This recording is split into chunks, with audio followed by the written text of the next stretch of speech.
Welcome to Weiss Schwarz. Today's video will be a deep dive into the upcoming meta for the Spring Trios Regional Season. I will be doing a tier list where I rank various sets and decks within those sets on a tier list against each other. It will be a tier list going from tier S down to what I consider tier D, I guess. Now, I will get this out of the way now. I do not think that it is entirely possible that anything that's in D tier and before S tier can absolutely beat anything that's above it. The things that I am putting into this list, they are perfectly, even in D tier, everything is perfectly competent decks with enough tools available to it, where it can definitely beat S tier ranked decks. And by the very nature of Weiss, in terms of how sometimes there is just an element of luck, but also skill does play a big part of it. It's not just luck, like maybe some newer people to the game think. It is not all about just canceling at the right time and it's just super lucky. There are ways to sort of, I guess, maybe artificially create your own luck. So I think anything in D tier could absolutely beat anything in S tier. Being in D tier, I'm not making a video to talk about decks that I think are bad decks. We'd be here all day if I did that. When I say something is in D tier, I mostly mean it's in D tier in terms of consistency of winning enough rounds at a regional to be considered a really viable competitive deck. And what I mean by that is something in S tier is just going to most likely have the consistency and the finishing power to consistently close out games and win many games over the course of a regional, whereas something in D tier is absolutely not going to have a problem beating something in S tier. The issue is, can it replicate that throughout the course of a 7-8 round regional? Most likely not, but it absolutely can happen.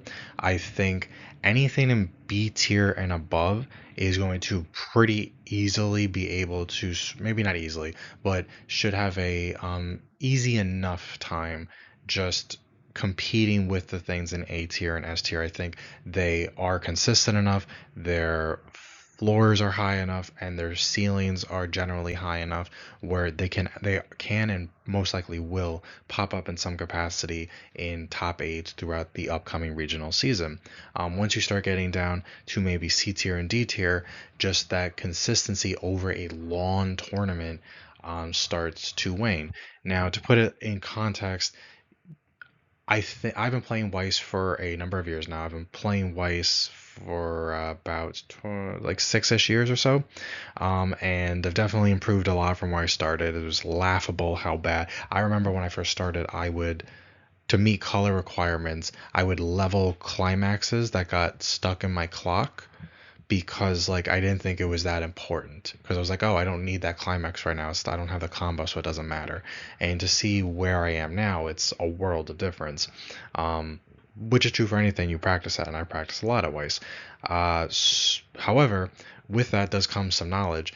I tend, when I go to regionals, to sort of take decks that I think are just, if we were putting them on this list, they'd probably be closer to like A rank or S rank.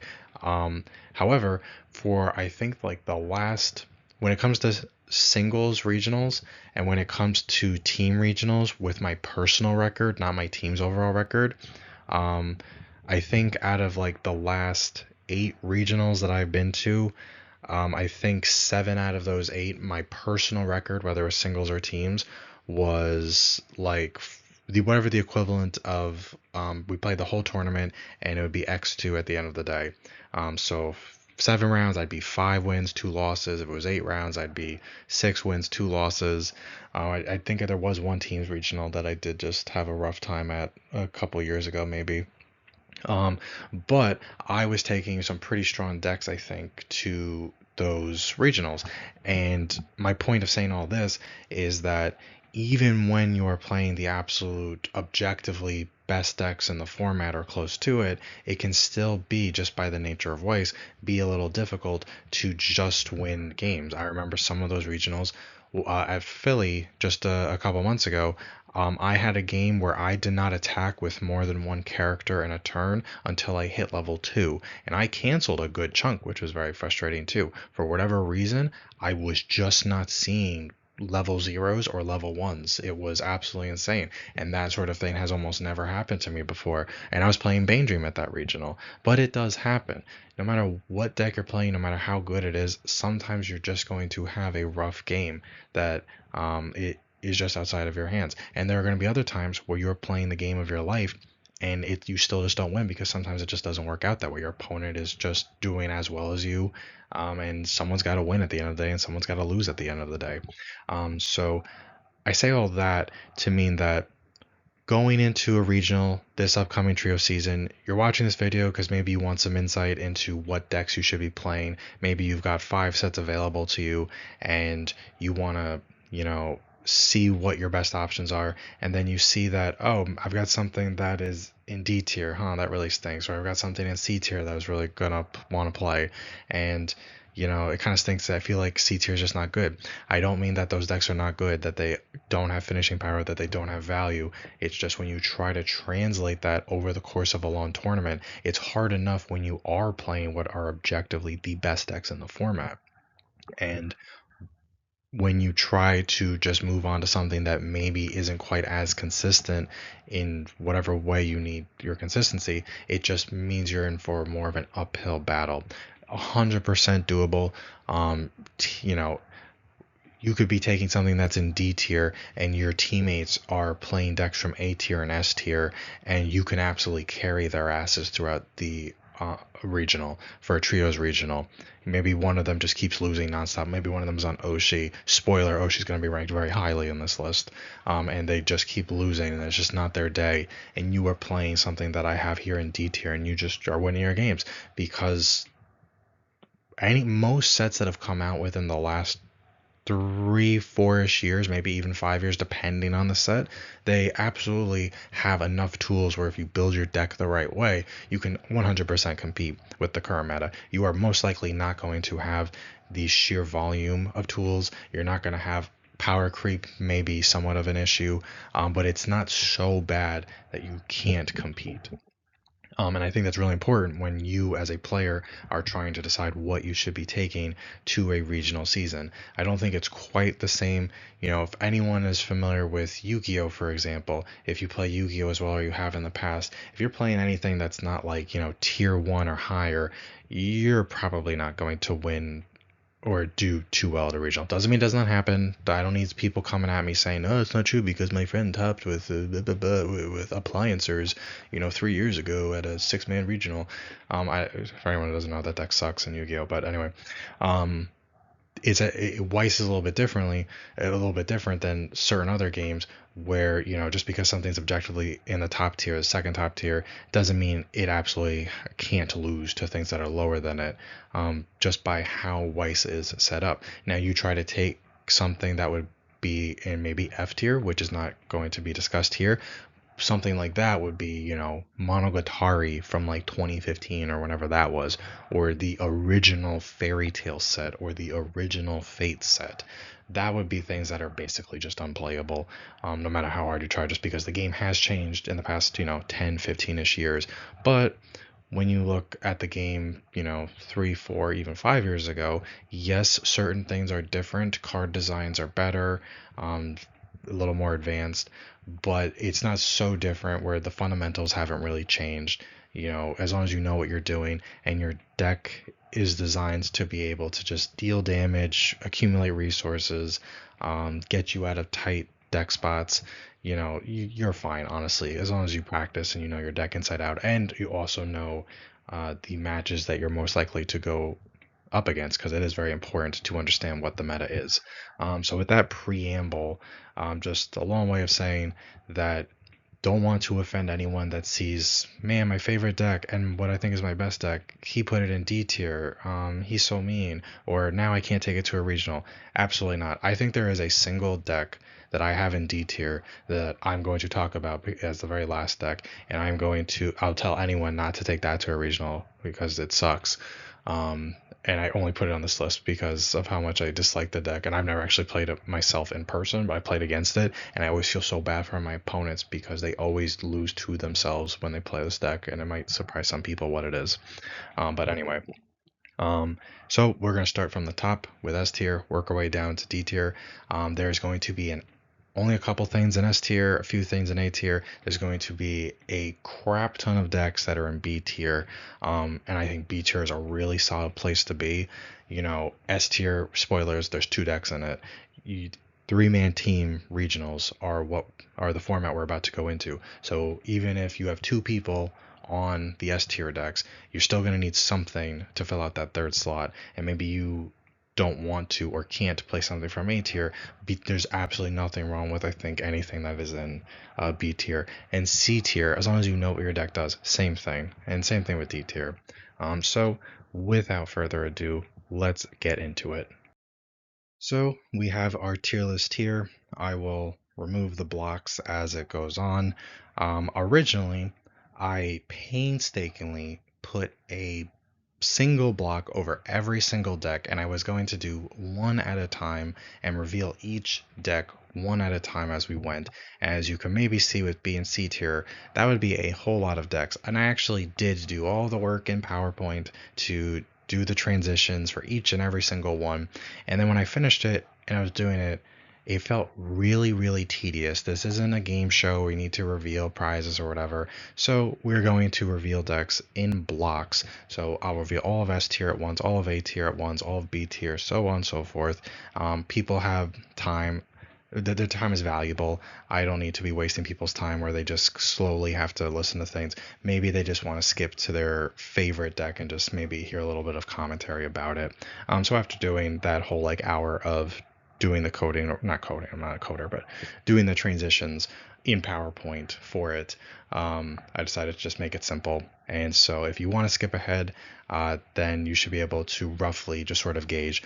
I am going to go in order based on how they are listed in these tiers. So if you want to see something in A tier, I think I've got 3 or 4 decks in A tier. I will be going left to right. Now, I will say ahead of time before we get started that I think S tier and A tier, the order that I have them in is most likely the order that I think the decks objectively are from best to worst in their respective tiers, though that is not a hard and fast rule. However, once we get to B tier, it does open up a bit more where the order just was a lot harder. I would not take the order once we get to B tier. I wouldn't take it at face value. I think the decks are so similar enough in terms of their overall power and consistency that it's just really impossible to try to objectively say this deck is better than the others. If we had to rank a bunch of different things, we've got a whole lot of decks in B tier that you could just consider 8 out of 10 decks or 8.5 out of 10s or whatever, trying to calculate actual numbers and be like, okay, I think, for example, Quint's deck A should be ahead of Quint's deck C, but Quint's deck D should be ahead of Quint's deck B. It would just, it's a non-starter. That's impossible to really say. So S tier, A tier, sort of what I actually think is the order from best to worst in their respective tiers. Once we get to B and below, I think it's kind of more of just open season. And there are definitely things that I think are better than others in those respective tiers, but I don't think the order is as impactful. If I think something truly is better than what comes after it, in that tier, I will make a point to point out, yeah, this might be in the same tier as whatever, but I do think it's objectively like the best deck of B tier, or it's a top 3 deck of B tier, or something like that. But yeah, so to get started, revealing S tier. I don't think this is a surprise to anyone, though maybe a couple of people are going to be surprised that I consider these S tier, not A tier, but I have Door Pants Oshinoko, and I have Bane Dream. We will get started with Door Pants Oshinoko. This deck won Worlds. 2 out of the top 8 deck slots at Worlds were Door Pants Oshinoko. This came out at the end of March 2026. It was highly anticipated. For a long time, everyone knew that this was going to be very powerful.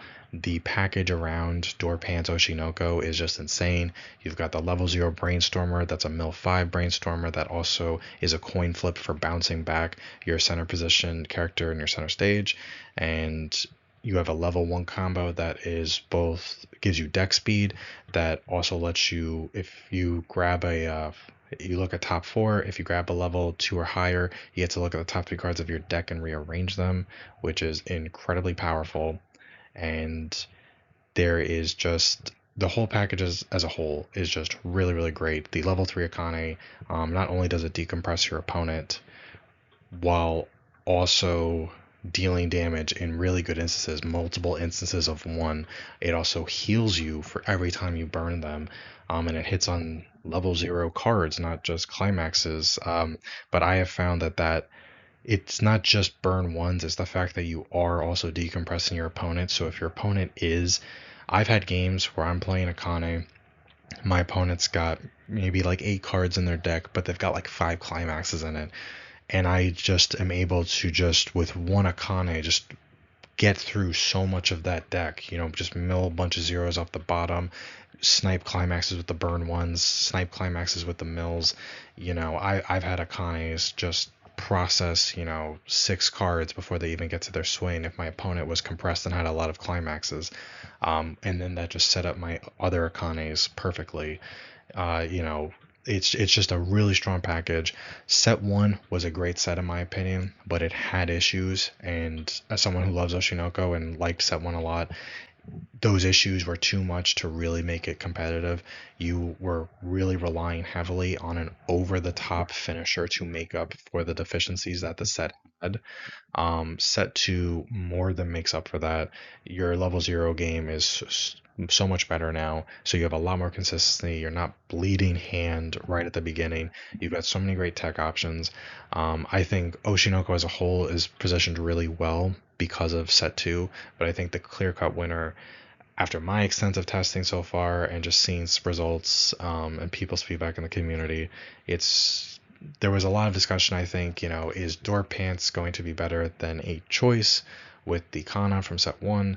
I think most people thought yes, Door Pants is going to be better, but that Kana from Set 1, that combo is nothing to sneeze at, and I still think it's a very great combo. I think while the Akane's ceiling might be a little bit lower than the Kana, I think that the whole package around it it is so strong. You really either have to play against it or play for yourself to really just get how great a package it is, because it is absolutely nuts. It is so ridiculous to set up cancels that you had no business setting up and you wouldn't have been able to set up if you were playing almost any other deck. I think we'll see how things go. Japan does not have a hit on Oshinoko right now because they do have a different meta than we do, though Oshinoko does do very well. We will see at the end of the season if just Oshinoko does get hit. There's an argument for it, there's an argument against it. I think, though, it's undoubtedly one of, in my opinion, just the best deck of the format, though it is pretty close to Bane Dream. But it just does so much, and it's got event protection with its level 3 changer package, really resource efficient with its level 0 Akane summoner. You can still triple combo when you've got like 5 stock. It's just really, really nuts. Love the deck a lot. I've played it a ton. I've played it nonstop since it came out. I've played it for every round of every locals that I've been to. I've played it to death in a simulator. It is on top for a reason. Now, the other deck I have in A tier is Bane Dream. I have the level 1 Oblivionis combo. That is the one that I think we all know by now. Top check 4, add a character to hand, or put a character to stock. It has the level 1 changer with it. Now, for the level 3 top end for Bane Dream, it's pretty much going to be, at this point, be Tamori or Dolores or maybe Lair. Lair, for anyone who doesn't know, is an older Bane Dream level 3 combo that's on a bar. On play, you get to search your deck for a character, and then on attack, it is discard 2, and then it's burn 2, and then Mocha 1. I believe that's the order of it. That layer combo, despite being an slightly older profile. It started doing really well in like the tail end of the regional season. We also saw the Tamori start to do really, really well near the end of the regional season when people sort of moved up the Dolores. Now, at Worlds, it seemed like some of the topping decks were maybe more Dolores.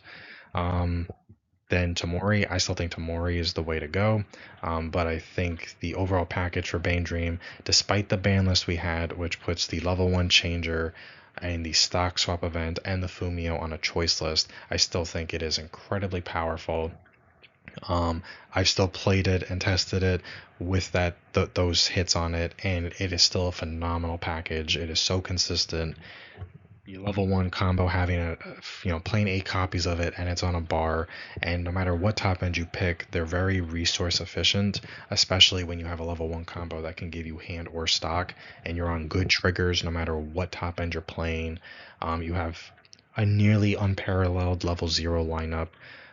Even if you don't want to go do a deep dive into like the Bane Dream lore, with all the past cards from their numerous sets that they've had, of which there's been a lot, you can mostly just play My Go Musica and you will have all the tools you need to be absolutely competitive. That is how strong the My Go Musica set was. But then once you actually do factor in past sets, you just have a massive card pool available to you of some really great tech options, things in different colors, just so much good stuff.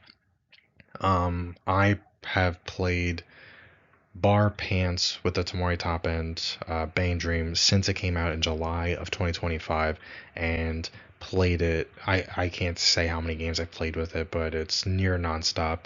I think it is just incredibly consistent. You can fix your deck state better than I think almost any other deck that is on this list. The number of times that I have canceled too much after just refreshing, and now I've got a big fat deck, but that only has like 3 climaxes in it, and I don't want to complain about canceling too much, but that still presents a problem. And then because of how efficient Bane Dream is at generating resources, while minimizing how many resources you have to use, and still just having tremendous deck speed. Uh, and I'm able to just fix my deck every turn. And doing that over the course of a game and being able to out cancel my opponent and out resource my opponent while still having very potent finishers, I think is just really incredible. Now, I mentioned the Dolores top end, the Lair top end, and then Tamori top end. There is still the Anon Tamori combo, clock kick, restander, move around the board thing that started seeing a little bit of play, in like the middle of the fall regional season. I still think that is a great combo that has a lot of great support around it. I think though, while that can and probably will still top throughout the season, I think now that people know that that thing exists, it's really easy to play against it, and because of that, I think people are just going to maybe play it a little bit less, because once people start playing around it, it does lower the ceiling on the combo, and it just basically your opponent just has to kill their own characters the turn before pushing you to 3, and not only does that Bane Dream player lose out on 3 clock kicks potentially, but now they're swinging direct multiple times, and it's just kind of like all those extra souls are going to add up and just make it so you have cancels. And that deck kind of relied heavily on stock swap, and they could still play the stock swap, they just lose out on the changer. But I think it's just too much that you can't control, and I don't think that will be the dominant version going forward. But Dolores, Tamori, even Lair's on offensive combo to me. It's perfectly fine for what it does. I still am just going to be on Tamori this season, when I'm not playing Oshinoko. But yeah, these two decks, I do think Oshinoko has a slight edge, but for anyone who thinks Bane Dream is still better, I can understand the reasons why you would think that. Having played both a ton, Bane Dream, both decks feel great to play from the beginning. Personally, I still think that Bane Dream feels a tad better at level 1 and 2. Not that Oshinoko doesn't. I think Oshinoko still feels great to play at levels 1 and 2. I am looping my level 1 combo so much, just like I do with Bane Dream, with the Oblivionis, but it feels like I have to spend more resources to get there, which does make me have to think about my level 3 game a bit more. than I do with Oshinoko, because oftentimes I am very, very heavily reliant on the level 0 Akane summoner because I just don't have enough stock to just hard play 3 of my combo and just do it that way. And I don't necessarily like being so reliant on it. Now, I don't think that is a knock on the deck. I think the deck still has tremendous deck speed. I'm canceling more than I should, etc., etc. But in Bane Dream, I think it's just a little because you have the changer and because your level 1 combo does put cards either to hand or to stock, it is just sort of easier to loop your level 1 combo without having to spend as much stock. And because it's also on a bar, it's just a little bit easier to loop than it is with the Oshinoko Door Pants combo. And so I think that feels a little bit better. Not a ton better, but just a little bit better. But I think when we get to like level 3, I love the Tamori top end a ton. I think it's really great. People on my locals I think are tired of seeing me play against it. But I think Akane just it does so much for so little. And Tamori is basically costless because she searches her own cost requirement with her climax combo, but its mills aren't its burns aren't as guaranteed as Oshinoko's. Yes, if you're playing Oshinoko, your opponent can just try to level zeros as much as they can, but they're still gonna have a good chunk of zeros in their deck. They're still gonna have climaxes in their deck, and just having I think triple Akane is just something that is very scary to sit across from, especially if they're at all backed up by the no event protection that the changer will give. But I think overall both of these are an S tier for a reason. Just really, really strong. I expect to see both of them top a absolute ton going forward. So much that once the season is over and we're getting ready for singles season in the fall, I wouldn't be surprised if either or both of these did get hit in some way. I think at that point, people are just going to be really, really sick of Bane Dream. I think at that point, personally, as someone who's played the deck a lot, I think you just sort of put the level 1 changer on the choice list, like with the just put it on the choice list with the level 1 combo. That way they no one's going to be playing a changer without the combo. Just make it so that you can't play the changer or ban the changer, I guess. I People who maybe haven't played it as much or played against it might think it's a little odd that something like that deserves a hit, but it's kind of nuts how easy it is to loop your level 1 combo in the deck, and that's coming from someone who has looped it countless times and has loved every second of it. It is what it is. That was probably, I think, the most impactful hit that you can make, and then see how that goes. With Oshinoko, maybe something with like the changer, because the changer is just so ridiculously good. I don't think I have a game where I'm not using that changer at least once. One quick thing that I did just remember, I do think another advantage that Bane Dream does have is its early plays. The Mortis early play that is a stock healer for 1 stock. Its only condition is that you have a full board and you don't have to discard to heal a stock. I think that is phenomenally better than Oshinoko's early play. They did get a new in Oshinoko and new red early play. That is a really good early play. Do not get me wrong. I like it a lot. I do think the issue though with that is simply that Oshinoko has a harder time with stock than I think Bane Dream does, just by the nature of the Oblivionis combo. And I have found personally that I am summoning when I'm playing Bane Dream. I am playing at minimum in every game at least 2 copies of my Mortis early play, often in the same turn. There's plenty of games where I'm playing more than 2 copies of my Mortis early play. In Bane Dream, in Oshinoko, I think of all the games I've played, as much as I like the new early play that came out, I'm playing it like maybe like one of every 5 games, maybe something like that. Just because, not because it's not good, because it is good. I just can't afford the stock because I am spending more resources looping my level 1 combo and grabbing the pieces I need and stuff. And it's just, even though it's really efficient and it's really good, I'm not trying to crap on the package at all because it's just phenomenal and it should not have been printed the way it was printed. It just struggles a little bit. It's a trade-off. Bane Dream, you get some advantages that Oshinoko doesn't have, and vice versa. That really is all it is at the end of the day. But Oshinoko is going to be something you're going to be seeing a ton of going into this regional season. Not only was it bought so much, people love Oshinoko for a good reason. The show's phenomenal. but so they own it. Everyone knows it was going to be the best deck or one of the best decks going into things, and so it will pop up on a lot of teams. I think your team will be at a somewhat disadvantage if you are not playing Oshinoko or Bane Dream. And if you want to maximize your chances, you probably should just have one of each on your team, as long as you have someone who's practiced it a lot and knows the ins and outs of the decks. Because just because you're playing arguably the best decks in the format doesn't mean you are the best at playing those decks. And it's just practice makes perfect is something my violin tutor used to always say. No, practice makes permanent is what she would always say. You are never going to be the best at your particular deck, most likely, but if you practice it a lot, you will understand the weaknesses. You will not make the same mistakes twice. A lot of people, including myself, when they try out new decks for the first time, they make mistakes because they don't realize the pitfalls that the deck has, and every deck, no matter how good it is, does have pitfalls.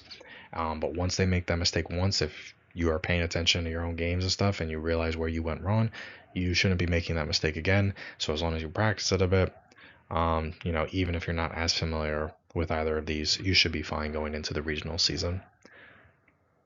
Next up for A tier, I have 8 choice Oshinoko, Door Bar Overlord, and Door Standby Nikkei.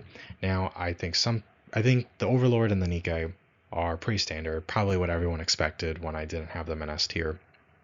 8 choice Oshinoko might surprise some people because I think a lot of people are going to be on Door Pants Oshinoko because it is really, really phenomenal.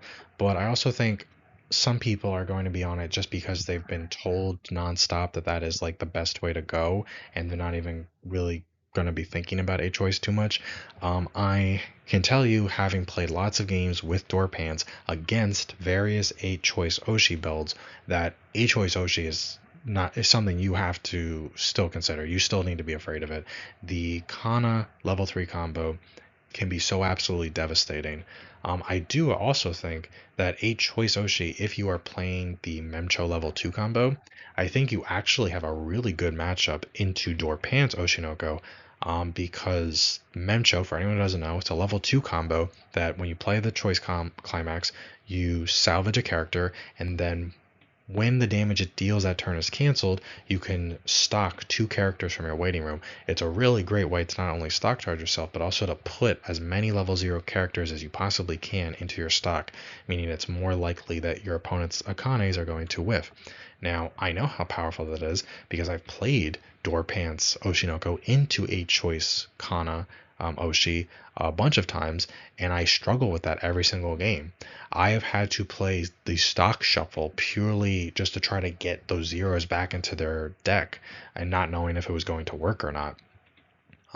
It is something to be mindful of, but even if, what are the odds that you're on 8 choice Oshi and you're going to go up against Door Pants Oshi when you're on a 3-man team?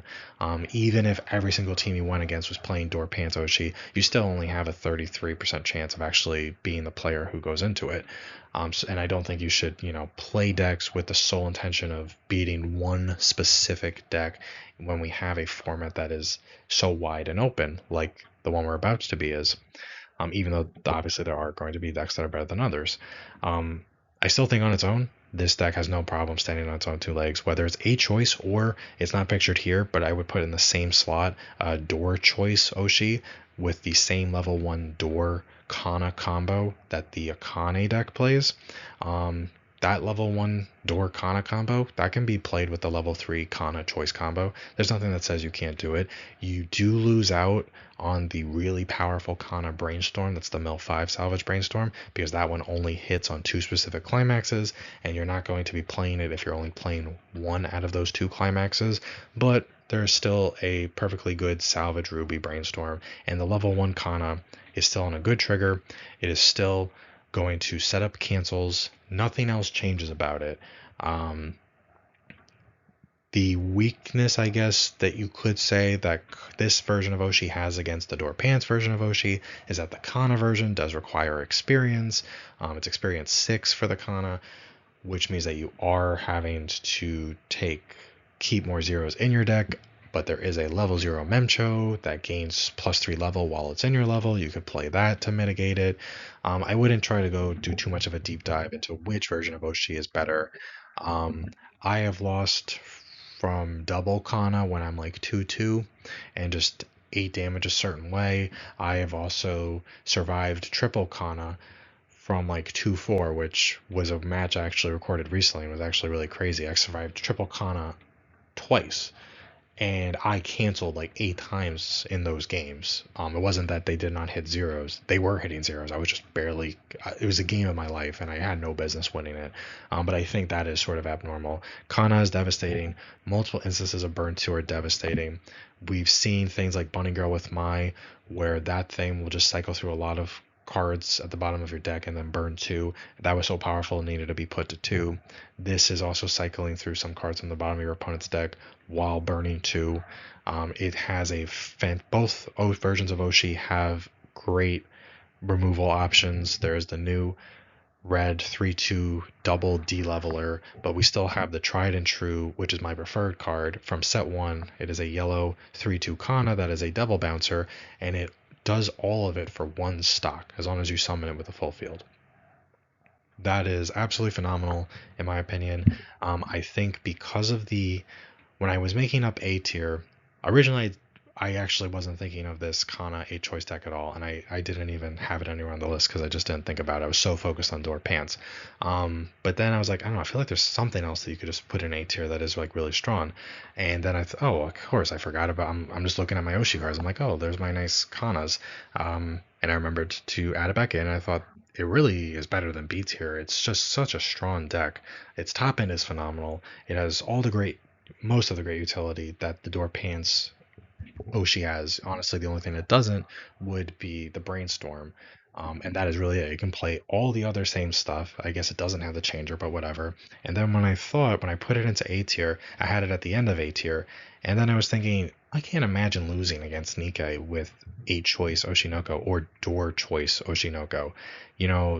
Just because of the fact that they don't have much of an end game outside of like the rest counter, the Modernia rest counter, and I have a double bouncer that kind of makes that just useless, plus the Modernia level 1 combo, which is a phenomenal combo, but the whole point of that is to put as many like level 1 or highers from your deck into your stock and build resources that way, which means that they're just leaving me more. They're either not building the resources they are reliant on, or they are, and that means they're creating a more compressed deck that is full of more zeros because they are literally ripping the level 1 or higher cards out of their deck and putting them into their stock with their level 1 combo. So I just couldn't really imagine a world where like Nikkei has a great matchup into Oshinoko when it's a choice or door choice. And Overlord was sort of similar. Overlord is sort of just anti everything pretty much, but then I thought they only are allowed 1 copy of the level 1 Eins that gives all sorts of effects, including cross-turn protection, to the level 3 Eins combo. And Overlord does have a rest counter, which is strong, but because they only have 1 copy of that 1/1 Eins, they can only, even if they have 3 copies of their level 3 combo out, they can only give 1 of it protection, which means all I have to do is play my double bouncer and there go to give me 2 open lanes. And then at that point, the rest counter is meaningless because they can't rest something that is already, turned sideways because it just frontaled into the only card that was still on your opponent's center stage. So I think even then, Oshinoko has a good matchup into Overlord because the 1/1 is at 1 copy, and that's perfect. And being able to just dodge that sort of protection is great. So that's why at the end of the day I decided to put this version of Oshinoko very at the top of A tier. Kana's phenomenal finisher. Kana was the best part of set 1 because of how explosive it was. Now it has all these new tools to help make the deck more consistent, and I think that is just really, really great. I think a lot of people are sleeping on A choice or door choice Oshi because they're so focused on the door pants Oshi. Not that there's anything wrong with that version, but I think this is a perfectly solid and very overlooked and underrated version of the deck. And it just has a really good matchup into the rest of A tier, but it also just has such a higher ceiling than the majority of things that are going to be in B tier, while still having a pretty decently high floor.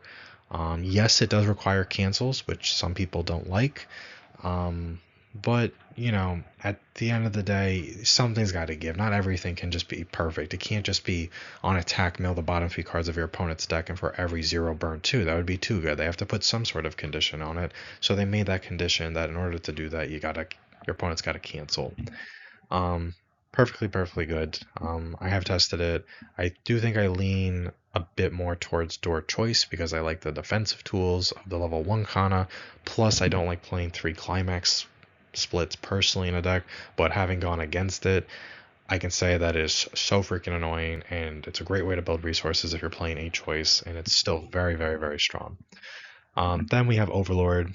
Overlord is still good even with the recent quote unquote hit that it got on the recent ban list.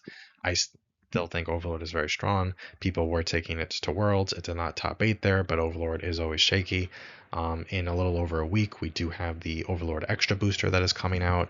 That Extra Booster does give things like a Ricky, which the set was lacking, at least, a normal on play search Ricky. The set was lacking that. It gives it some new tools. It's got a Rico that's also hand of stock. Just some like little things like that. Nothing that's going to drastically change the door bar deck, but it will undoubtedly bring up its consistency 100%. I'd be surprised if players didn't add any of the new stuff into their already existing door bar decks. And if people really want, they can even play the new level 1 Ain's door combo instead of Shaltir. I personally like the Shaltir a little bit more, but the Ain's does have some advantages that maybe the Shaltir is lacking, even though their condition is effectively the same. But just still good. It's been around for years now. Not much more to say about it. Probably needs another. The only way that I think at this point that this version of Overlord really starts getting knocked down a peg is if they continue to make ban list changes that actually restrict the deck, or we get the announcement of the Overlord premium booster for English. At that point, I think the standby version of Overlord is going to be very popular, and it could potentially just overtake this. But hopefully we don't have to wait that long because I think I don't just speak for myself, but plenty of people in the Weiss community that are just a little tired of having to play against goats. Next in A tier, we have Door Stand by Nikke. Nothing's changed with this. There is a set 2 coming out in September, but that is that's at the very tail end of the upcoming regional season, and we don't know what any of the cards are yet.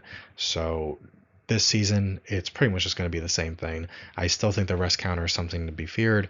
I think the resource building that Door Standby does because of how powerful that level 1 Modernia combo is I don't want to use the word like unparalleled, but it generates resources like absolute crazy. There's so much support, whether it was intentional or not, around that Modernia combo to really maximize how good it is.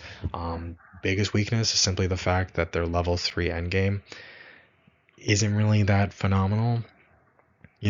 They've got the Modernia, they've got the rest counter that pairs with the Modernia, which is fantastic. The Modernia is not a bad off finisher anyway. A lot of people, they're on standby. I've seen lists that will just play 1-2 copies of the level 3 standby combo, which is just a burn 4. It's a cheap burn 4, but still just a burn 4. I've also seen some lists that don't play a single copy of it. They just play dead standby because most of the focus with that deck is just getting out the Alice early play healer that also top decks your opponent's reversed characters, which is still a phenomenally strong early play healer. That and the Modernia level 1 combo and the Modernia rest counter, I think, really carry that deck. A weakness of it is really just that it doesn't have a way to kill your opponent. I played against Nikke at regionals, and sometimes I kill them when they're still at level 2. But whenever they hit level 3, I've never once been afraid that I'm going to lose if I'm still, even if I'm like 2-6, I'm not afraid, to be honest. As long as I have a normal amount of climaxes in my deck, because they're just not really doing anything to kill me. It really is just that rest counter that is frightening. And I think in this current game, where we have such powerful finishers, even powerful finishers in B tier, C tier, and D tier, I think not having a great way to just close out the game on your own terms is a weakness of Nikke. you shouldn't have to necessarily only rely on preventing your opponent from killing you with like the rest counter. It would be nice if you could just reliably be like, oh, I need to kill my opponent now or it might be over for me. And Nikke just doesn't have the best tools to deal with that. You could argue that Overlord is the same way. The difference is that Overlord is just going to be like endlessly healing. And yes, you have the early play healer, which is a phenomenal healer in Nikke, but with Overlord, it's just a lot easier. And it's still dealing some extra damage. And it's doing it for like nothing, really. So I think that is the weakness of Nikke, but I still think even though Nikke did not make much of a splash at Worlds, I think a lot of people still own it and people still like it. And because of that, it is going to see a lot of representation. I can't swear it's going to translate to tops, but I think it will still top a decent amount at the upcoming trio season. At the very least, I think a lot of people will be on it because it is still very, very solid and because a lot of people do just own it. And sometimes that is enough. Moving on to B tier, we have what seems like a endless buffet of options. So as stated at the beginning of this slide, I'm going to be going left to right from the top down with this. So if you don't feel like, for example, hearing about Licorice Recoil, well, you can just skip a little bit ahead until, I reach Dandadan or Tokyo Revengers or whatever you want to hear about. I am going to, like with the other decks, give a brief overview of the decks, why I think they're in this tier, and strengths, weaknesses, etc.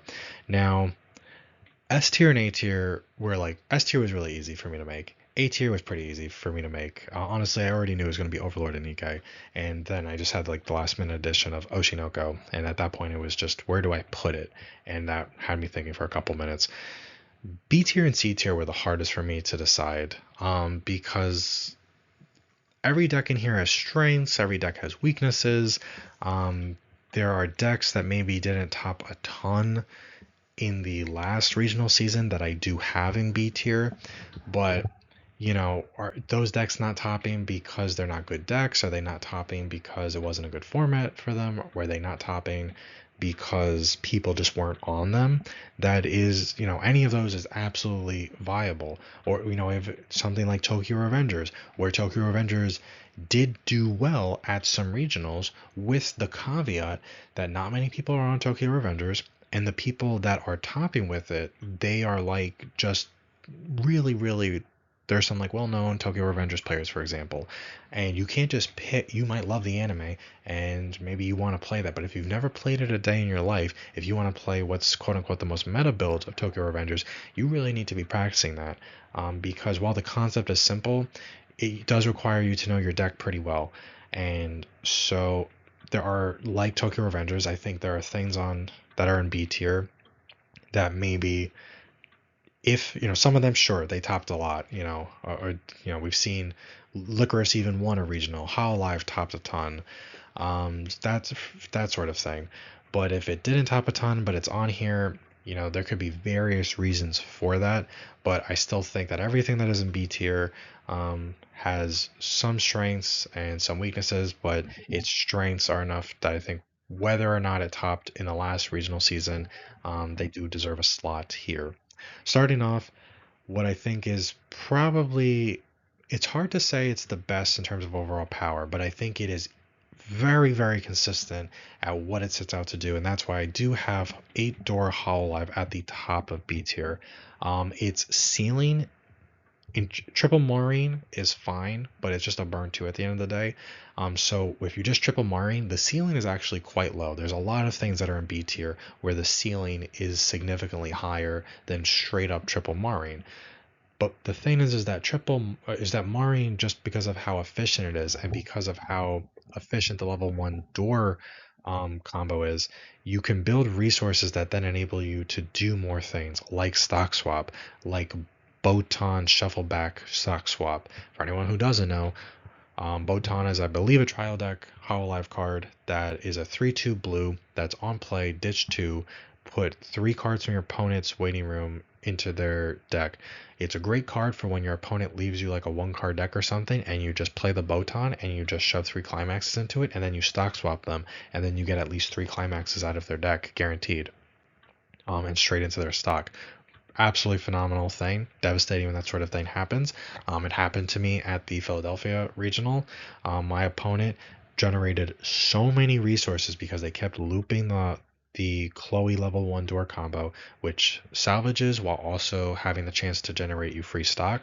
They generated so many resources for that they were able to double brainstorm to get the hand they needed when they hit level 3. Generated double brainstorm to generate the hand they needed, and then still have enough stock to do Botan, to do stock swap, and to do triple Maureen. Somehow I actually survived, because this stock swap, he did put back 3 climaxes, and then I got stock swapped. And 3 of them are, I had a 1 card deck, and that 1 card that was in my deck was a climax, so I was immediately out 4. Luckily, the rest of the stock swap didn't. All it did was dig me closer to the 4 remaining climaxes that were in my deck. So I got super lucky and managed to survive that, even though I had no business. Because after that, and I had like 10 stock too. So like the next 6 cards were all clean, but then like my 8th, 9th, 10th, and 11th card were climaxes. Essentially, is how it worked out. So I was able to survive, and then I was able to get my climax back because I had a climax salvager. But anyway, most games are not going to be like that. And while most games you are not going to have the hand mostly, to be able to do Botan and stock swap and triple Maureen, it's not crazy to do triple Maureen and to do stock swap. That is so easy to pull off in any version of Maureen, but especially in the 8-door version of it. So I think if you are just triple Maureen, whatever, that is not really anything to write home about. You'll probably maybe have the resources to also still use the rest counter the following turn, which is pretty nice. But triple Maureen never like really killed anyone. It's the fact that Maureen and the 8-door version specifically allows you to compress yourself so much while just killing your opponent's compression. They got a lot of stock. You just destroy it, whatever. Yes, similar to Nikkei with the Modernia level 1 combo, the level 1 door Chloe combo in this list does make it so that your games are a little weaker when you're going up against either major version of Oshi, but it is what it is. Can't really do anything about it. You could choose not to, I guess, give yourself the stock or whatever. But still, just very consistent, and it has a lot of utility that enables you to be more liberal with your resources than a lot of other decks in this tier list are. Next up, while I do think Licorice Recoil is definitely near the top of B tier, this is at this point we're not really in a strict order of what is in B tier. Yes, I think Licorice is definitely better than like Fairy Tale, which is near the bottom of B tier. And sure, I think Licorice is better than Bochi, for example. But like, do I necessarily think it's guaranteed to be better against other things that are in B tier? Not necessarily. I think it's like a rough placement, but it can definitely be moved around. Licorice did win a regional, a singles regional. I think it was Texas, if I remember right, during the last regional season. Got a huge buff from the premium booster that came out in the spring or early summer of 2025. Decks started doing a lot better then. Licorice, it's a very consistent deck. You have a lot of different options at levels 0, 1, and 2. You have multiple good level 1 climax combos to choose from. You got great tech options at every single level, great plussing options at every single level. Your triggers are good. They have a custom card that was designed purely to make it easier to pull off your level 3 combo, which is still the same level 3 combo that was released with set 1. I think the deck feels really phenomenal to play from levels 0 through level 2. The level 3 game still feels fantastic. I do think, though, while every finisher has a chance to whiff, or be canceled or whatever, Licorice, it can just whiff sometimes with its finisher, and at that point, if you're really whiffing hard, your finisher at that point sort of just turns into 1, 2, 5 swings, like 5 vanilla swings, and that's kind of weak. The real benefit of Licorice to make its finisher better is you do have the Brainstorm that lets you top check the top 2 cards of your opponent's deck when you play a climax, which is very strong because it helps you sort of order your attacks a certain way. It's able to get climaxes out of your opponent's deck, which is really nice. Nothing feels better than milling a climax with the mill effect of the level 3 combo, and then burning 1 because you multi climax, and then them canceling that 1, and then sticking a 3 or a 4, and then restanding and doing it again. I think the floor is lower on Licorice Recoil than some people maybe realize, and the floor is lower on Licorice Recoil than certain other decks that are on this list, but I do think it actually has a decently high ceiling. Things just, it's level zeros make up the majority between climaxes and characters. Level zeros make up the majority of cards in any given player's deck, and we see other top ends like the Kana, like the Akane, both from Oshi, that require hitting zeros in order to actually get burns. Licorice is no different. I guess it's just that it's a bit easier for the others to do it, but at the end of the day, I think Licorice is still an incredibly strong option. They have, again, great tech options. They have a really great option going into Bane Dream Dolores. They have a level 0 that says you can't take auto damage of 4 or more, which is really fantastic against Dolores. It's fine against Nikkei if they are using the standby against you. But they still have other great tech options. Great utility, good early plays. There is just a lot to like about Licorice Recoil. I think if I remember right, the last list I did, I think I put Licorice like near the top of A tier. I think it has dropped off a little bit just as the meta has shifted a bit, but I still think it's a very strong contender, especially for a trios regional season like we are about to go into. And I think that this is going to show up on a lot of people's, as a third slot on a lot of people's lists. People really love the IP, and it's just really solid all around. Next, we have 2 Ruby decks. The order doesn't really matter whether it's Choice Standby or 8 Standby. We did see 8 Standby go undefeated out of Swiss at Worlds, and the game she had on stream was a really good game. I think Ruby is something that is super underrated, and that's coming from someone who thought Ruby was trash, both the IP plus set 1. Every time I tried watching it, and then the premium booster came out, and I gave it like a real honest shot, and I wound up falling in love with the show and bought into the set heavily, played it a ton, took it to multiple regionals, again 5-2 or 6-2 at every single one, but still with Ruby. And it was either 8 Standby Ruby, Choice Standby Ruby, 4 Dwarf, 4 Standby Ruby. I think the set has Stock Swap, which is nice. It also can be a main phase Icy Tail for 5, which comes up more often than you would think for anyone unfamiliar with Ruby. Its level 0 lineup is very, very strong for any version that you build. You have Ruby is a 4-color set. Green is easily the weakest, I think. But every other color is very, very much supported depending on what you're looking to do. Lots of great profiles, lots of great tech options, some good defensive options, and I think the finisher is quietly devastating. I think it has a really great matchup into Nikkei because it is, if you do the full combo, you are basically telling them that they're not going to use the rest counter that turn, which is phenomenal because it sends things to clock before you actually attack, which is really, really good. And I think the setup is very easy to do, specifically in 8 Standby. And you're just getting multiple, you're getting 3 swings, you're getting 2 burn 3s, and you're getting 2 clock kicks if you do the combo the right way, while at the same time being able to modulate soul, because the combo also does pump soul to things, which standby typically does not do, and that sets up side attacks really well. It sets up directs really well.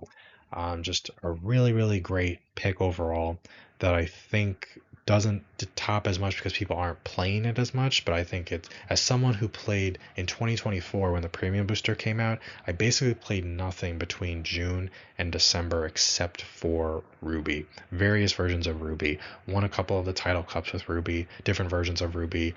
I just loved it so much. People got really sick. Some people got sick of it at my locals. I think it is very underrated, very, very solid shell of a deck with a really great top end. I will say that you pretty much, if you want to do well, have to play the standby top end. While there are perfectly competent finishers outside of that within the 2 sets of Ruby that we have, I do think that they kind of they're just they're really standard and don't have anything else going for them for the most part. But I do think that because of the support we got in the premium booster for the level 3 combo, that it is just so phenomenal. Whereas before it was bad, now I think it's actually really great for multiple reasons. Before it had a bad matchup into Overlord because if they plopped two, you wouldn't be able to send things to clock if they backed up two of their Ainses with the 1-1. Now that they're down to 1, you could still clock kick the other two lanes and then just frontal or side over the Ains in the third lane. Just really, really great pick overall. Next up, and this spot is definitely something that could be, little higher, definitely a little lower. But I have 8 bar Dan. I think Dan, I've said it before, I'll say it again. It's a set that a lot of people were mocking before it came out. It was widely considered one of the weakest releases in the JP side of things during the year that it came out. I didn't know anything about it, but I kept hearing that, so I assumed that was the truth. Then when I actually started reading the cards like the week of release, I was like, this set doesn't really seem bad. I think it's a very competent set. I think the level 0 lineup is really good. I think you got the level 1 bar combo is really strong. It's pictured here, this Ira. It's basically like Callie from Hololive, but it's on a bar. There's a lot of support around the entire bar package, which is really nice. It's a great way. The level 3 combo can come out at level 2 for a very cheap cost, and it can very easily just steal multiple instances of 1 while still healing you at 2. It does it for no stock, which is really nice. It's on a bar, so it's super easy to loop. We saw a game at Worlds where someone was on that version, and the deck just did really well. They did wind up losing to Psychono, but that game was kind of nuts. The standard 8-bar deck was kind of debatably dominating the game up until he lost. But 8-bar Dan really, really strong. It's just got a lot of tools going for it. May not have the raw finishing power as some other things on this list, but because you are on bar and because you are doing your combo at level 2 and looping it again at 3, I think you are pushing enough damage throughout the course of the game to where it's fine because you're making up for that damage elsewhere. Next, we have something that hasn't really been tested yet because we just haven't had tournaments, but I have Eminence and Shadow specifically with the Beatrix top end. This is the top end that is on attack. It's on a door climax, for anyone who doesn't know. On attack, pay 2, ditch 2, and then trigger check twice, and then for every event or character, burn 2. So it's like Enterprise. On play, it also draws a card, and you get to pick one of your opponent's characters, and that character can't have backups or events used during its battle. There is the stock cost seems like a lot, but it is identical to Enterprise. It does require an additional hand, but it is drawing on play, so it's basically making up for that. There is an event, 3-1 event, that does salvage a character, plus it summons out the level 3 Beatrix combo from your hand, so you're doing it for 1 less stock, which is absolutely phenomenal. Plus it also gives it a ton of power. I think you could be playing this top end with either the level 1 door combo, which is just Bremerton from Azulane, on attack mill 2, salvage X. If X is 2 or higher, it gets an extra soul for the turn. Or you could be playing it with the level 1 Shadow Pants combo, which is on attack, top check 5, add a character, and if you revealed 5 characters that way, you can add 2 characters to hand, and there's no additional cost to do that. But Mill 5 is really, really strong, very underrated, I think. It shouldn't be that much different from a Mill 4, but in practice, trust me, when you're doing multiple copies of the combo, Mill 5 can mean a world of difference from a Mill 4, especially when you are in a bad deck state. And you're randomly going to just not see a climax or an event, and you'll just grab 2 characters for free just because the game felt like rewarding you. But even when that doesn't happen, it's still grabbing a thing. People play, top check 4, add a character, and that is just really, really strong. And it's just a solid top end overall. I do think that Eminence's level 0 game is fine. It's competent enough. It's not as strong as a lot of the things that are on this list, both above it and below it. I think it has just enough tools to sort of keep going. And it's got enough competent pieces. There are a couple of interesting things. Not that it's bad necessarily, but there's just nothing that is really better than what other decks are doing at level 0. And I don't want to say it feels bare bones and sort of diminish it, but in a way, you can kind of make that argument. It could have been a little bit better. And admittedly, the deck isn't doing a whole lot at level 2. There are level 2 cards, of course, but I don't think personally too many of them are that great. Now, the set does have a really phenomenal early play, but I think you make up for those slight deficiencies by just having a very, very overpowering endgame, potentially dealing instances of 2 multiple times and 3 swings is it's just very, very strong. Plus the set does have a stock swap, which is really, really great. If you played out like 3 copies of the level 3 combo via the event, so you saved a stock for each one, um, then you could still do stock swap with, I'm trying to do the math in my head, that's why I keep hesitating, I'm really bad at math, for I think you would only need 8 stock up front to do that, which is not unreasonable. But even 2 copies of this Beatrix, because it's dealing multiple instances, if you back it up with a stock swap, you could very easily close out games unless you really low roll. Yes, I know people don't like this combo, they don't like Enterprise because you can just trigger a bunch of climaxes and that's really rough, but I think for the cost and for the upside, it's very, very strong overall. And I think Eminence was opened a lot, popular IP. Whether you like it or not, people just seem to really enjoy it. And I think this is the best top end coming out of it. And I do expect it to be on some top 8 teams going into the regional season. Next, I have another version of 8 choice Oshinoko, but this one has the Ruby top end. If I am being honest, I actually think this should be higher. I think, not an A tier. It's not as maybe not as good as the Kana, but I think maybe it should be higher in B tier. Um, I have played the Ruby level 3 combo from Oshinoko Set 2. For anyone who doesn't know, if you have experience 6, it's on play, draw 2, ditch 1. And on attack, if you have experience 6, so same condition as the Kana level 3 combo, ditch 2, then burn 2. If that is canceled, burn 2. It is a really great way to just push consistent damage, and it's a really great way to just get extra climaxes out of your opponent's deck. I have died to this. I have played Door Pants Oshinoko, and I have played 8 choice Oshinoko with the Kana top end against 8 choice Oshinoko with the Ruby top end many, many, many, many times. There's someone in my locals that plays it, and he consistently kills me with 3 copies of Ruby when I am like mid 2.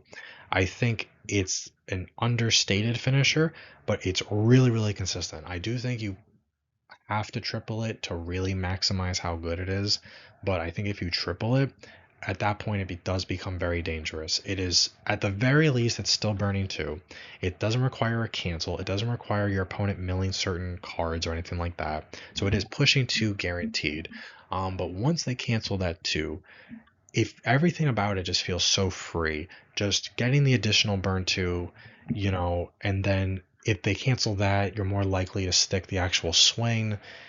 Doing that 3 times with triple ruby, it is actually very, very strong. It is only 6 stock up front, doesn't require any stock to use it, which means you can use any extra stock on other things. It does have a high hand requirement, but it is drawing on play, so it is mitigating that. I do think triple ruby is actually something to look out for with the upcoming season. It's one of the only combos where, like, when my opponent has used it against me, I'm like, please eat the 2, please eat the 2. I just want to eat the damage. I want to eat the damage and cancel the swing. I don't want this one freaking ruby to just cycle through a bunch of climaxes out of my deck. And I always hate when I cancel, sure enough, because, oh great, now he's going to trigger and I'm going to eat a 4 or 5, which is possible depending on if they have the Ruby Brainstorm in the back row, which gives soul, or could give soul, or if they're swinging direct. I have canceled 2 instances of burn 2 off of 1 Ruby, and then my opponent, through triggering and directing and stuff, they are swinging for 5, and sure enough, what happens? I eat the 5 because I had 2 climaxes right on top of my deck, and they were just able to get rid of them, and now I'm in serious, serious trouble. It still has all the great tools that Oshinoko, other versions of Oshinoko has. You don't even need to do eight choice. I mean, yeah, you don't need to do eight choice with this Ruby top end. Like with the Kana, you could still do door choice if you want to. There's really no difference. It still has the same, experience 6 requirement as the Kana, but not needing the cancel, not needing any stock up front to use it aside from 6 stock to triple it. I do think there's an advantage to that, and it is a very, very consistent finisher. Next up is something that I think people are going to maybe get a little bit of a laugh at. I actually do have Makin. It pictures the pants level 3 combo, which is the combo that lets you go to level 4 without dying. I do think the level 1 combo you should be playing with this is the level 1 choice combo, which is on attack, look at up to 5, add a character or an event. And it's a 1-0 on a choice with a soul trigger, which is really strong. I really enjoyed the show for Makeen, so I was looking forward to the set a lot. I know a lot of people, similar to Dan to Dan, they considered Makeen to be the worst or one of the worst sets that came out on the JP side of things when it was first released there. When I eventually got into Makeen and I looked at the set, I think yes, the set does lack finishing power a little bit, but I think the set is actually really solid overall. Its level 0 lineup is very impressive. It has multiple good level 1 combos with support around them. It has multiple great things to be doing at level 2. And level 3, it's if you build around this, level 3 pants combo that lets you go to level 4 without dying. I think there's some great options for it too. I love that the level 1 combo lets you grab an event. There are multiple good events in the set. There's one that I play 4 of, and I rarely max out on events in any set. Um, I have played a lot of Makeen since it came out. I basically played that nonstop from when Makeen came out the day after Valentine's Day, which is really funny. For anyone who knows the show, they'll know why. Played that nonstop until Oshinoko Set 2 came out. So I played it every round for like a month and a half by the time I got my cards in for Oshi. Um, Won an absolute ton. Um, for anyone who doesn't know, the level 3 combo at the end of attack, you can either burn 2 or you can pay 5, put the top 3 cards of your deck into your clock, and then send that copy of the level 3 combo to memory while it is in your memory. And while it is in your memory that way, you do not lose when you hit level 4, but you still lose when you hit level 5. Um, you know, there is no stock swap or anything, or Fumio or anything fancy like that in Makeen. There is a stock shuffle, which is fine. But some people say it's just a burn 2. Well, Marine is a burn 2. Marine does have other stuff backing it up. However, I think getting an entire extra level's worth of damage is really, really just very powerful. From experience, I can tell you that, it's not just a meme. There's a really, really good off finisher in the set that can effectively come out for 1 stock, and it deals burn depending on how many cards you have in your level, and it does it for a pretty cheap cost. And the actual level 3 combo itself, it does its burn 2s at end of attack for free. You don't have to do anything for it, so it's very easy to do triple level 3 combo, get 2 burn 2s off there, and then still do the whole level 5 shenanigan thing. And then still have some resources for the next turn, because I think the deck resource builds very efficiently, despite the fact that you are paying 5 if you want to do the whole level 4 or 5 shenanigans. Having played enough games, I could tell you that the deck can get there, and it can get there consistently, and it can get there easily.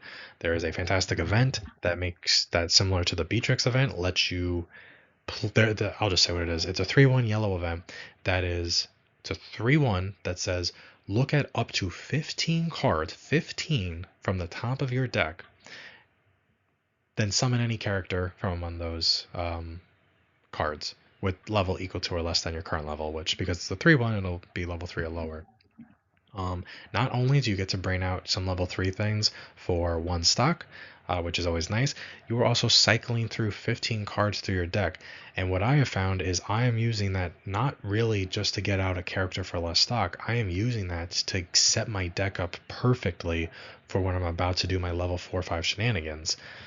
It gets me out of bad deck states while still gaining me advantage for one less stock. I have had games where I'm in a really terrible deck state where it's so bad that even if I trip up my combo and I go do the whole like level 4 or 5 thing, it doesn't really matter because my opponent just has to like play the game normally and play down a climax, and I'm still going to just eat all this damage because somehow I'm just out all my climaxes, but I got too fat of a deck.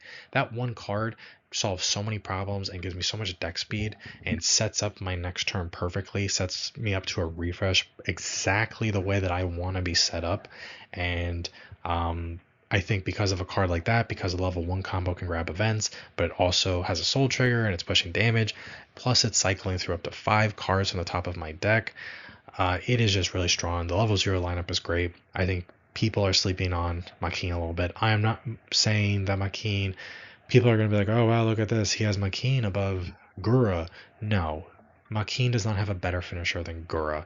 And I'm not even saying necessarily that Makeen is better than any version of Gura.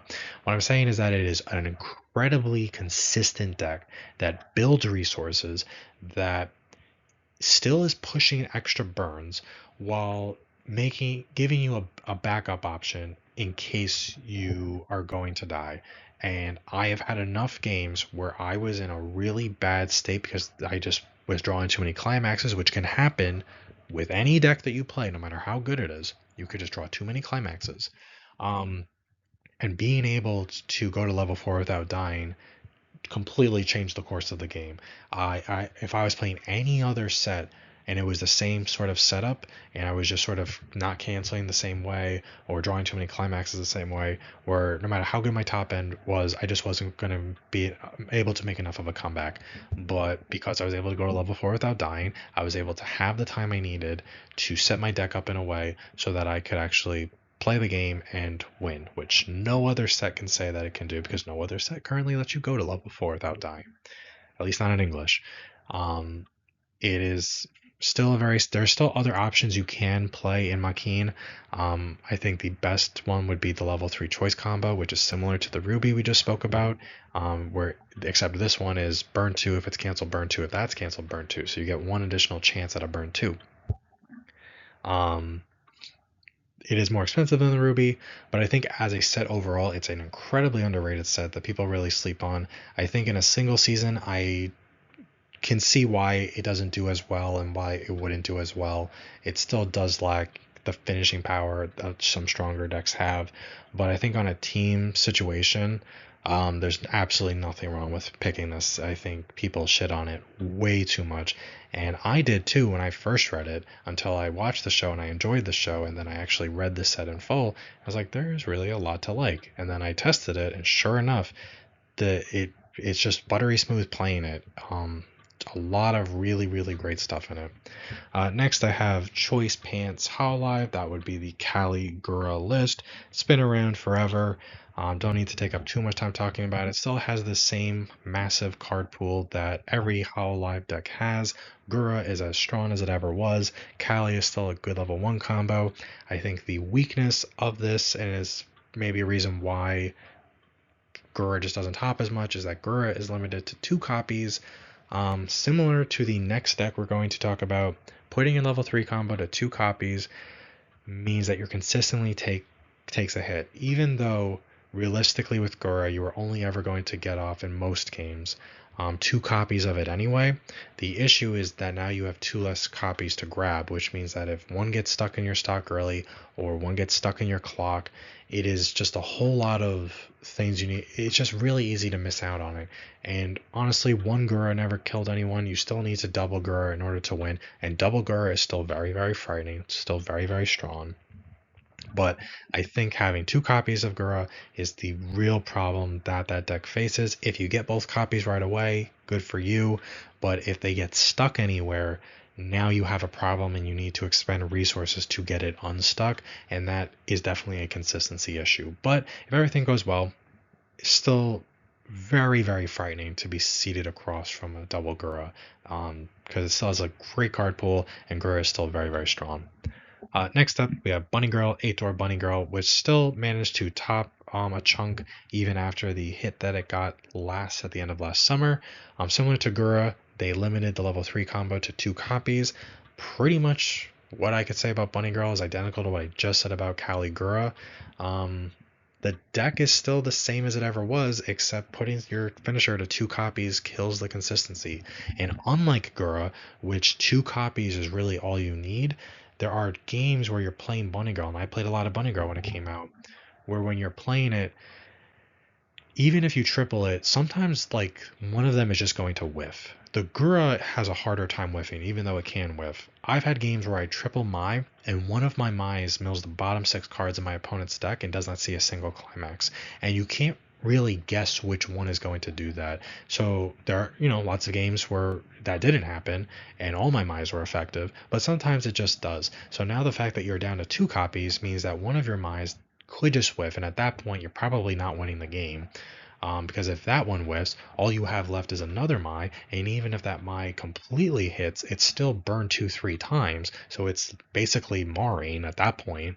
It's triple marring at that point, and that's not killing anyone. There are a couple of off finishers you can consider. Nothing wrong with them. Perfectly fine. But I think because of that, the deck does suffer. I think because it's at 2 copies, it's the same issue as Gura, where if they get stuck in stock or your clock or something like that, you now need to expend resources playing around that, and that just makes it really, really hard. Outside of that, though, the deck remains the same. Bunny Girl Set 3 was a phenomenal set, had a lot of great things going for it. Still using a couple of things from sets 1 and 2, and I still think Double Mai can still be very powerful, but the consistency is just hit in 2 very critical pieces, and I think that is just the big issue with it. But the rest of the deck feels fine, and I think that warrants a slot in B tier. Next up, we have 2 Eminence decks. Both will be 8 pants versions. The first one, and these are in no particular order, the first one will be the Shadow level 3 combo, which is on play, sack a character, salvage 2 characters, and at the start of your climax phase, I think it's start, not end. Yes, at the start of your climax phase, you may pay 2, sack the climax, discard 2 copies of the level 3 combo, discard an additional, I think it's 3 cards. It's either 2 or 3, but I think it's 3. I think it's 3. And if you have no other characters in your center stage, then you burn 3 5 times. People, I think this combo is perfectly fine. I think this combo has advantages. One advantage is you can do the full combo for only 4 stock up front. That is incredibly efficient. You are only getting 1 attack, but at that point you're still getting 6 instances of damage, which is very standard by Weiss standards. Most decks, if you triple your level 3 combo, you're getting 6 instances of damage. Of course, lately we've started seeing things like Akane and Bane Dream and stuff like that. That's all about dealing multiple instances with each card. But throughout a lot of Weiss's history, you would get 6 instances of damage if you tripled your combo. You are still getting that if you are doing this Shadow combo. A benefit is that because it is only 4 stock up front, you only need 7 stock in order to do your Shadow combo and stocks up your opponent, which at that point is can be very devastating. There is a great 3-2 delta, which is on play burn 1. There's no chance that it whiffs. All you got to do is play it out. So if you have 6 stock, you can get an extra instance of burn. If you have 8 stock and you have 2 deltas, you could get 2 extra instances of burn. At that point, I think 2 burn 1s, 5 burn 3s, and a swing doesn't sound too bad. And anything additional, is fine. I think the set just came out. Haven't been regionals to see this. It did not make a showing at Worlds at all. Nobody played it. There are a couple reasons for why that could be. I think most likely it's because people just didn't have enough time to test it, so they didn't want to be on it. But I think this is a very resource efficient combo. There are people that are going to complain that the level 3 combo needing to discard 2 copies of itself is problematic. I think it does salvage 2 on play. I think that is fair enough, where it shouldn't be too hard to get the 3 copies that you need. I think it's a very resource efficient combo. I like that it mostly dodges battle. It does stink that it stacks the climax, so it is losing the soul, but you can argue that sometimes it'd be better if it did lose the soul. At the end of the day, I think it's perfectly fine. And I think the playing 8 pants has advantages in Eminence, and I think the fact that you can stock swap and still get off that many instances of burn actually does make it a real threat that you do need to be wary of, especially if your opponent is hitting level 3 first. That could potentially be very devastating. Stock swap is very, very powerful, and even if it's not stock swap, being able to get 2 burn 1s and 5 burn 3s and a swing for the grand total cost of 8 stock is really not that is kind of frightening, and it's not an unreasonable number to hit. And even if you sacrifice one of those burn 1s, 6 stock for a burn 1, 5 burn 3s, and a swing, that's pretty reasonable to me. Next up, we have another Eminence deck that is also 8 pants, except this one uses the Sortie Pants combo, which revolves around 3 different characters that all work on the same level 3 combo. One of them is the stock swap, but its combo is not the stock swap. That's just its own play effect. Its actual combo is on attack. It's kind of like a bad mocha. Look at top 2, leave 1, put the other at the bottom of deck, which really sucks if you see 2 climaxes. But then the other one is on play, burn 1, which we already talked about, and its climax combo is on attack, pay 2, burn 2. And then we have the last girl that works in that combo is the alpha, which is on attack, pay 1, ditch 3, burn 2 if it's canceled, burn 3 if it's canceled, burn 4. I think having access to such a versatile sort of way to deal damage, I think is very strong. I think this one is costlier than both the Beatrix and the Shadow combo that we just looked at, and it does require more setup. I think its ceiling is definitely higher than the Shadow combo we just talked about. I don't quite think the ceiling is higher than the Beatrix combo that we discussed earlier from Eminence, but I do think the floor of this combo is higher than the floor of the Beatrix combo. So it is trade-offs no matter which combo you go with. Realistically, the Shadow combo we just discussed is probably, it might have the lowest ceiling, but its floor is probably the highest. So it's the most like middle of the road, solid, reliable option. But I think this Sortie combo that has the 3 girls, I think as long as you have the right pieces that you need, I know ditch 3 sounds like a lot, but on play it does dig for 3 and add a card, so it's more like a ditch 2. And it's not unreasonable to do double alpha and 1 delta. At that point, the potential for damage is kind of nuts. I think at that point, you only need, if you went for double alpha and double delta and 1 delta, you would need only 8 stock up front if you planned on doing the burn 2 from delta immediately. And the only reason I bring that up is because there is a really great top check 3 brainstorm that says when you play a climax, you look at the top 2 cards of your opponent's deck and rearrange them. So if you don't see a climax in the setup that I just described, you'd want to attack with the delta first to get a guaranteed burn 2. And then you do your swing and then you move on to alpha. But if you do see a climax, or if you see a 2 climaxes, you would want to attack with the alpha first. That way you get a guaranteed cancel so that you have more instances of burn, which is just always a really, really great thing.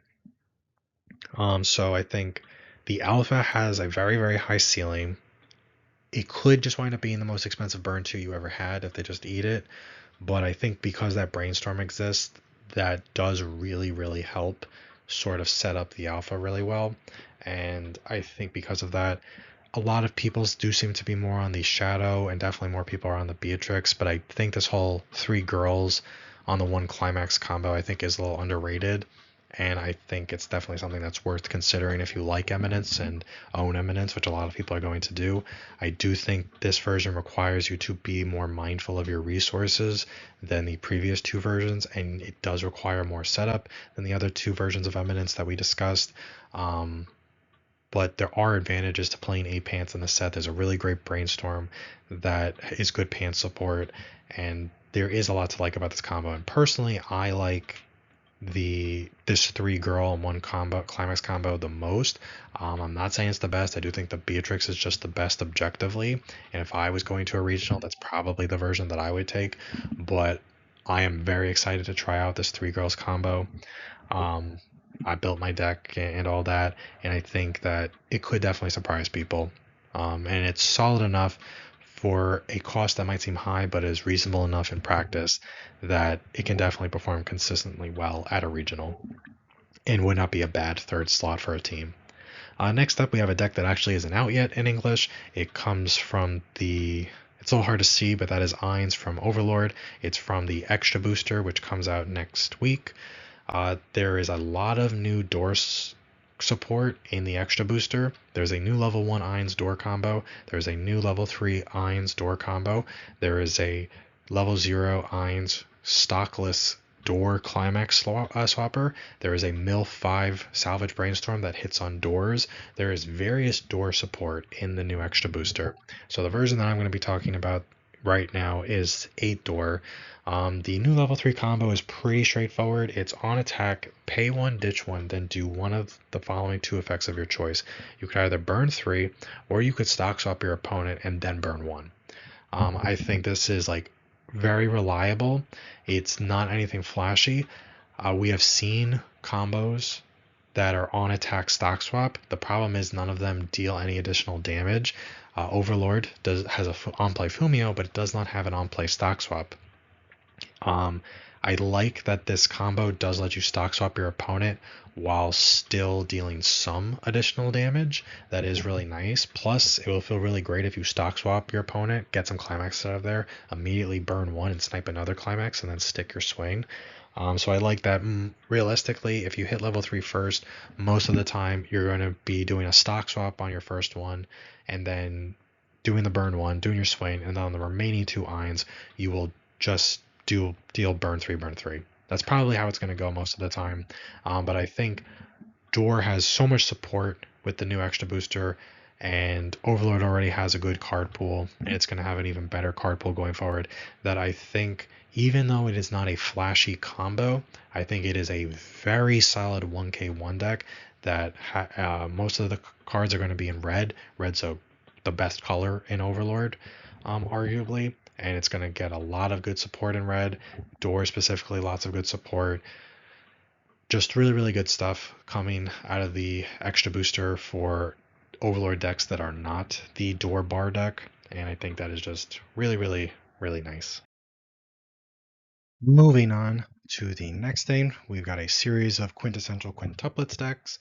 Like what I've already said before, we're really at a point in B tier and have been for a while where this is not a strict order. However, in general, I think quints decks can be moved around in B tier a bit. I will say though, having tested each of these quints decks a lot, I think even though these decks can be moved around in B tier, I do think this is the general order that I would put these quints decks in if we were only looking at quints decks. First, I've got the 8 door Itsuki, then the 8 bar Yotsuba, 8 choice Ichika, 8 standby Nino, and the 8 pants Miku. Now, a little bit of reasoning why I put it this way. I think people might be somewhat surprised why Nino and Miku are so low. Nino got hit on the last ban list. It was doing really well before then. The premium booster put in a lot of work to put Nino back into the meta, and it succeeded in that. And it succeeded too well because it was topping a lot, doing really well. Bushiroad hit it again, and very little has happened with Nino since that last hit. I think the hit was a tad too much. I think it did deserve a hit, not quite a hit. I still think A Stand by Nino is good, but it has like 5 cards on the quints list or something by now, and they're all because of Nino. None of them are because of any of the other girls. They're all because of what Nino would do, which goes to show how powerful 8 Stand by Nino is. And I've played a ton. I've been playing 8 Stand by Nino since Set 2 came out, which put 8 Stand by Nino on the map. And I love the deck a lot, and I've bought into Set 3 and the premium booster with all the standby support, all the Nino support. I like Nino, all that stuff. I hate putting her this low, but I think until one of those restrictions comes off the list, Nino is just, at the end of the day, Nino already is only a burn 3, and Quints has no decompression tools to speak of, really. So it's already facing an uphill battle where it doesn't have the craziest finisher, and it has no decompression, but Nino had some really good tools that made up for it 100%. And it keeps having those tools taken away from it. And that hurts the consistency of the deck. It hurts the ceiling of the deck. It lowers the floor of the deck. And so that is why I put Nino solo. Miku I put in last because, and that really hurts because Miku is my favorite girl from Quince, and I've been trying to make Miku work since day one of set one. And for any of the OG Quince players know, Miku's set one combo was on attack, pay one, Icy Tail 2, so mill the bottom two cards of your opponent's deck, deal X damage, X is equal to the number of climaxes milled among those whole two cards, and then mocha your opponent for 2. It was really bad, and I tried making that deck work a lot. I own a playset of the SSPs for that combo because I love Miku that much, and that combo sucks. And then set 2, they gave Miku another combo, and that combo also sucks. It's a really bad restander. It's a really bad restander. And set 3, they finally gave it a good combo, and they gave it good support. Miku got a lot of really great cards with set 3. And that definitely helped. And then the premium booster came out, and they came out with cards that further supported that specific combo. And Miku was doing well. It was doing well with set 3. It was doing well with set 4 with the premium booster. I think it's fallen off though because at the end of the day, Miku is burn one twice, maybe.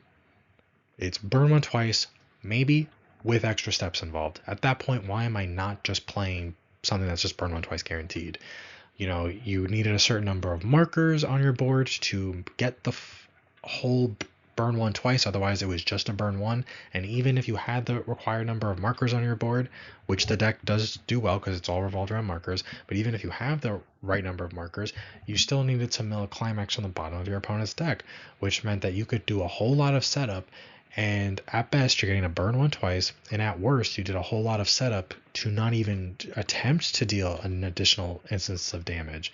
You know, it's not even like you did it and your opponent just canceled it. You just didn't even get to try. All you did was mill 4 clean cards out of the bottom of your opponent's deck, which really, really sucks. I still think Miku I think it's fine. I don't think it can compete as well as a lot of the finishers, both above and below it, that are on this list. The reason I have it still in B tier is because it still has access to money counter, which is really strong. Its level 0 game is still strong. Level 1 is strong. Level 2 is strong. It still has great tools at level 3. I think its finisher is just the weakest part. But when every other aspect of your deck is very consistent and very strong, I think that helps elevate a deck whose finisher is the weakest out of the other, quintessential quintuplets finishers that are on this list, which is the other 4 that are here. So it does kill me. Miku's still the best, but it is what it is. I know we're sort of working in a weird order as I explain why they are on this list, but I just wanted to get those 2 out of the way because Miku and Nino are like the most popular girls. People might want to have an explanation as to why I put them so low. I still think both have advantages, and I think Nino just needs to be taken off the list. Maybe not completely, I'm not arguing for that. Maybe that would be too good, but something needs to come off the list because it's a little unfair right now that so much of it is hit. Because now it's not unplayable, but it's just so much harder, and obviously they just hit it too much because now it's not topping at all. And I think Miku just got to a point where it's being power crept a little bit, and that is its biggest weakness. But as a shell of a deck, still very strong, still like it a lot. Nothing wrong if you had this as like a third option on your team. Then we'll go to the third slot right in the middle. We got Ichika, a choice. Most likely this would be choice level 1, then a choice at level 2, which is an early play level 3 combo that comes out at 2, and then level 3 choice Ichika combo, so it would be a 3 climax split, all choices. There's a couple of good level 1 choice combos that Ichika has, doesn't really matter. Your level 2 game will be early playing your level 3 combo, and that combo, which is also on a choice, is on attack. Search your deck for 2 characters, put 1 a stock, put 1 a hand, and then it has a non-climax effect, which is when it's attacked, you could pay 1, look at the top 2 cards of your deck, you could leave up to 2, dump up to 2. So it's great resource generation, and it's really great defensively. Ichika, in my opinion, I know Nino people see as the broken Quince deck, but I think that Ichika actually has the best card pool in all of Quince. I think, maybe not with set 1, and she definitely got a big boost with set 2, but I think by the end of set 3 she just had the best card pool available to her. There are reasons why, and she did top after set 3. She actually started topping. She wasn't really topping before then. There wasn't much for her to do to top, but after set 3, I remember a few months after set 3 came out and it was the single season, she randomly just started topping, and then people started realizing that there was a lot going for Ichika. She's got some weaknesses. It does need a little bit of setup if you want to do your whole early play combo. Your level 3 combo does require a cancel, but it is very cheap and efficient. But overall, I think Ichika is still really great. Fantastic level 0 lineup, fantastic level 1 lineup, fantastic options for 2, fantastic options for 3. There is just a very, very solid overall deck. I think the reason why I have this lower than both Yotsuba and Itsuki is Yotsuba has a worse card pool than Ichika for sure, but Yotsuba, by the time we get through the premium booster, Yotsuba's card pool is actually good now. And its finisher is just more powerful than Ichika's. And it also builds memory compression. And I've tested all these decks, by the way, if I didn't say it already. I've tested all the Quince decks a ton. I've taken multiple Quince decks to different regionals. I've tested Quince a lot at locals, played them all in the simulator to death. Very experienced with Quince. I used to have Yotsuba at the bottom of the barrel, even after the set 3 came out, even after the premium booster came out. And then when in the US we had the JP championship and Yotsuba won the whole thing, and that was with JP decks, and I was surprised that Yotsuba managed to do that. I just copy and pasted the winners list just because I wanted to see what the dealio was. And after getting better at it and just playing it card for card, I saw the vision. I saw why the deck was so great. The deck has some really great options. I'm not saying it's like the best deck that's ever been made or anything like that, but I think it's like a transformer. There's more than meets the eye. I think there's a lot of really good stuff going for it. Being able to have a cheap burn 2 and then easy access realist. It's really the finisher. For anyone who doesn't know, it's on a bar. It's on attack, pay 1, burn 2. Then, if you meet a certain memory requirement, which is really easy to do in Yotsuba, there is an off finisher effect tied to the same card that is pay 2, ditch 2, burn 2. Now, I know all of that sounds like a lot. The hand requirement actually is not difficult to meet at all, especially you're an 8-bar. Your actual climax combo doesn't require any hand. The stock requirement is the issue, but there's a really fantastic level 0 that lets you rest any 2 characters and then give a character the ability that when it gets reversed that turn, you blind stock yourself. That card has been so phenomenal where it is very, very reasonable with Yotsuba to do triple Yotsuba combo, get all your burn 2s off the climax combo, and still easily be able to do at least one additional burn 2 with the off finisher effect, and potentially get the second burn 2 from the off finisher effect. Doing a full 3 would be greedy and it's probably not going to happen. But from my games testing it, super easy to do that, and that is really, really strong. And at the same time, you are playing bar, you're playing 8-bar, you are slamming the climax every single turn. Your level 1 combo has the potential to look at up to 7 cards depending on what's in your memory and grab a character. There is a 1-0 changer from the premium booster that sends itself to memory by paying a stock to grab your level 1 combo from your waiting room, so more memory compression. 8 copies of your level 1 combo. We have seen that movie before on Oblivionis. That is pretty broken. And while it's in your memory, at the start of your turn, it is a climax swapper for bars. Absolutely fantastic. You don't even need to play out a climax swapper anymore. There's just so much great stuff going for 8-bar Yotsuba once the movie set and the premium booster set came out, that I think its ceiling is just so high and its floor is actually reasonably high. I'm not gonna say its floor is, I shouldn't say its floor is high, but I don't think its floor is low by any stretch. That I think Yotsuba actually overtakes Ichika, despite Ichika definitely still having a better card pool. Yotsuba's card pool by now has been so tailor-made to focus in on that specific level 1 and level 3 combo that came out in the movie set, and it does it so well that it is actually something, if you like Quince and you like Yotsuba, I think it's a really solid option. The best Quince deck, though, I think, is 8 Door Itsuki. This is with the level 1 door that's on attack. Discard a card, look at top 3, add 3 characters or a specific event, which most people don't play, but add them to your hand. And its level 3 combo is on attack. If you have experience 6, discard 3 cards. If you do, burn 3, Mocha 2. Burn 3, not anything special. Not bad, but it's not anything special. Mocha 2, not particularly great, to be honest, if it's just that. Combine those two effects so you have a burn 3 and a Mocha 2, and that Mocha 2 comes right before your swing.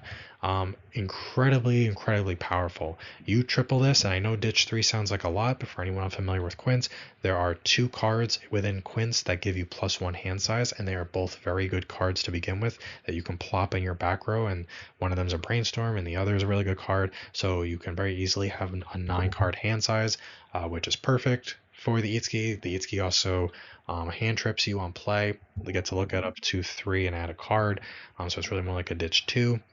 Pair that with the fact that you already have additional hand and you have a level 1 combo that just generates you raw hand size. Really great package. Itsuki has a lot of great cards that are Itsuki specific. You can also build decks that aren't as Itsuki focused outside of level 1 and 3. I've done that to great success. You don't have to go mono Itsuki like a lot of people do, but you absolutely can, and that's still fine. But I think that finisher is just so incredibly powerful, so potent. I have taken that to multiple regionals, and I've always done well with it and enjoyed it. Played it a lot at a local level, and done great with it. So I think Itsuki and Yotsuba you could take to a regional, and they're, as long as you know what you're doing and you know your matchups, perfectly great. Ichika, I think, requires a bit more skill because there's just more going on, and anyone who's played Ichika will know that there's a lot of specific pieces you need to be grabbing at very specific times, and there's a lot of climax swapping and that sort of thing. But I think the deck as a whole is worth it. Still really good. 8 Stand by Nino still has some cool stuff going for it, but they just keep lowering the ceiling on it with these hits, and they keep lowering the floor on it with these hits. So that's just a little tough. And Miku is still a great shell of a deck, but I'm not quite sure its finisher really holds up. But at the same time, you're on 8 pants and you are just slamming a pants climax every single turn, ideally. You're generating a lot of resources while pushing damage, and that combined with a very strong shell of a deck does make up for a finisher that can be a little lackluster and can whiff. Next up, we have Bochi the Rock. Traditional door bar Bochi. If you want to be competitive, that's the best way to go with it. Seen it a lot. It's been around the block for a while. And I think it's still a very solid deck. It has the Itsuki combo that we just discussed at level 1, where you get to just get raw hand size, and then its level 3 game is just Marine, but it's end of attack instead of on attack. The set does have access to a stock shuffle and a Fumio, which is nice. It has a decent level 0 lineup. It has some decent techs at level 1, a couple of cool things you could do at 2. This is a set that is not blowing anyone out of the water with its raw power, but it is very consistent. And sometimes that's really all you need. I think I did used to have Bochi a bit higher. I think it's still good. It could definitely be ranked higher than some of the things in B tier, but it's a little unexciting to me, I think. Is my biggest complaint. There's nothing flashy about it. Not every deck needs to have flashy things. But I think that's perfectly fine. Next up, I have Tokyo Revengers.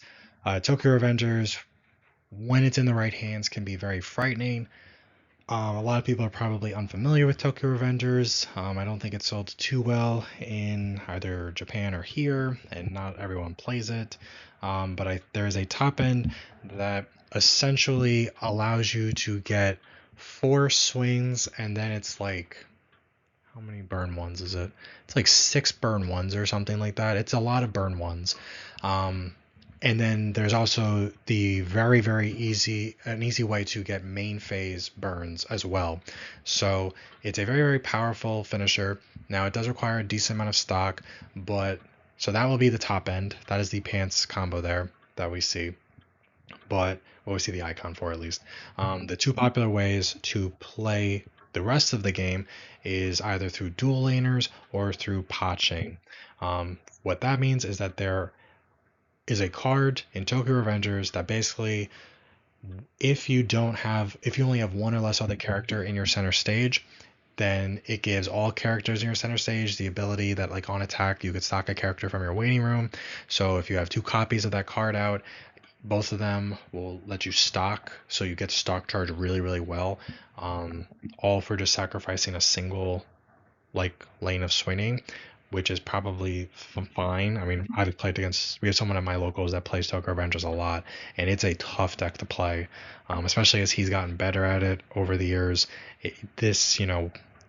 The top end is just so powerful, and even if you're playing dual laners and you're sacrificing a lane until you get to level 3, the resource generation that they build is just sort of next level. And the deck is set up to easily loop that.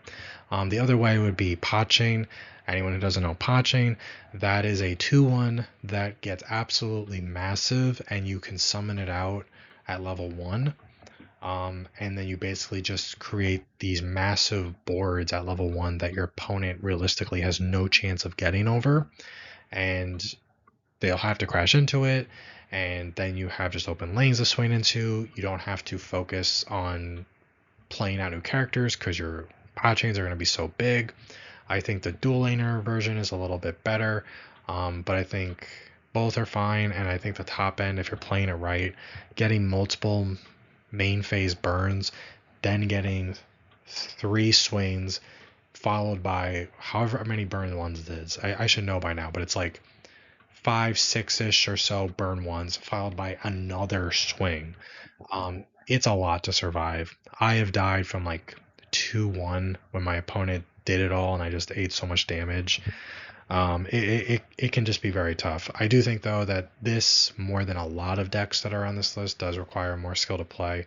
Maybe, if not skill, a lot of practice. It requires a lot more practice. Your deck building needs to be airtight.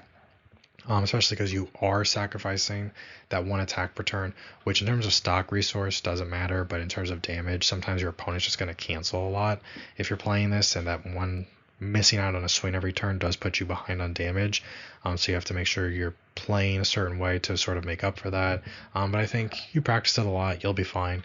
I don't think any other version of Tokyo Revengers is really that great and worth considering outside of the top end we've discussed here. The set is fine on its own and has some cool stuff, but like its other top ends are just not really worth it in my opinion. But the set has a lot of great cards going for it, a lot of awesome utility, some really cool zeros, and just the whole package overall is really, really good when it's in the right player's hands. Next up, I have 8-bar Azure Lane.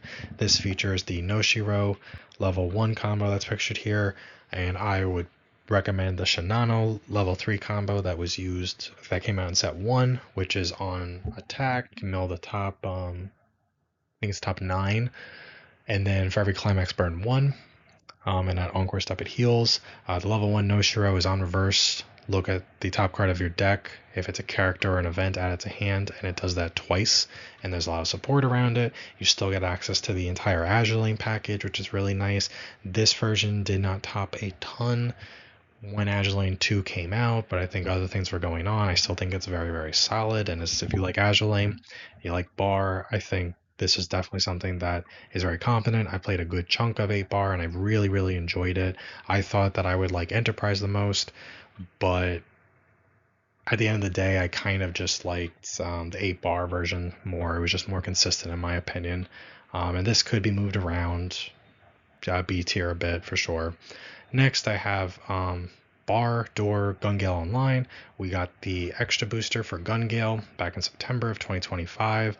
Gun Gale did have a regular set with set 1, which came out forever ago. I can't even remember the year, but it was a long time ago. That set wasn't like that amazing when it came out, but it's super, super dated now. You are playing entirely new level 1 and level 3 combos that come from the extra booster if you want to be competitive. You could use some of the old zeros. You're playing a lot of new stuff, though. I think the extra booster was really underrated. Its biggest weakness is that it was an extra booster, so it had a small card pool, but they did a pretty good job of trying to maximize the cards that were in it. The level 3 combo does require a lot of different things to sort of go. It is on reverse if you have the climax burn 1. I know that's not that great. It does get really, really big though, so that helps that. But then it has another effect, which start of Encore Step, if your opponent's board is clear or all their characters in their center stage are reversed, pay 2, ditch 1 to burn 2. When you pair that with burn ones, that is actually very, very strong. And the level 1 combo, I know pay 2 sounds like a lot, the level 1 combo does help you stock charge, similar to Oblivionus can help you stock charge, though Oblivionus is kind of a guaranteed stock charge. It's more akin to the Modernia level 1 from Hololive, from Nikkei, and the Chloe level 1 from Hololive that have the chance to stock charge you, and that helps make up for it. We saw this deck at Worlds. I think it did win its streamed match, but it's done okay during the regional season that it was legal for, and I think it's a very solid deck overall. You can play around it a bit if you know what it does, and you just crash your characters the turn before your opponent goes to level 3. At that point, your opponent is just doing a pay 2 ditch 1 to burn 2, which really sucks. But if you are able to get the reverses and then the burn 2s, that is a pretty deadly combination. Plus, the set does have a traditional stock swap, which is really, really great. Next up, we have Fairy Tale, Bar Door Fairy Tale, so the level 1 Bar Lucy combo, which is on attack. Look at top 4. You can add a character, or I forget if you have to add the specific event or any event, but honestly, probably the biggest event is this 1/1 event that you'd want to be grabbing anyway. The Natsu is on attack, discard a card. If you have 3 differently named characters in your memory, discard a card, burn 2, and then it gets the ability that you can't receive auto damage during its battle till the end of the next turn. So it's a little bit of burn, a little bit of protection, which is nice. I think Fairy Tale is an underrated set, but it's definitely not like underrated in the same way that I think something like Makeen is underrated, or Dandadan was underrated when it came out. I think those sets are underrated, but they have a lot to make up for it. I think Fairy Tale is underrated, but I don't want to be mean and say not by much, but kind of not by much. I think it does have a very competent level 0 lineup, including some really cool things. I think its level 1 combo is perfectly good. I like that it's on a bar. I think it has a couple of interesting options you could use at level 2, but nothing too crazy. And I think its level 3 game, it has a couple of interesting cards that are like utility cards. Its combos are really not that great outside of the Natsu, and the Natsu is susceptible to things like D-levelers, blinks, hand bouncers, which really stinks at that point. Needing 3 differently named characters in your memory might sound like it's an issue, but there's enough good level 0s that go to memory that you'd want to be playing anyway, where it's really not that big of an issue most of the time. I think it's a very solid sort of set, and this deck is very solid in it. It doesn't do any one thing better than any other deck that's on this list does, but it's consistent enough in most places, even if it's not like the top of the pack, where I think it makes up for it and it's perfectly fine. I had no idea where to put this next one with 8 Pants Freerin. Wasn't sure, is this too high? Is this too low? I think Freerin as a set is solid overall. It's a solid 8 out of 10 set in my opinion. But I think its biggest weakness is that its finishers are a bit lacking. The main one that most people play is still the trial deck one, which at the end of the day is just a burn 4. And it's not even like a burn 4 that gets something additional to it, like a Mocha, like Hendrickson does, which is disappointing. It's still a fine set, and it does have a set 2 coming out in JP at least. But I've tried making Farron work. For whatever reason, the deck just doesn't like me because it doesn't play as well for me as I see it playing for others. And I love Farron. I love the show. I just finished watching season 2 like 2 days ago. 3 days ago, and it's still a solid set. It has some really awesome stuff at level 0. There are some really good profiles at level 0 in the set that I am jealous of that I don't have in other sets that like me more. It has perfectly good level 1 combos. There's some cool stuff you could do at 2. You have some decompression options. You have some cool things at level 3. It's a very solid set overall. I think the biggest weakness just comes down to at the end of the day, I'm not quite sure that burn 4 is enough. There are other finishers you can be playing that each have advantages and disadvantages. Um, there's a, but I think the burn 4 is still the best of the bunch, but it is just a burn 4 that doesn't have anything additional going for it. And I think that is just sort of the biggest issue for it, even though I still like Furin as a set a lot. And when it's single season, I think Furin has died down a little bit, but I think with teams, because of how well the set sold and because of how popular the IP is, and because the set is still good. At the end of the day, it is still a good set and it's still a good deck. Because of those things, I think it will have some good representation. It'll get some top 8s throughout the season. Even if it's, just because it's not the best at any one thing, it's definitely not the worst at anything whatsoever. It is really competent overall. Like basically everything that it does is at least an 8 out of 10, and in some areas it is better, and there's no area where I think it's particularly worse at than that. And consistency is really important when you go to a regional. So this could be higher, but I definitely don't think it deserves to be lower. I did have, out of most of the things on this list, Freerin was the one that had me moving it around the most. And this still may not be the perfect slot, but I still think somewhere in B tier is where it deserves to be. Lastly, in B tier, we have something that also gave me a bit of trouble, and I thought about putting to C tier. We have Standby Choice Azure Lane.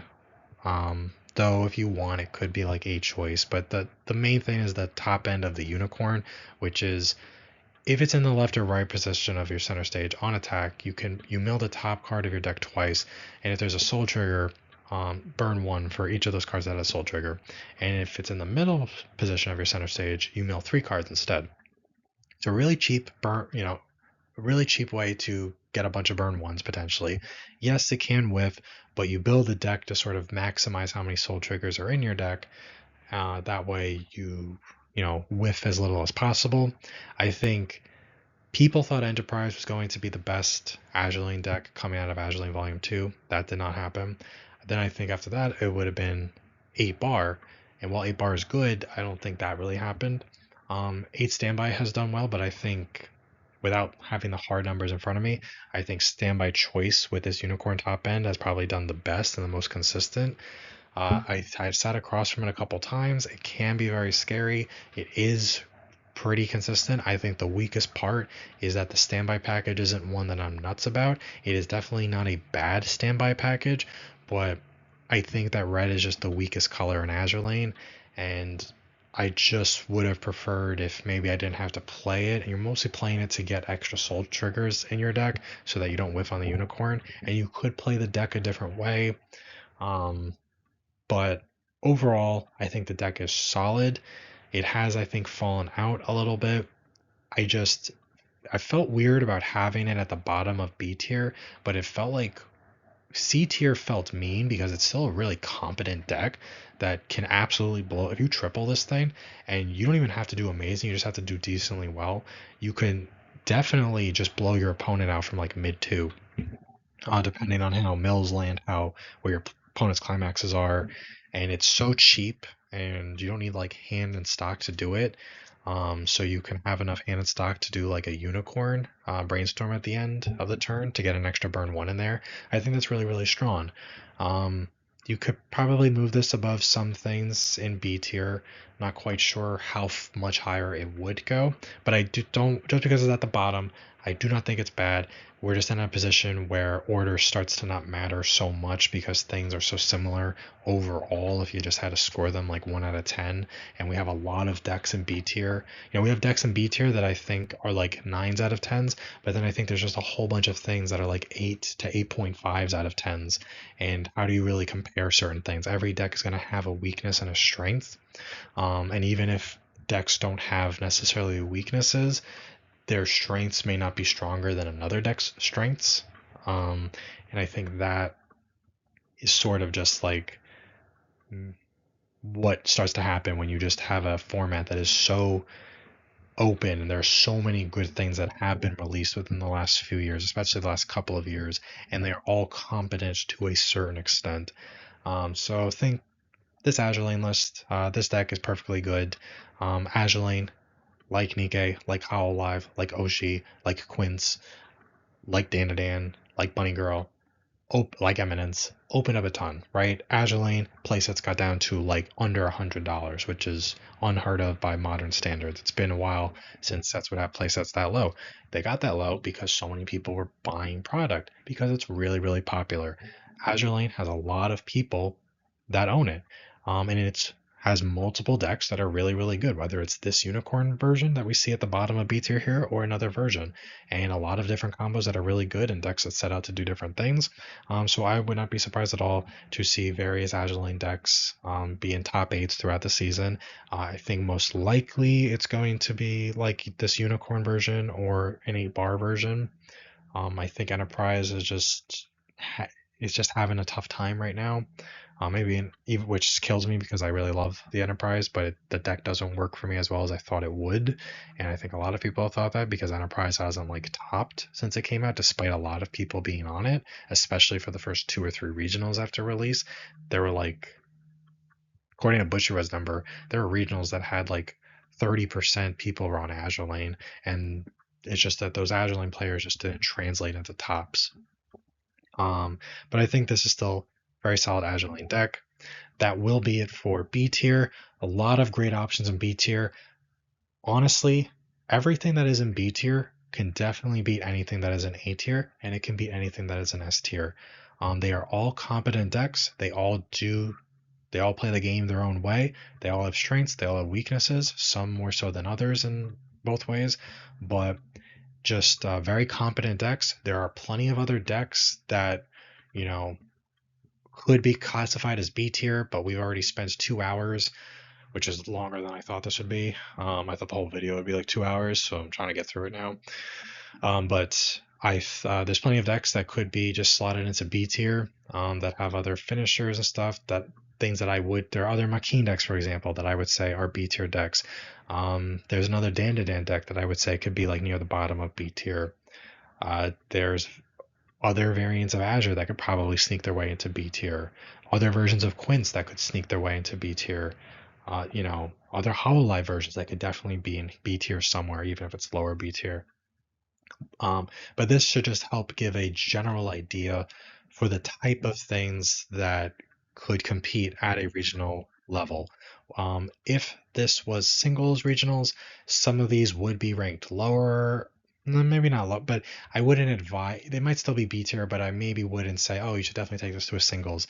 But because it's trios, because it's a little more open, because it's often a little more casual, for anyone who hasn't been to many trios regionals or you're going to your first trios regional this season, I think the video up until now should hopefully have done a good enough job explaining why certain decks can make the cut.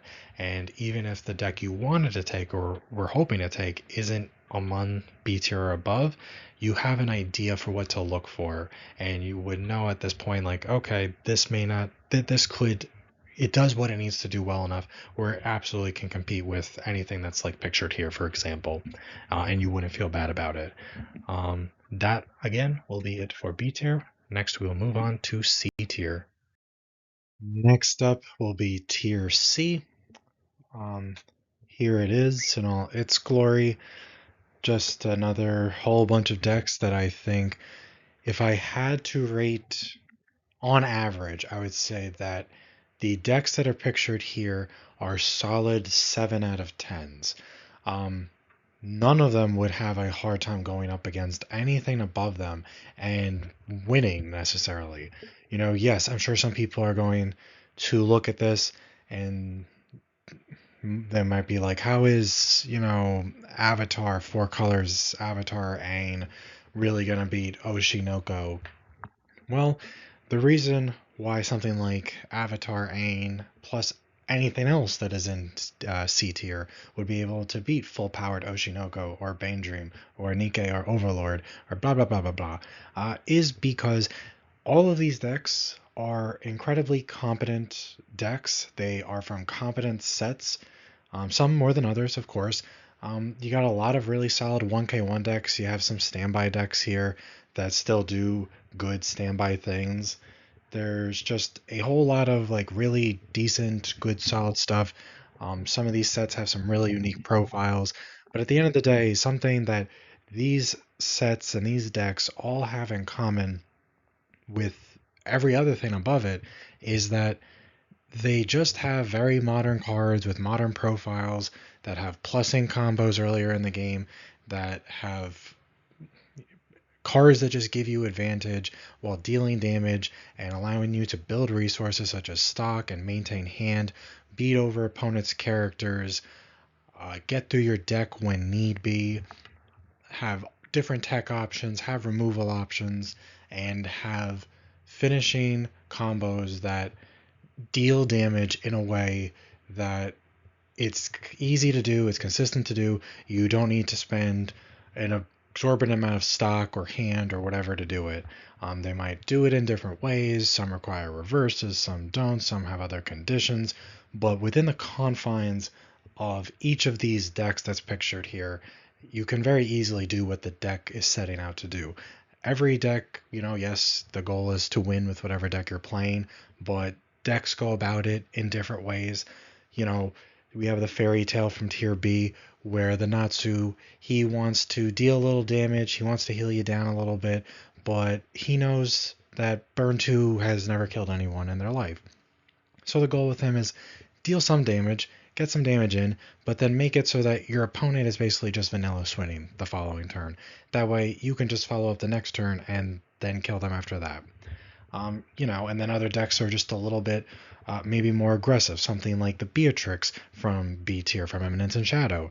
That is just a go big, go home sort of finisher. It doesn't heal or anything like that on play. Its one goal is to get as many instances of damage thrown at your opponent as possible, so that they just immediately lose.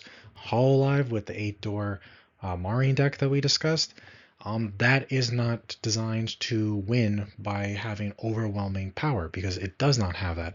Instead, it requires you to slowly and methodically build resources so that you can use various utility pieces that are designed to wear down your opponent, break down their defenses, and then win with very, very solid, reliable, and cheap damage. That is what that deck does. Every deck goes about it in different ways. I think the decks that are in C tier, they are no different. Some will just build resources. Some will be sort of like, they may not be the most overpowering of decks, but they are very reliable. They might have good triggers. They have combos that are easy to loop. They have good support cards, whatever, whatever, whatever. First up, what I want to talk about with the first deck in C tier is something that I am excited to try out myself, even though it's more so because I'm a Data Live fan and not necessarily because the card is so broken on its own. But it is from Fujimi Set 2, which just came out a week or two ago. There is a new level 3 combo in it that's on a pants that is a Data Live card. And even though I didn't specify in the picture,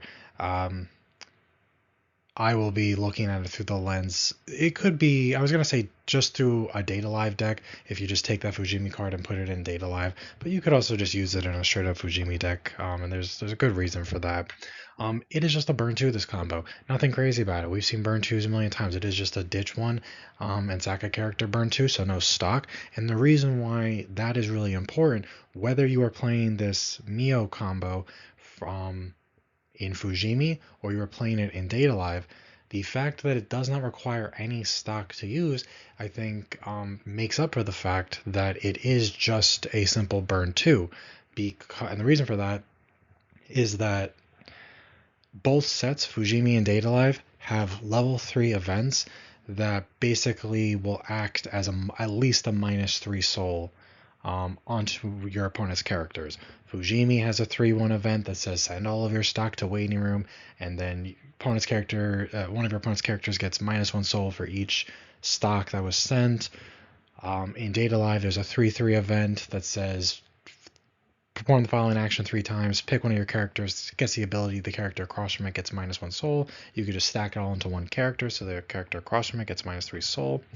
The Fujimi one does have a higher ceiling if you have any extra stock, but both are super reliable. So something like that Mio is a very, it is moderately offensive, but it's also not trying to necessarily kill your opponent. It understands that that's not its strength. So you have defensive options regardless of whether you're playing pure Fujimi or throwing this into Data Live. And for anyone unfamiliar with Fujimi as a set, Fujimi has several IPs in it that have their own individual Weiss sets, such as Saikano and Data Live. You are allowed to use the cards that are in Fujimi that are also Saikano cards. You could use them in Saikano. Same with the Data Live cards that are in Fujimi. You could use them in a pure Data Live deck. The only thing you cannot do is take a Data Live card from a Data Live set and put it into a Fujimi deck.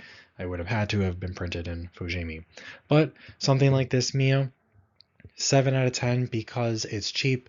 That cheapness allows you to do other things. Stock swap exists in both Data Live and in Fujimi, and the stock swap actually just got reprinted in Fujimi from set 1 for Fujimi. So something like this, it's on a good trigger, it's on pants, it swings big, it's dealing damage, it allows you to set up some damage reducing abilities the following turn. It's nothing flashy, it's nothing crazy. Whether you are playing Data Live or Fujimi, something like this Mio, it doesn't have to be this Mio, but something like this Mio is very valuable because it's not broken by any stretch of the means, and it doesn't necessarily enable anything that's broken by any stretch of the imagination. The way that Maureen from Hololive and Chloe from Hololive sort of just they enable some really busted things. This Mio, it might be in C tier, and a Mio deck would be in C tier because it's not enabling really crazy broken things, but it does enable you to do certain things that are worth mentioning, making it a good offensive and defensive option. I am not talking about this Mio combo to death. Well, I mean, I am, but I don't mean to. The reason why I'm talking about it so much is to sort of just give a vibe for what I think I was going for when I was looking for decks to put into this tier. Not everything in this tier is going to be a good defensive and offensive option, but looking for things that they overall are very solid. They excel in certain areas while not really having many weaknesses. Something like this Mio Fujimi. For anyone that watched my set overview video for Fujimi set 2, they'll know that I actually really enjoyed the level 1 combos in that set and the level 0s in that set. I think they are astounding. I think they're really, really good. I think they are let down a little bit because the level 3 combos by comparison are very tame. They're fair. There's nothing wrong with them, and there are some that are really good. Just nothing that's like broken or anything like that. So I like that the Mio just is a very fair card that is supported by a strong deck if you're playing Fujimi. I also like that if you throw it in Data Live, you still just have a very, very reliable, consistent 1k1 sort of deck. Same sort of thing. Data Live has a really great card pool. It is starting. It's not there yet, but soon it's going to start being a little dated, but we're not quite there yet. There are still plenty of great cards in Data Live sets 1 and 2 and the spin-off set Data Bullet that make it so that you could just throw this in your Data Live deck. And Data Live is actually, not counting Data Live 3, which hasn't been released in English or even announced for English, Data Live is suffering from finishers that are easy to triple, that are easy to pay the cost for, and do reasonable amounts of damage, which is weird considering how powerful Data Live was at one point. For example, there is a finisher that we will talk about later in Data Live that you are restricted to playing only 2 copies of it, and we've talked a couple times today about how that's just not that great, that really destroys consistency. There are other finishers in Data Live, but they have conditions that aren't always most ideal, like they require reverses, or they cost an enormous amount of stock, or the damage they deal just isn't worth the cost that they pay. And I might like some of them personally because I'm a big fan of the IP and I love playing the decks and stuff, but they have weaknesses that make it hard to play. Something like this, Mio, means you like Fujimi, you like Data Live. You can just throw it in a deck, get some practice in, got a very competent 1k1 deck, and as long as you're just pushing soul throughout the game, and you got a finisher that does some stuff, and you got a couple of backup options, you are good enough to absolutely go head to head if you're having a good game and you know what you're doing against anything that is ranked higher. It's the same thing with the next deck that is on this list. It is another combo from Fujimi. Fujimi set 2 does have set like a couple, like maybe 2 or 3 other, aside of the ones pictured here, level 3 combos that I do like. There's just none that I particularly love. And that is the weakness for the set, in my opinion. I think, though, the combo that's pictured here, I can't remember the name, but it is highly, you get all the benefits of playing Fujimi. So you get a really solid level 0 game, really great level 1 combos, some really great utility throughout. And then this combo is basically on play, you could summon any other character from your hand, and if you play another copy of the level 3 combo, you could then use its effect to summon another copy, so you can triple your combo for 2 stock.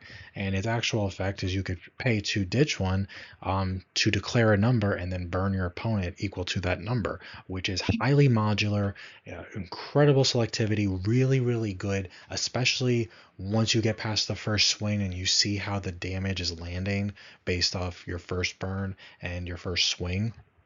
That level of selectivity for a reasonable cost, considering the fact that you can tri-field your finisher combo for only 2 stock, is absolutely just, it's almost unheard of when it comes to this. There are a couple of combos that I could think of off the top of my head, in English at least. I'm not as familiar with the Japanese side of things, but the combos that do let you sort of have some say over how much you're burning. Something like Dragon Maid has a combo, I think Toru, which is, I think, the same cost. I think it's pay to, you can either burn one for free or you could pay to ditch one to declare a number and deal X, but that thing doesn't summon anything on play, which makes it really hard to triple it and to actually get the selectivity off. Something like the Zafkiel Kurumi from Data Bullet, which I love because I love Kurumi, that lets you pick a character in your clock and you burn X plus 1. X is equal to that character that you chose, their level plus 1,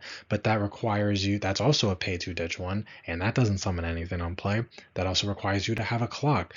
It's just a little bit of setup. There are ways to mitigate it, but it's just not as simple as it seems, and it is a very high cost. Something like this combo is not the flashiest. Sure, it's going to be the only, or probably one of the only decks in the room that could let you declare 1,000 damage, and you will actually be able to try to go for it if you just want to be funny and tell people you did that. However, the fact that you can do it for so cheaply and that you are in a set that is incredibly competent and has a lot of really modern tools, plus it is on a bar, it just makes it so that it is a very, very, very fair, like very solid contender. You are not going to feel bad if you know what that sort of deck does and you go up against other things that are objectively more powerful. Yes, you are at a disadvantage because your ceiling is going to be lower, but your floor might also be higher than certain other decks that are objectively better. So something like that Fujimi deck is also something that I think is the type of thing you should be thinking about when you are trying to decide what to take to a Trios regional and you're not playing, something like Oshinoko or Bane Dream or whatever, whatever. Next we have Slime. You could probably argue, and I wouldn't necessarily disagree with you, Slime is tricky. Slime could be in B tier, and in my last video, when back in January or so, when I did my last sort of meta update and created a tier list for that point, I definitely had Slime higher than this. I think the issue is the same. It's an issue that has only gotten worse as new sets come out. Slime just doesn't have a finisher. It doesn't have an end game. Yes, there are multiple. Muron is fantastic. Muron is a really fantastic, amazing combo. Muron meant that Slime needed to get hit a couple times at least, that I could think of off the top of my head. just to sort of rein in the power that the Muron provided. Muron is a fantastic level 2 combo that's on a pants. It's easy to loop. It sits really big. It's going to survive most of the time cross turn. It's very selective in what it's grabbing you, and it's generating resources. It's a fantastic, absolutely insane card that should never have been printed the way that it was printed. And I love Muron and I love Slime. I think it's a very fun show to watch. Maybe not the most amazing show ever, but it's very, very entertaining. And Muron is a super adorable character in the show. So I love the fact that they gave her such a good combo. However, there is still no level 3 combo in the set to speak of that is worth playing, honestly. Yes, there are, usually if you're a slime player, or someone who's gone against slime, you got to play some combo at level 1, then you got to play your Muron at level 2, and then at level 3, you either need to slot in 1 or 2 copies of a climax combo, or you need to be playing off finishers. Now, Slime does have good off finishers. I do actually, 2 of them come from set 3. Set 3 was a phenomenal set for Slime, but and one of them comes from set 1, and it's also a very solid off finisher. But the problem is that 2 of them are essentially just burn 1, with a chance to maybe do a little bit more.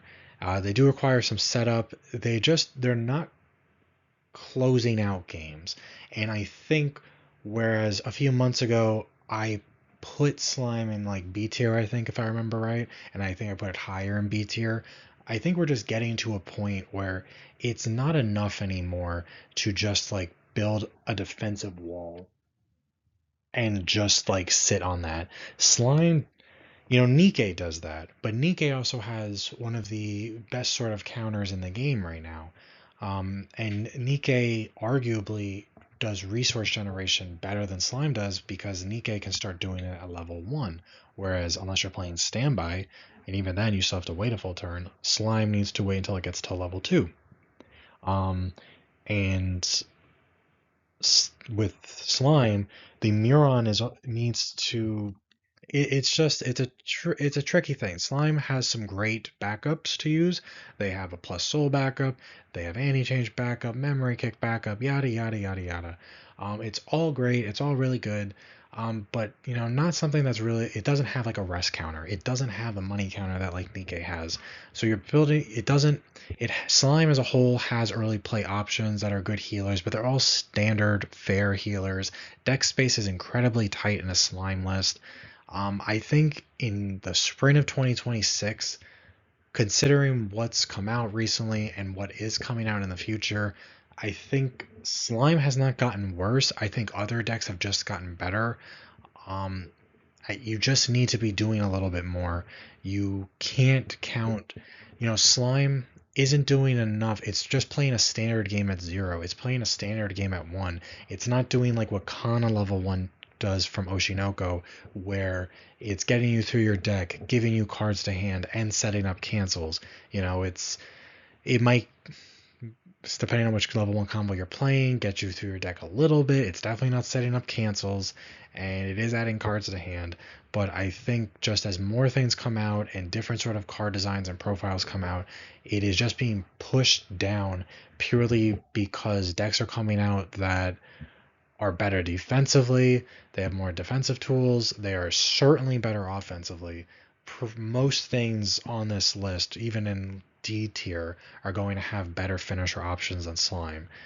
Slime has some level 3 combos that aren't like the worst thing ever, nothing that's really crazy, but then you're playing a 3-split climax lineup, and Slime just isn't as good to do that sort of thing as some other decks. Not that it can't, but deck space is really, really tight in Slime, and it's just hard to make it work. I still think Slime has one of the best level 0 games currently in English.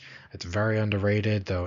Anyone who's played Slime, they know that there's lots of great stuff. There's a level 0 stock swap that's great, but there's also just great plussing zeros. There's different types of Rickies. There's brainstorms, yada yada yada. Level 1, you have multiple level 1 combos you could choose from depending on what color you're going for, what sort of trigger you're going for, what type of advantage you're trying to generate, that sort of thing. And Murin is as great as she always has been. She does have her card that searches her out on the choice list, which is a real shame. But for right now, Slime just it sort of shits the bed once it gets to level 3, where Slime needs your opponent to be level 3 to realistically have a good chance of winning that turn once the Slime player hits level 3. Its range beyond that, unless your opponent's cancels climaxes are all on the bottom of their deck, which you can't count on something like that. Slime's range beyond 3-0 really isn't that high, and I've played a lot of Slime. I've played a lot of Door Pants Slime. With Door at level 1, a lot of standby pants Slime. I played Slime even before Muron came out, back when it was just Shizu all the way. I'm pretty experienced with Slime. I should just say that as much as I love the IP and I love the cards and I love what they do, it just feels like while the earlier games I'm feeling really good about myself, earlier in the game when I'm feeling really good about myself, once I get to level 3 I feel a little deflated.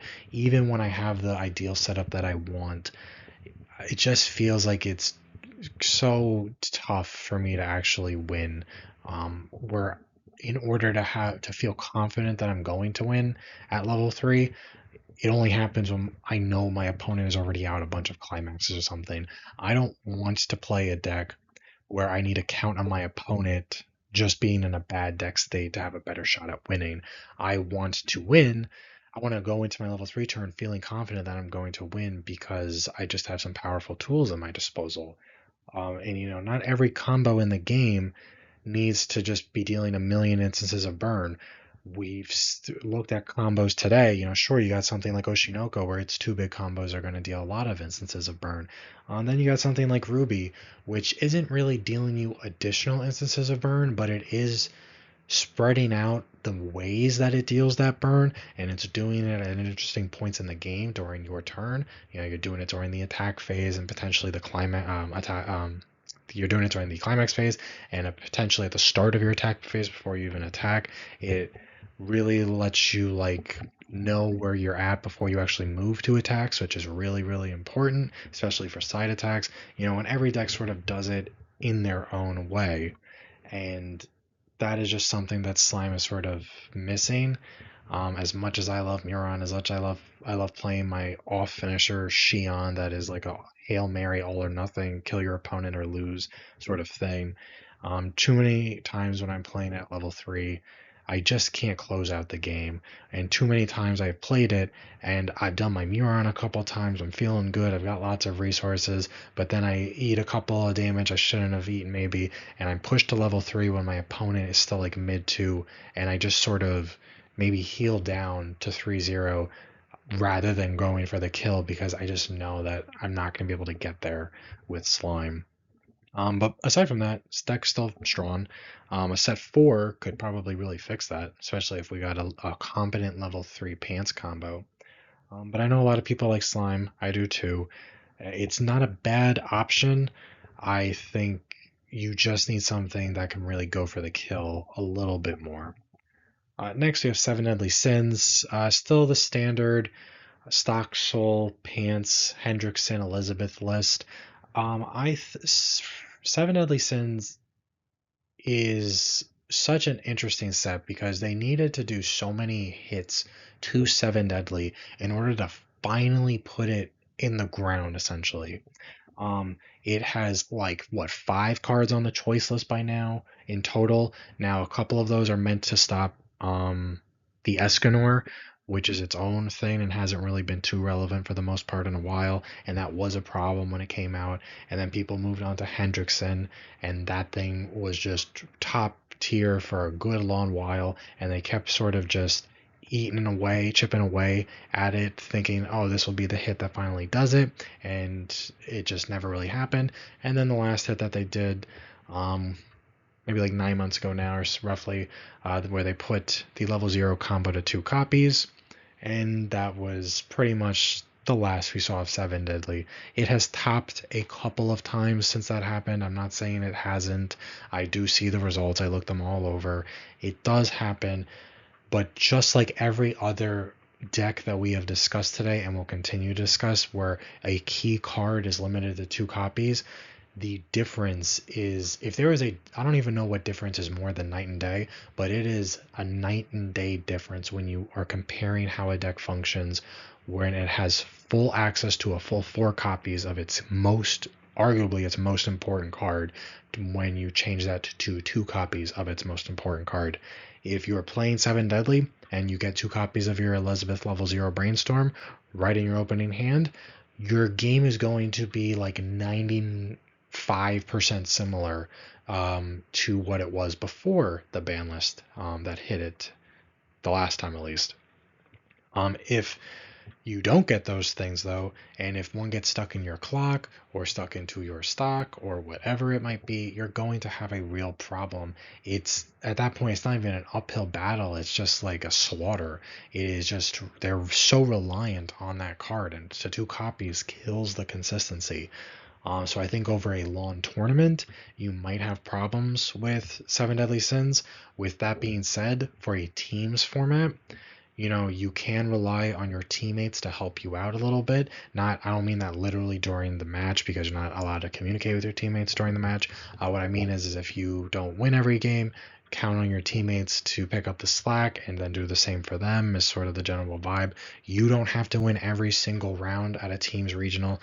Your team just needs to win every round overall.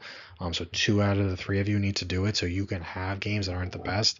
And when you're playing 7 Deadly, you still have access to most of the tools. I mean, the stock swap and the Fumio are on the, or at least one of the Fumios, the good Fumio, is still on choice list, so there is that.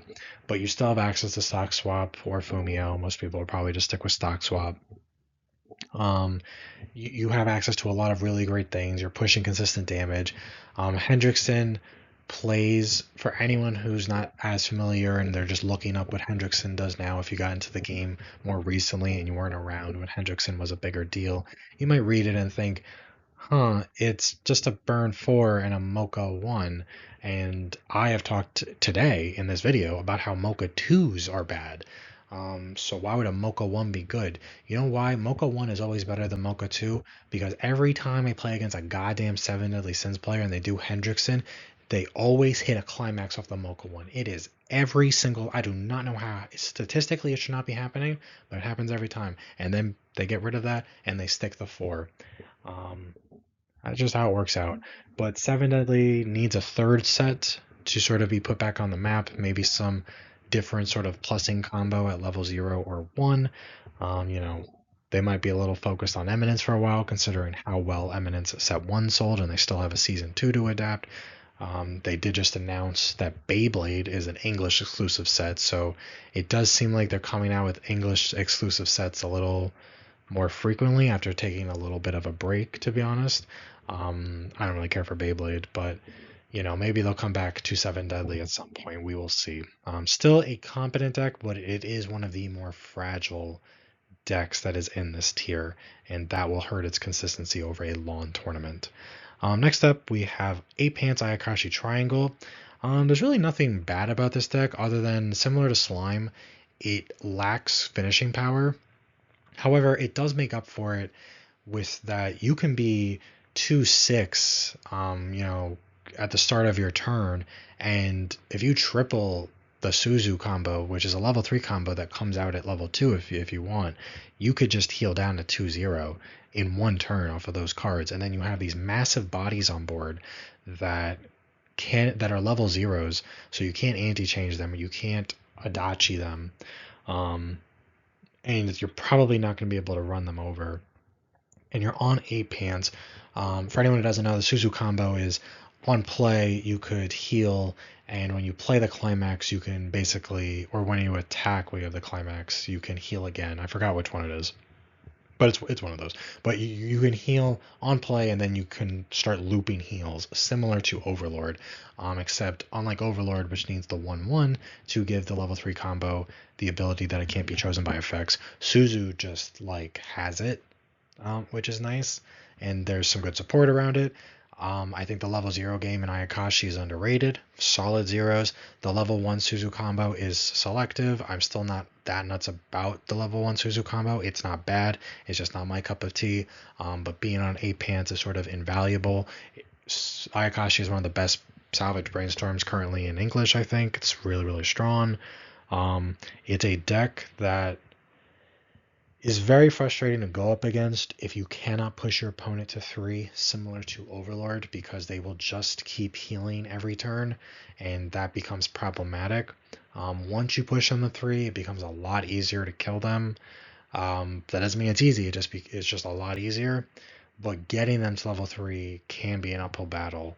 I know people, and I probably should have, even though the order for tier C doesn't really matter so much, I probably should have put Ayakashi above 7 Deadly. Purely, I actually, nope, sorry, I misspoke. 7 Deadly does, I'm doing all this thinking in my head at once, I'm not used to that. 7 Deadly, Ayakashi started doing better once 7 Deadly Sins got hit, because despite the fact that the Suzus cannot be anti-changed or dodged, they are level 0s while they're on your stage, and there weren't really anything in the meta that was running like level 0 bombs except for 7 Deadly, where they'd all be running 4 copies of a specific Escanor level 0 bomb that could potentially bomb things that are bigger than level 0.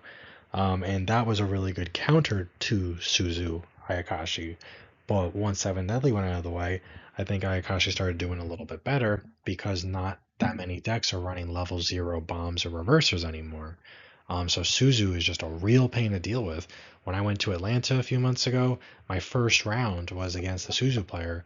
And Suzu, he had said he'd been to 2 regionals in his life. The first one, he or one of the 2 that he had been to, aside from that one, he had gotten like last place or something, and the other one he top aided.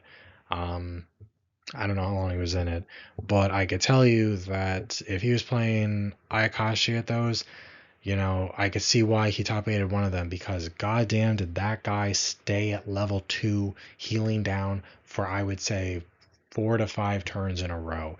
Pushing him to level 3 was one of the hardest pushes I have ever had to do, because I could not kill his Suzus, and goddamn did he just find the climax every turn and just healed 3 every single turn.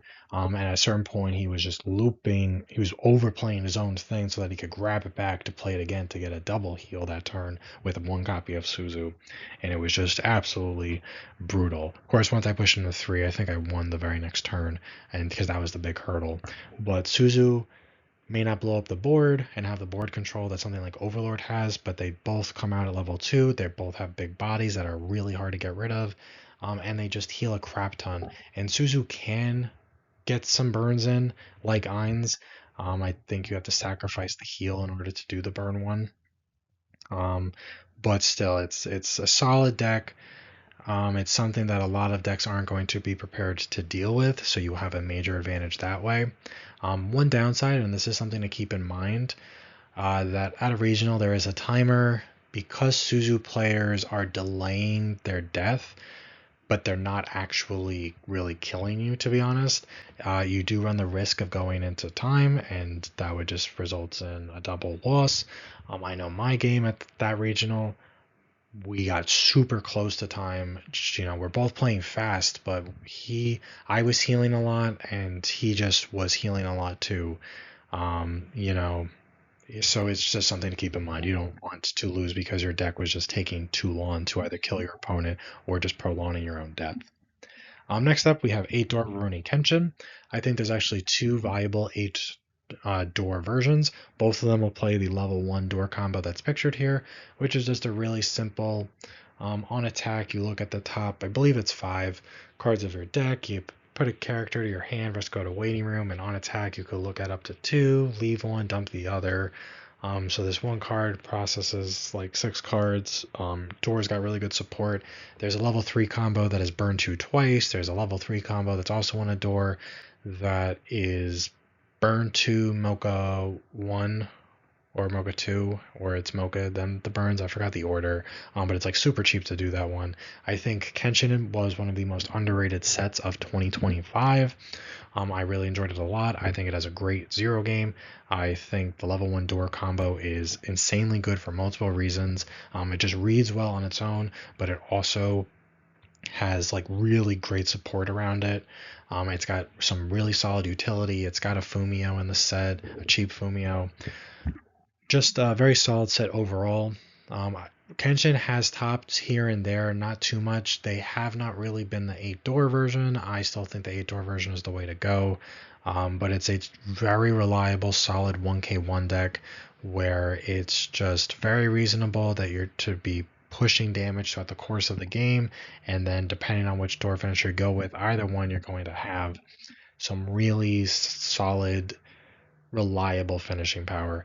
Um, One of the ones that is just the Burn 2 and Mocha, it's like not anything crazy, but it is really cheap and easy to do, and it hand trips, which is nice.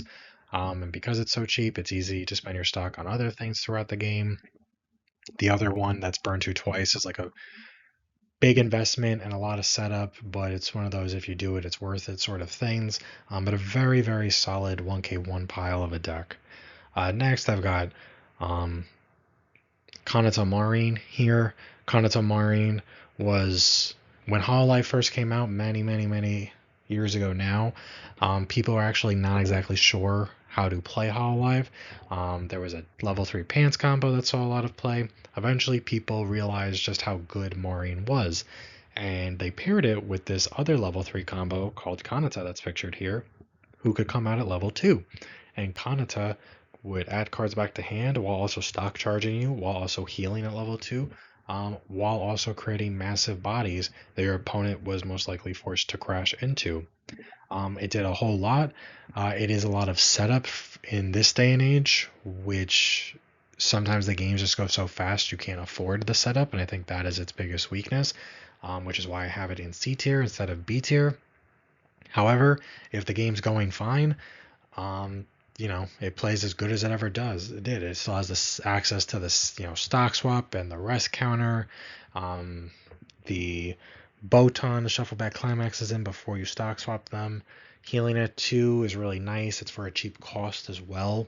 You're getting these big 2 soul bodies out for 1 stock essentially. It's just still a really great profile, but everyone and their mother these days is playing anti-change counters, which back in the day, while those were still definitely a thing, they maybe didn't see as much play as they currently did. People are playing less Adachis now than they used to, so I don't know if that's a trade-off. But that is a weakness that the Kanata has. But overall, it's still all live dot deck is honestly enough to be at the very least C tier. And maybe Kanata Maureen being this low is not right. I wouldn't necessarily argue against that. But I did put Chloe Maureen at the top of B tier. So I don't know, maybe it all evens out. Next up, we have one that I was a little iffy on. It's 8 Standby Hololive. This also got hit on the most recent ban list.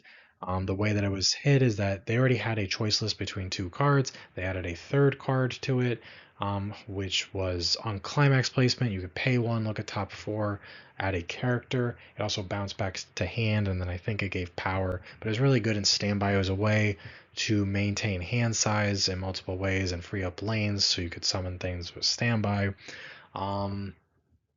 I have played many, many, many versions of Hololive, and I have enjoyed most of them. 8 Standby is a version that I just haven't really gotten into too much. Every time I've tried it, I kind of just don't see what all the fuss is about. It's certainly not bad, but I just don't really enjoy playing it too much, and I haven't played against it a ton. Um, I was already kind of surprised that 8 Standby Hololive last season was doing as well as it did, quite frankly. And while I've seen people who are more experienced with the deck than I am argue that the most recent hit on the list is actually a detrimental hit, others have argued it's not that big of a deal. I can't really say for sure. I definitely don't think it's a buff. You can't really argue that. I'm not quite sure it's enough to like kill the deck or anything, but I also think that the deck was probably dangerous to begin with because the people who were topping with it, they were people who were very, very well versed in the deck and just really knew it inside and out. And I think maybe they were able to push it beyond, not to sound corny like an anime character, but push it beyond its limits a little bit of what it would normally be capable of. Um, it still has access to the Hololive card pool, which is frighteningly formidable. Um, I just think in this day and age, it's just going to be kind of tough for this thing to, similar to Slime, it's just tough when other things are coming out that are getting better and better and better. It's not the most realistic to think that it can consistently just keep on, trudging along as if the world isn't changing around it. A lot of the cards did come out with Hololive Set 2. A lot of them did come out with Hololive Set 1. Both of those sets are getting up there. Now, Hololive Set 2 is the more recent one. It has aged really well. There's lots of great cards in it. But at the end of the day, it's sort of like Slime in the sense that you have a harder time finishing your opponent, even if the game until that point is going pretty well for you. Except I would argue that 8 Standby Hololive can go wrong in the early game more often than Slime could. It's definitely not a bad deck, but between the hits and just the growing power creep around it, I'm not quite sure that it's good enough to really stay as high as it was. And I think with the last one I did before the ban list happened, I think I had it maybe in A tier, or at the very least top of B tier. I can't remember off the top of my head, but it was one of those. It was ranked much higher than this. Next up, I have 8 Standby Data Live. Again, keep in mind, this order for this, it's not any particular order. I am not here to say that 8 Standby Data Live is better than some of the other things that are beneath this in the same tier. What I will say is that Data Live did just get a new level 2 standby combo in Fujimi Volume 2. That standby combo is pretty simple. We've seen it before. It's similar to Nino from Quince 2 and from Crow from the premium booster for Ruby. It is a standby level 2 that says at the start of your attack phase, you can sack the standby climax to stand itself. It swings big at 2 soul. It's got big power line. It's got hand on core. That way you can start standbying out these powerful characters as early as level 1, and you don't have to wait a turn to stand them and attack them. You could just bring them out, stand them immediately, start attacking, start building up these walls, start dealing at least 2 soul with every swing. And the idea is over time you'll get to build that. I think Data Live, once set 3 comes out, is going to absolutely be in, especially 8 Standby Data Live, I think is going to be like somewhere in A tier when it comes out. I have played it a lot in the simulator with set 3.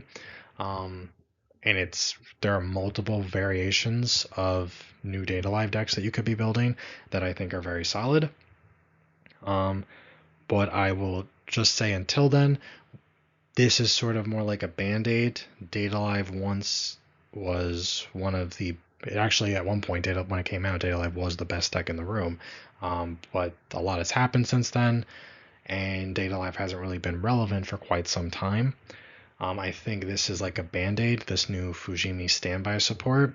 I think it's good. I think it makes it, more playable than it was before. As much as I love Data Live, it just couldn't really keep up anymore, at least not 8 Standby Data Live. 1K1 variants of Data Live, I think, could easily fall into C tier. They're very, even before Fujimi Volume 2, just very solid 1K1 profiles that had enough going for them at every level to keep them relevant. But for people who really like Kurumi and love Standby and they remember the days of 8 Standby Data Live, the Fujimi combo for Data Live does really help. It is a solid combo. I don't dislike the profile. I think in this day and age, your level 2 standby combos at the very least need to be able to stand themselves to turn their broad out. The biggest issue facing Data Live is the fact that, wouldn't you know it, its level 3 combo is limited to 2 copies still, even though it's been years since it was put on the list. 2 copies, I've tried it myself. It's, they're great. It's a fantastic card. It's one of the most modular finishers in the game. It's tough when it's 2 copies for the same reason I've said that it's tough when you're only playing 2 copies of a key card for the various other decks that are afflicted with that I've already discussed today. It's just really hard to work around. Data Live does have like 3 to 4 solid off finisher options that sort of do different things with different costs and different colors, etc., etc. And I think that does help definitely supplement the missing third and fourth copy. But at the end of the day, they're not good enough on their own to just make up your level 3 game. If you are not doubling your level 3 standby Kurumi combo, I think you're going to have a hard time. Just that card is still really relevant. It is not a card that is not overpowering. It's just the fact that it is incredibly modular that makes it so dangerous. Data Live does have access to a stock swap. It's in a good color for Data Live, so you do have an on-play stock swap, which is nice. I think for anyone unfamiliar with Data Live, at one point we did have the level 3 combo put to 2 copies. We also had a choice list between 3 cards, and each of those 3 cards were key to the 8 standby strategy. That is how powerful 8 standby was at the time for Data Live. It needed a choice list for 3 cards that only were used in standby, as well as limiting the finisher to 2 copies. Now, over the years, they have completely removed the choice list. I think they only removed the choice list fully at the end of last summer-ish, if I remember correctly. And honestly, it could have happened way sooner than that, but we still have the level 3 combo at 2 copies until set 3 comes out, or until we get to play 4 copies of that finisher. Data Live will struggle in the end game. But until then, it is still a solid 8 standby deck. It's still got some cool tricks up its sleeve. It just will struggle somewhat against certain things that just push Soul a little more consistently and have more explosive end games. Next up, it is the stock. It's not stock Soul because it goes to hand, but whatever you call that. It's a combo, level 3 green combo from Eminence and Shadow, which is very similar to the Natsu, where it is on attack, burn 2 or burn 3, it's one or the other, and then it gets the ability that until the end of the next turn, you cannot take auto damage during your opponent's climax phase or during that card's battle. So another one of those. It also heals on play, which is nice. So it's another one of those healers that still deals damage, but sets it up so that it's harder for you to lose the following turn, gives you a little bit of defense. You still have the rest of the Eminence set behind it, which is a decent enough set where you will have enough level 0s to not feel bad about yourself. You got a couple of good level 1 combos, and you have some decent utility, as well as access to stock swap, which is always going to be a good thing. It sort of suffers from the same problem that something like the Natsu suffers from, where it has no built-in protection. Your opponent can choose it with effects. They can bounce your level 3 combo back to hand. They could de-level it. At that point, you just lost out on your protection, and your deck gets a lot worse. But it is something that you should keep in mind. We're starting to see these types of level 3 combos more and more.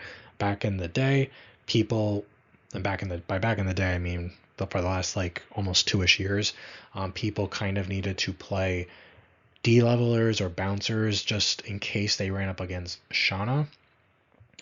Way back in the day, people would need to play de-levelers and bouncers just in case they went up against a random Neg Soul deck, but you don't see those too much anymore.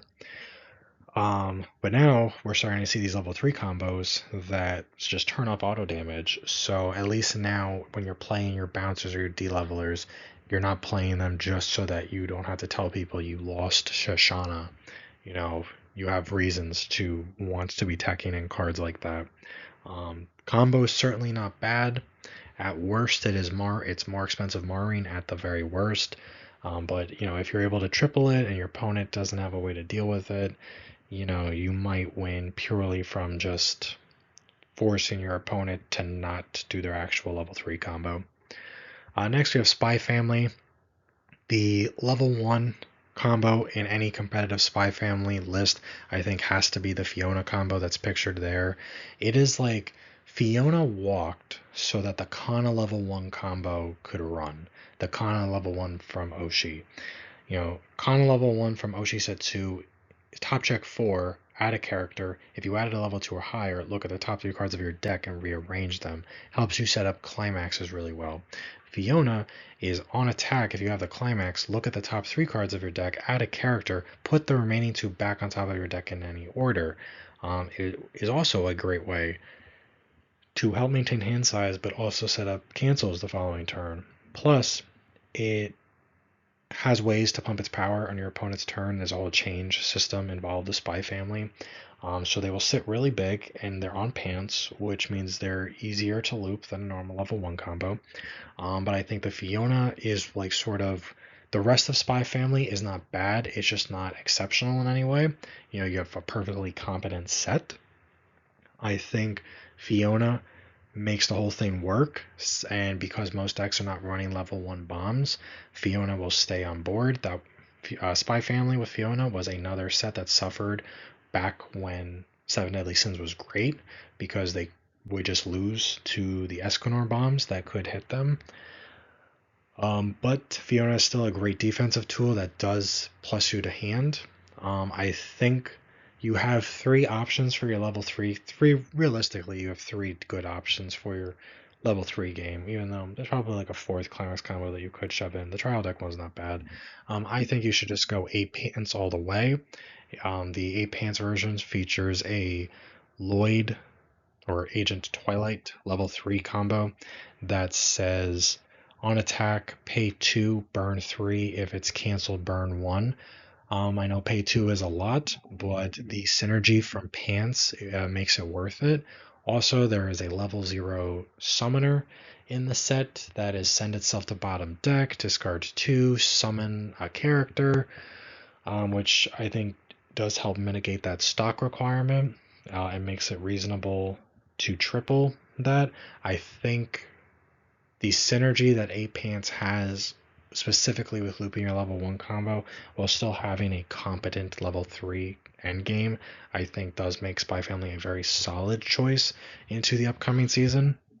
You know, being able to scam cancels is just a really, really nice feeling. Every once in a while, I'll throw out my Spy Family deck, and I'm surprised because I forget just how much fun it feels to just over and over be looping my level 1 combo and watching my opponent get frustrated that I'm just canceling too much. Next up, we have Shauna. Here we have the Choice Door variant pictured. This would be a Shauna deck that's made up purely of cards from the Shauna Premium Booster that came out a couple years ago. The big draw of that set is that there is a 1/1 that turns off auto damage. You can't take auto damage while it's out and you meet the rest of its condition, which is strong, especially on a 1/1 that has an easy enough condition to set up. The level 3 combo I actually think is really underrated. That level 3 combo, despite being a Shauna, actually came out in Dengeki Bunko a few months later, and it is discard 2 while you have experience 6 to burn 4. If it's canceled, you shuffle cards from your opponent's waiting room into their deck equal to the number of other characters you have on your stage. I actually think that if you're playing this version, you're playing it because you really like telling your opponent no. You're playing it because you like the 1/1 UG that turns off auto damage. If you want to actually kill your opponent and be more competitive, I would actually recommend still using the same Shauna top end, but playing Dengeki Bunko Shauna. You do lose access to the 1/1 Yuji because you can't cross that over from Shauna into Dengeki Bunko, but I think Dengeki Bunko has a much stronger card pool. It is not a phenomenal card pool, but when you compare it to the Shauna Premium Booster, it is light years ahead of it, and it's very competent. It's got some good level 1 combos that help you maintain hand. It's got much, much better utility. It's night and day the utility. Your early play healers are good, but they're not as good as Shauna. That is something that Shauna does do better. It actually does have 2 really phenomenal early play heal options in the Premium Booster. But you still have early play options. You have access to stock swap if you're playing Dengeki Bunko, which you don't have access to if you're playing pure Shauna. I think either way, whichever you go with, I think Shauna falls right around here. I think it's a very powerful finisher that is just trapped in a very outdated set when you're playing pure Shauna, because pure Shauna, the Shauna Premium Booster just came out a little too late, I think, and it is dated, and the cards are competent, but there's nothing exceptional about that set aside from the 1/1 Yuji, and again, the early play heals are actually pretty good. Nothing broken, but they're solid. The Degeki Bunko does feel a bit more modern, and things like Stock Swap are nice, and that deck certainly helps actually end games because it's much easier to triple your combo. Whereas if you're playing pure Shana, a lot of the time you have to make certain sacrifices, and you can't triple combo. Next up, have Enterprise Azure Lane. So Enterprise is tricky because I had this like higher up, maybe not high in B tier last time I made a video like this, but I definitely had it higher up. I bought into Azure Lane. I bought a few different things. I bought some bar stuff, bought a little bit of choice stuff, but my thing I was most excited for was just Enterprise all the way. I thought Enterprise was like one of the craziest combos we had gotten. I still think Enterprise is ridiculously good. It's a very strong combo. What I discovered though, as I tried playing it and I realized I was just struggling, was that the Azure Lane deck as it stands, sets 1 and 2, they don't support Enterprise enough. You are locked into blue and yellow characters if you are playing Enterprise, because she is, for anyone who doesn't know, you pay her cost, which is pay to ditch 1, you trigger check twice, and for every blue or yellow character, burn 3. So very similar to Beatrix, but that does lock you out of green and red characters. And even if red is objectively the worst set in Azure Lane, it does have some really strong utility. Same thing with green. And I just found that some of the cards I no longer had access to, it just made Enterprise harder. Plus, 8 stock is a lot. And while there are a couple of level 1 choice combos in the set that in Azure Lane that I do like, and those choice combos, they could make it easier to reach that stock threshold. They had their own issues as well, namely a complete and total lack of deck speed. And I just realized that I was either bleeding hand too much, but I couldn't pay the stock because I needed to prepare for triple Enterprise, or I was maintaining hand with certain level 1 combos, but I would have no deck speed. So if I was out climaxes, I would just eat a whole bunch of damage because I just had a hard time getting through my deck. Triple Enterprise is still insanely strong and very powerful. Just personally, I do think there's a reason why we have not seen 8 pants Azure Lane with Enterprise top anywhere near the way that I think a lot of people expected it to. You know, I said it earlier in the video when we talked about the Unicorn level 3 combo, but right after Azure Lane Volume 2 came out, for like 2 or 3 regionals, 30% of the players in the room, according to Bushiroad, were on various Azure Lane decks, but they just didn't translate to tops. Now, I think Azure Lane Set 1 was a solid set. I think Set 2 was another very, very solid set. Enterprise is absolutely, at the very least, a A-tier finisher, in my opinion. I think the deck just sort of doesn't get you there, and it definitely is a little bit of a disappointment to me because I've tried to make it work consistently. I think that is the biggest issue, is you need consistency at a regional. If you just need to come in clutch in a few games, and just win a few games for your teammates, by all means bring Enterprise. It's still a very powerful finisher, and honestly, blue and yellow are still good colors in Azure Lane, so the restriction does definitely hurt the set, but it's not like destroying the potential of the set. I think there are just a few things that either, I guess, require differences in deck building, or maybe a set 3 to just help make the Enterprise a little bit easier. Because I feel like Enterprise, while it can still be strong if you only double it, at that point you really can't be having any of your triggers trigger on a climax, because at that point, even if it's only once, you're just doing burn 3 times. That's not really, that's a standard finisher. All that investment just to burn 3 total times, less if you trigger more than one climax. which there are ways to try to mitigate that. But we'll see what happens in the future. I think Enterprise is still a fantastic finisher. Azure Lane is incredibly popular. Every set sells really well. My guess, based on just gauging the Weiss market, I would say that Azure Lane set 2 was like the second best-selling set in English for 2025. So I'm sure we will get a third set at some point. Maybe then the card pool will be expanded with cards that will just help support the Enterprise a little bit more, even if it's not directly, just from a general deck building perspective. Add some new blues and yellows in there that help. And at that point, we could definitely see Enterprise go back up. But she is a little bit of a shaky finisher. Next up, have Nikke, specifically with the Dorothy top end. This is a top end that I actually think is very, very consistent. So doing a 180 compared to the Enterprise we just spoke about. I still think that with this, like the Nikke deck we discussed earlier, you should be playing Moderni at level 1. It's just a fantastic combo. Um, the Dorothy that's pictured here, most people don't think it's a bad combo. Most people think it's a consistent combo. It is not the most explosive combo. What it does, briefly for anyone who doesn't know, is when you play the climax, you can pay 1. If you do, it gets the ability that all of your soul triggers get the shot trigger. So what that means is that, let's say you have 1 Dorothy out in your center stage, you play the climax, you pay the cost, you attack, you trigger a soul trigger.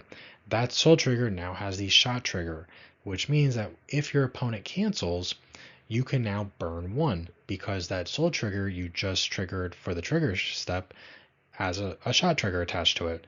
This effect does stack. So if you have triple Dorothy and you are able to pay the cost on all of them, that means that when you trigger a soul trigger, it will have 3 shot triggers, meaning that if your opponent cancels that swing, you will now get to burn 1 3 times, which is really, really strong.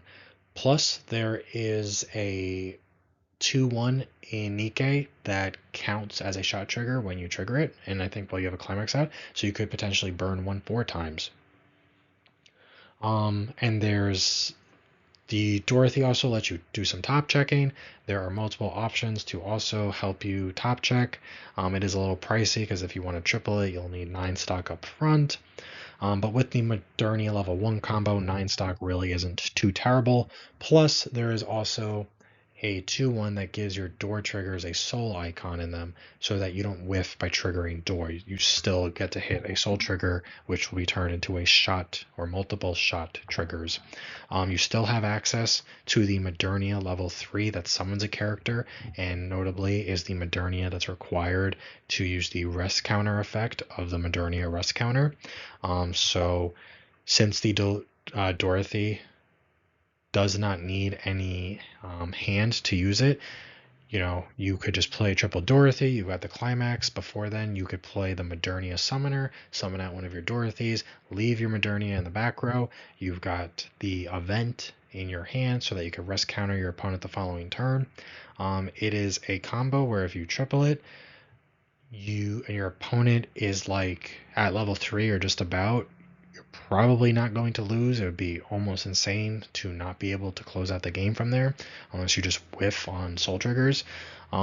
Anything beyond that, once you start getting to mid 2 and below, especially like the lower end of mid 2, it is a kill range that seems more unlikely. But at that point, you have the good defensive option with the Modernia counter. You still have access to the Alice early play. You still have access to a very solid level 0 game that Nikke has. You still have access to some really good utility. I think this is something you play because you own Nikke, because who doesn't own Nikke at this point? And you either don't like the whole Modernia Biscuit Door standby package that's been played to death, or you like Dorothy, or what. You don't have to explain your reasons to me, whatever you want. I think this is a very consistent sort of Nikke deck. It's a very consistent 1k1 deck. I do think it's a tad underrated. People do sort of crap on it a little too much, but I think I would rather, be playing, even though standby is like not the worst trigger in Nikkei, I would rather my end game be this instead of Biscuit. So I think this sort of just all around solid 1k1 sort of deck that is offensive while being defensive and still having all the utility that you could reasonably expect to need. I think that just makes it a very solid contender, and something where if you're like a typical Weiss player who owns a few sets, but not like every set under the sun, but you probably did buy Nikkei or you have access to Nikkei because it's been bought so much that playsets are pretty cheap. Definitely a solid option to go with. That's that's a sort of deck that I think can do well in a trios format where nothing about it is, except maybe its defensive tools, are like the best that are in the room, but it is very, very consistent from the beginning of the game until the end of the game, and consistency is key when it comes to a lawn regional, especially when it's a trios regional. Next up, I have 8-door Kaguya. Kaguya came out, set 1 came out years ago, and it was eventually put onto a choice list, which was a real problem. We got a set 2 that was underpowered compared to set 1. Then finally, slowly but surely, they have completely removed the choice list. What do you know? Kaguya has done absolutely nothing despite that, so they could have done it a lot sooner. However, I love the IP. I have been playing Kaguya since I got into the game. It was one of the first things I picked up because I had just started watching the show. And I picked up set 2 immediately. I was always bummed out the choice restriction because it really did hamper any sort of Kaguya builds. I have been testing it a good amount ever since it did have the restriction lifted, and I think it is a really, really solid option. It has some good utility. It does have a level 0 stock swap, which is nice. Its level 3 combo is essentially a burn one twice, but at different points. One is just a non-attack burn one, while the other does require a reverse. However, that effect does work on your opponent's turn as well, so you can be burning one if your opponent crashes on their turn, which is kind of nice, and people forget about that. Set 2 gave us a phenomenal level 0 door combo, which is a pay 1 rest itself, top check 3 brainstorm, which is phenomenal. And when you play the door climax, you can just stock a character from your waiting room. Makes resource management absolutely fantastic. I think the biggest weakness of this deck is someone who has played it a lot, and I have even taken it to a regional, and my personal record was good at that regional. I think the weakness is that the level 1 game, when you're not playing a level 1 climax combo in Kaguya, you surprisingly don't have like the most amazing options. Even in red, which is probably the best color in Kaguya, they're just not amazing, which means that you're not always clearing your opponent's board, which just sort of hurts you and helps them build resources because they don't need to spend as many resources replenishing their board every turn. There's like one really phenomenal card, which is a level 1 colorless JC that goes up to 8k with a climax. I think that card is really good, but you can only play 4 copies of it. So that is a weakness of it, but I still think that Kaguya has some really great off finisher options. It has multiple really great early play healers in different colors that have different conditions. It's got some pretty cool, unique events in it that you could throw in if you want. Its zero game is really strong. Really great overall. Definitely sort of an underrated thing. I could see why it doesn't top more this day and age compared to when it first came out. Though even when it first came out, it was competing with full power Data Live. I think it's just very solid 1k1 pile of a deck. If you don't want to go with the level 0 door combo, there is a solid enough level 1 standby combo. There is a level 1 door combo that's decent enough.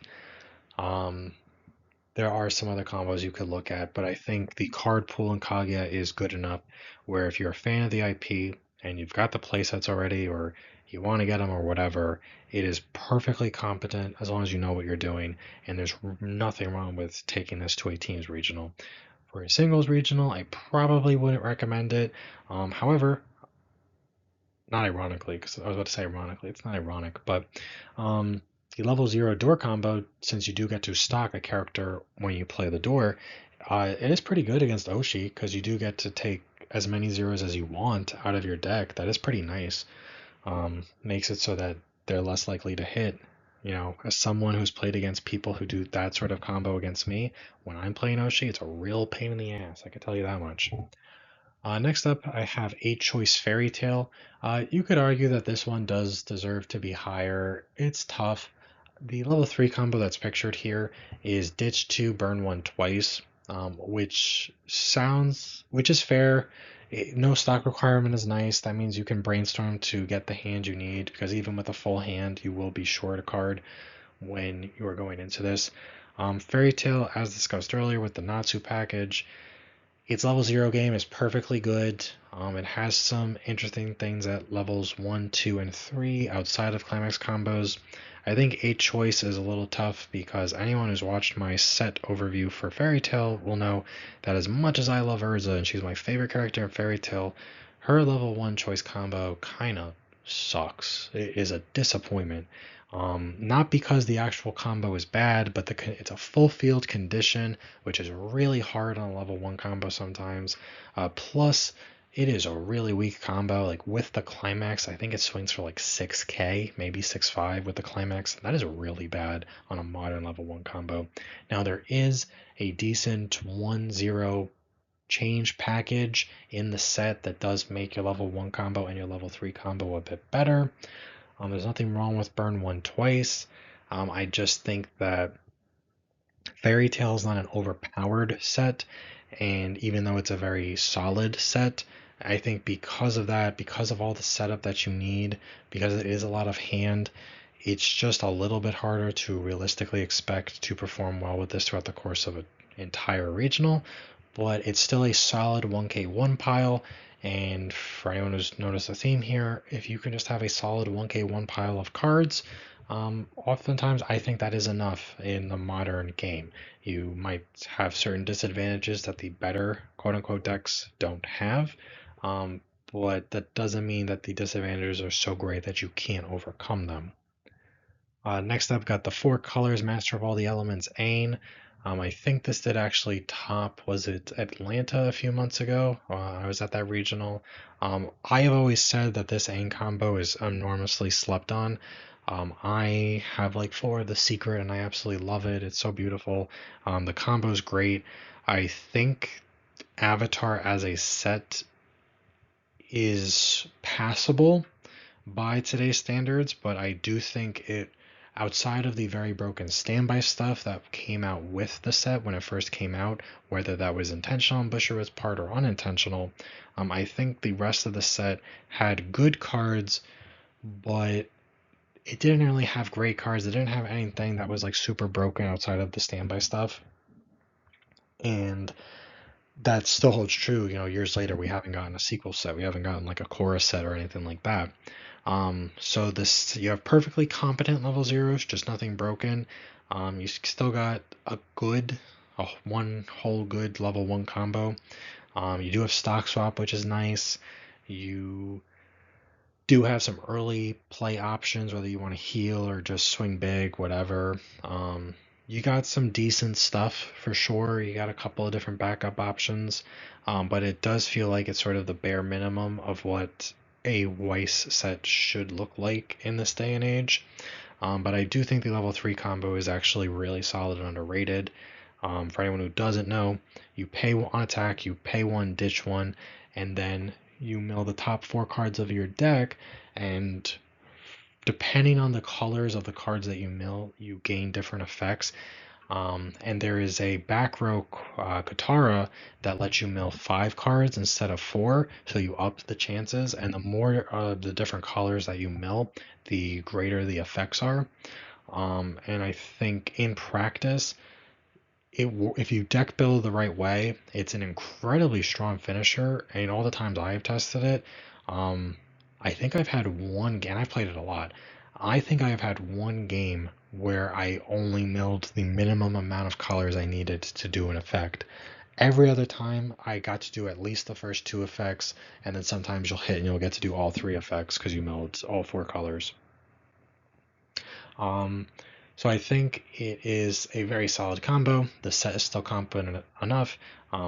Not not to reiterate on a theme here, but it is just a very solid 1k1 sort of deck, and that makes it so that it can compete with things that it can punch above its weight essentially.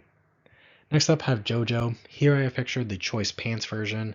It is pants is not the only viable option in the set. There is a Dio combo that I think is a little underrated. Golden Wind was the first JoJo set that we got. I think that was 2021, like in the spring maybe. That set was bad when it came out. It is even worse nowadays. It might have like 2 or 3 good cards in it, but that is just not a good set. However, a couple of years ago, almost like a year and a half right now, we did get 2 premium boosters for JoJo released on the same exact day for some stupid reason. God forbid they just make one set. But anyway, and it had both sets were incredibly modern. You can use them with each other. There was no trait problems with that. They had many modern profiles. They had a whole bunch of new combos at level 1 and level 3. Some really cool utility stuff like that. It brought JoJo into the modern sort of Weiss things, mice like modern Weiss sets.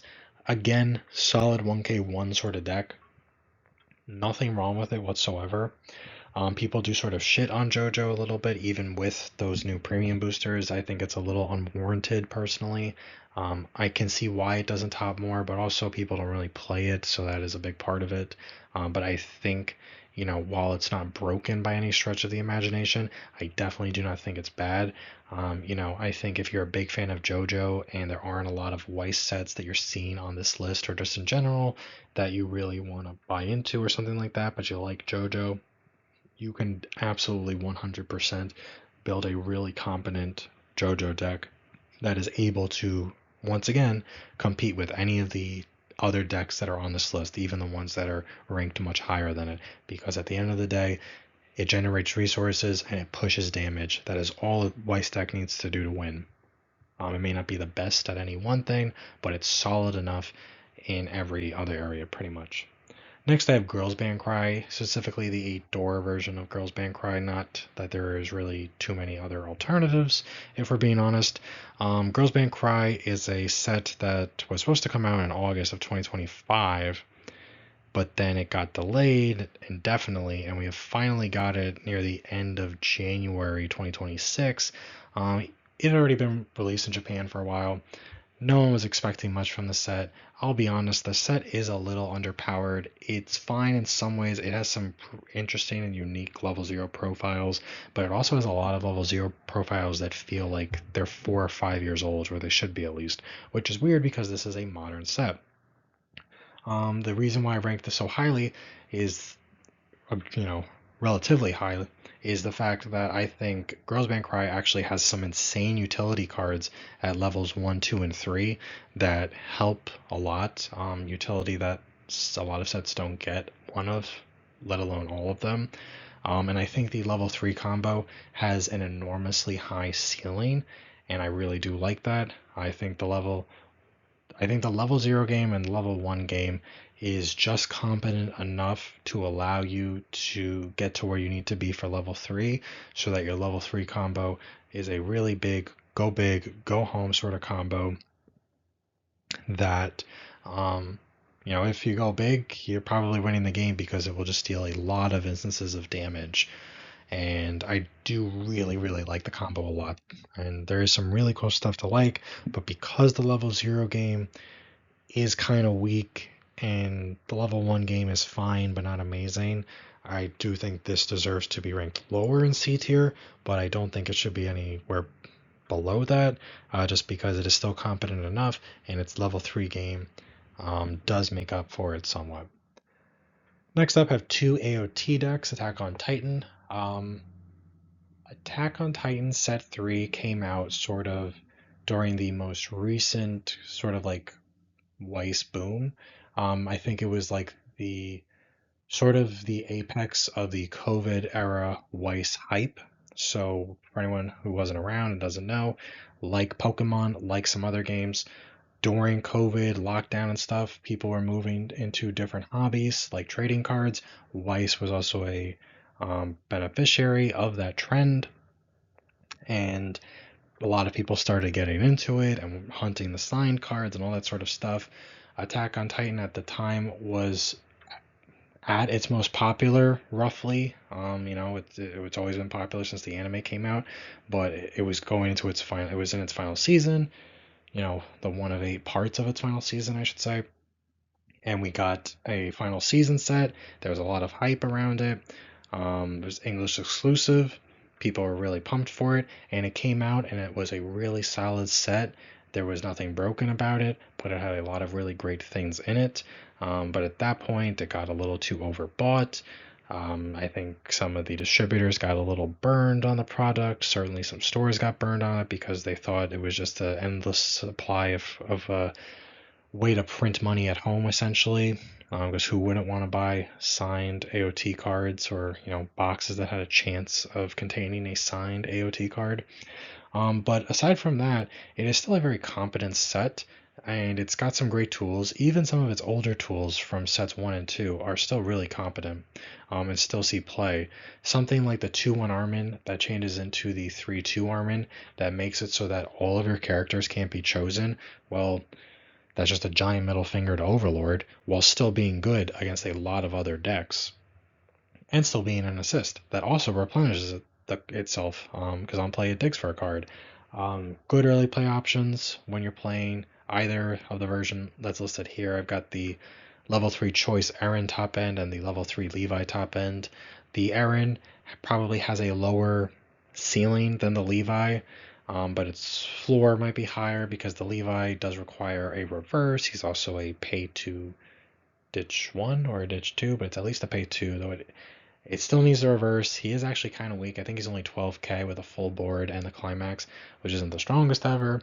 But I think there's enough good stuff going on at levels 0, 1, 2, and 3 to make whatever version you build of Attack on Titan, as long as you pick one of the better level 3 combos, there's enough good stuff going on to make it perfectly competent.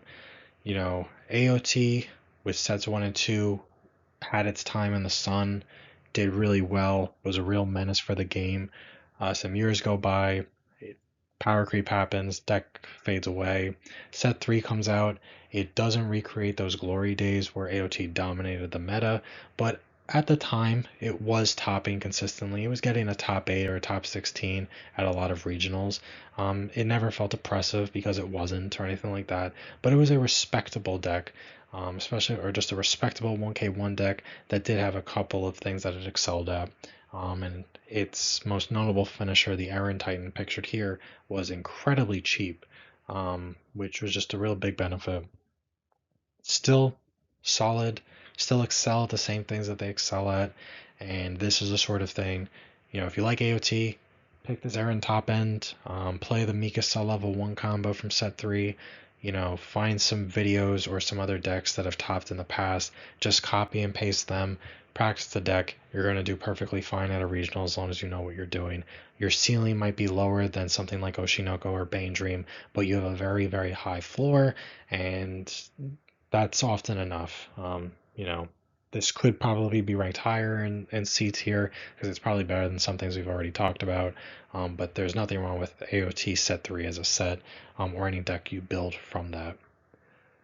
Next up, have Blue Archive. I think Blue Archive is a deck that we saw get a decent number of top 8s during the last Trios regional season.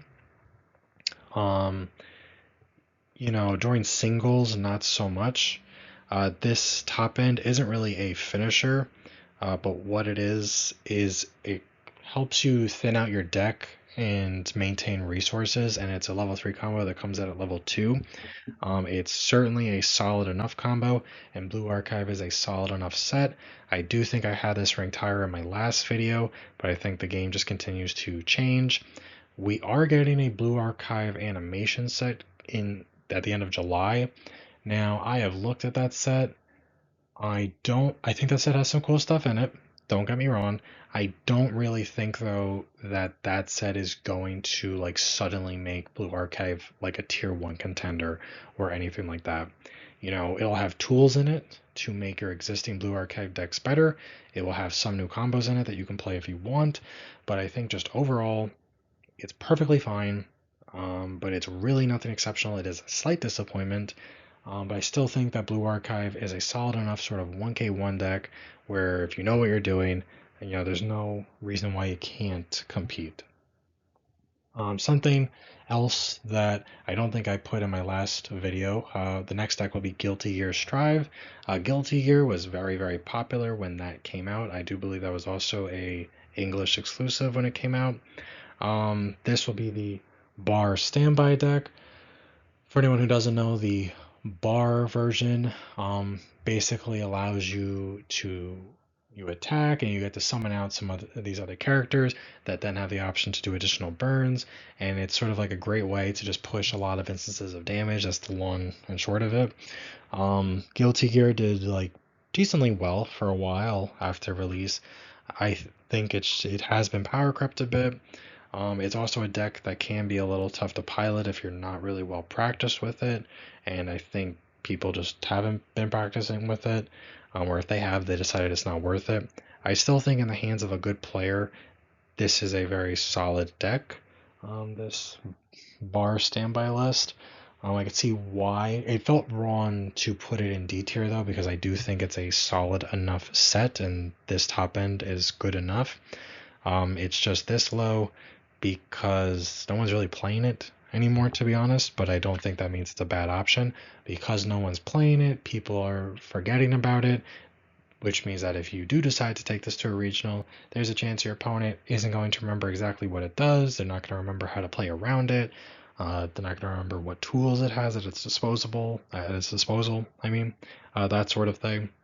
But even though the cards, I haven't checked the double rares in a while. The double rares in this set got a little wonky with the ratios, which affected the price of playsets enormously. I haven't checked to see if there's a good supply or not. As you know, maybe people decide they don't feel like playing it anymore and they put it on the market. But if you have the cards already, or you're willing to spend whatever it is on the more expensive cards, I think as long as you're either experienced with Weiss and you could teach yourself the deck, or you have someone who could help teach you, like your teammate for trios, how to best pilot this deck, I think this Guilty Gear deck is perfectly acceptable. Next, I have two SAO decks.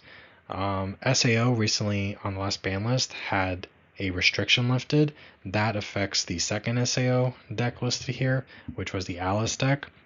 Before, you were limited to 2 copies of the pictured Alice. Now you can play 4 copies again, which is really, really important. You can't play the level 1 Brainstormer that summons her out at level 1, but that's fair because that card was broken and shouldn't have been printed in the first place. Nothing else has changed about SAO other than that, which is good and bad. JP SAO is a lot stronger than English SAO because we are missing an entire set that is actually a very important set. We are missing the 10th anniversary light novel set, which has some really important tools in it. If you're playing SAO in the modern day, you're probably mostly playing cards from the 10th anniversary animation set, and while I think that is a good set, I think its level 0 game is a little rough. It has some cool utility pieces, but it often feels like one of those decks where you're constantly tri-fielding level 0s because all of yours just keep dying. They're not sitting big, they're not running to important places, that sort of thing. Aside from that, I do think SAO has some cool combos in it. The first SAO deck pictured here actually really isn't affected by the ban list. It is this 8-bar. I am blanking on her name. Something with a Y. Yuna? Yeah, Yuna. The girl that's pictured there. She is a level 3 combo that comes out at level 2 that summons other copies of itself for 1 stock, so it's really cheap to triple her. And she acts as a neg soul wall that sets really big, and she's on a bar, which makes her super easy to loop. We have actually seen this Yuna deck pop up a lot over the last like 2 or 3 years or so. When I went to Chicago for teams, like roughly 2 years ago, um, I was playing full power Chainsaw Man, and I went up against this Unideck, and because Sword Art has good utility at 0 and 1, but it's just power is a little lacking. I was dominating that game, and I was very familiar with Chainsaw Man, and I felt for sure, wow, I'm just so far ahead in everything that there's no way I lose. But once he got to level 2 and he just tripled that Yuna, slowly but surely the game just started turning in his favor. He just stopped clocking. He just kept getting the bar to his hand. He kept giving minus soul to all my stuff. I kept crashing my lanes. Maybe I started canceling not as well as I should have been. But it proved to me, I already knew that Yuna had tops regionals, every once in a while at that point. But it proved that there is still a place for that sort of thing. And I have tested it a lot in the simulator recently against some like, good topping decks like Oshi. Um, the fact that a lot of these decks don't have their removal options until they hit level 3, I think is a big buff for the Unideck. And I think surprisingly, it's actually something that, like, if you know what you're doing, it can hold its own. Sure, it's got its weaknesses. It is susceptible to anti-change backups and whatnot. But sometimes you just got to take the risk. I think it's perfectly. I don't even think I had this on my last tier list, but I think that's because I just dismissed it. But after testing it a lot recently, I think if you like SAO and you just want to play something you like and you like bar combos and you don't mind next holes, I think this is like perfectly solid. You could play 8 bar with the Yuna bar combo that comes out at level 2 if you want. You could play a level 1 Mother's Rosario bar combo, and that way you can generate resources. And then there are multiple level 3 combos that also work on Mother's Rosario. So you can have climax combos going at levels 1, 2, and 3. You don't have to sacrifice an endgame for the sake of a Neg Soul, which is what a lot of Neg Soul combos wind up forcing you to do.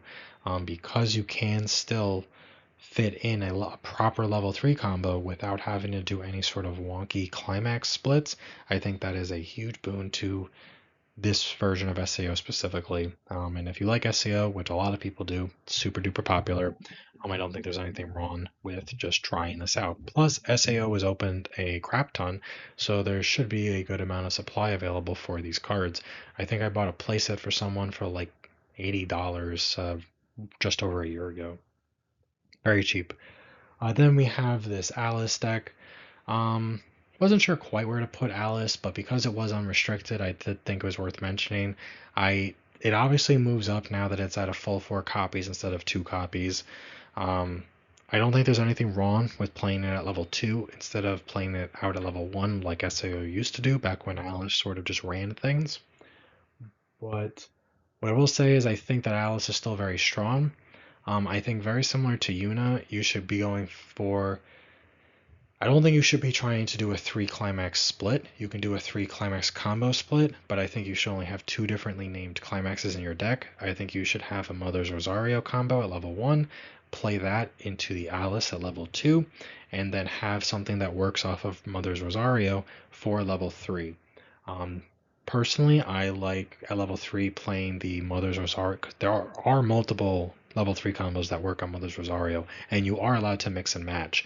The 10th anniversary animation set has a Asuna Kirito that is on attack, pay 3, ditch 2. It gets the ability that turn where if the damage it deals is canceled, mill I think the top 11 cards of your deck, and for every climax burn 2. I think this pairs really well with Alice because Alice sits very big cross turn. You'll have a full board, which you'll need to meet its climax combo requirement. And at that point, it's sitting at 6k, 10k, I mean, before any other sort of buffs.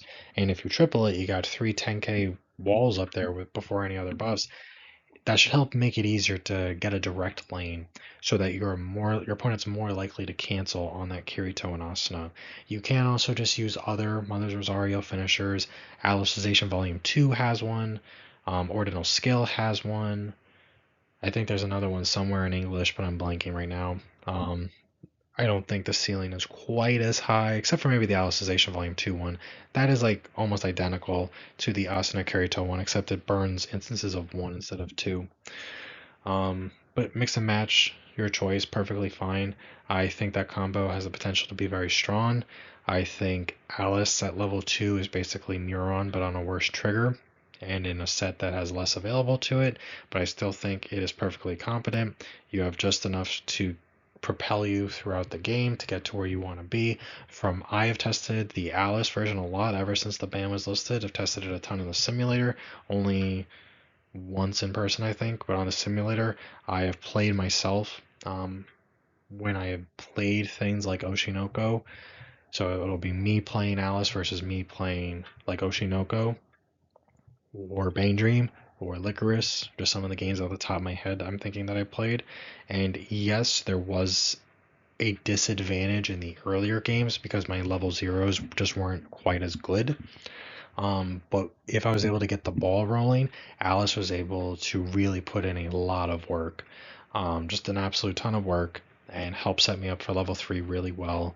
And the level 3 combos, definitely the Alicization one, plus the one from the anniversary set, are very, very powerful combos. They might be a little expensive in terms of the cost to use them, but I think they're still really strong combos that can absolutely close out games, and I think that is really, really good. Plus, SAO does have some decent utility. It does have access to 2 different stock swaps that are in different colors and are traded differently.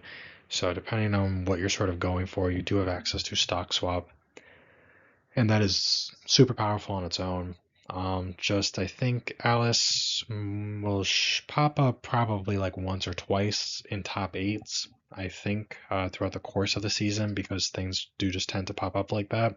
Um, but I think it has the potential to do like a bit better than that if people were going to be playing it more. I think people aren't going to be playing it a ton, but I do think it is still perfectly fine.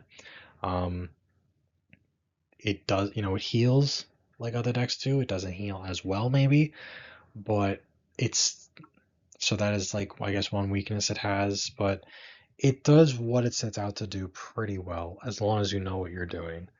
And if you do get the ball rolling, similar to the Yuna SAO deck, I think once you start snowballing, you actually generate so much advantage where it evens out any sort of difference between your deck and like your opponent's deck.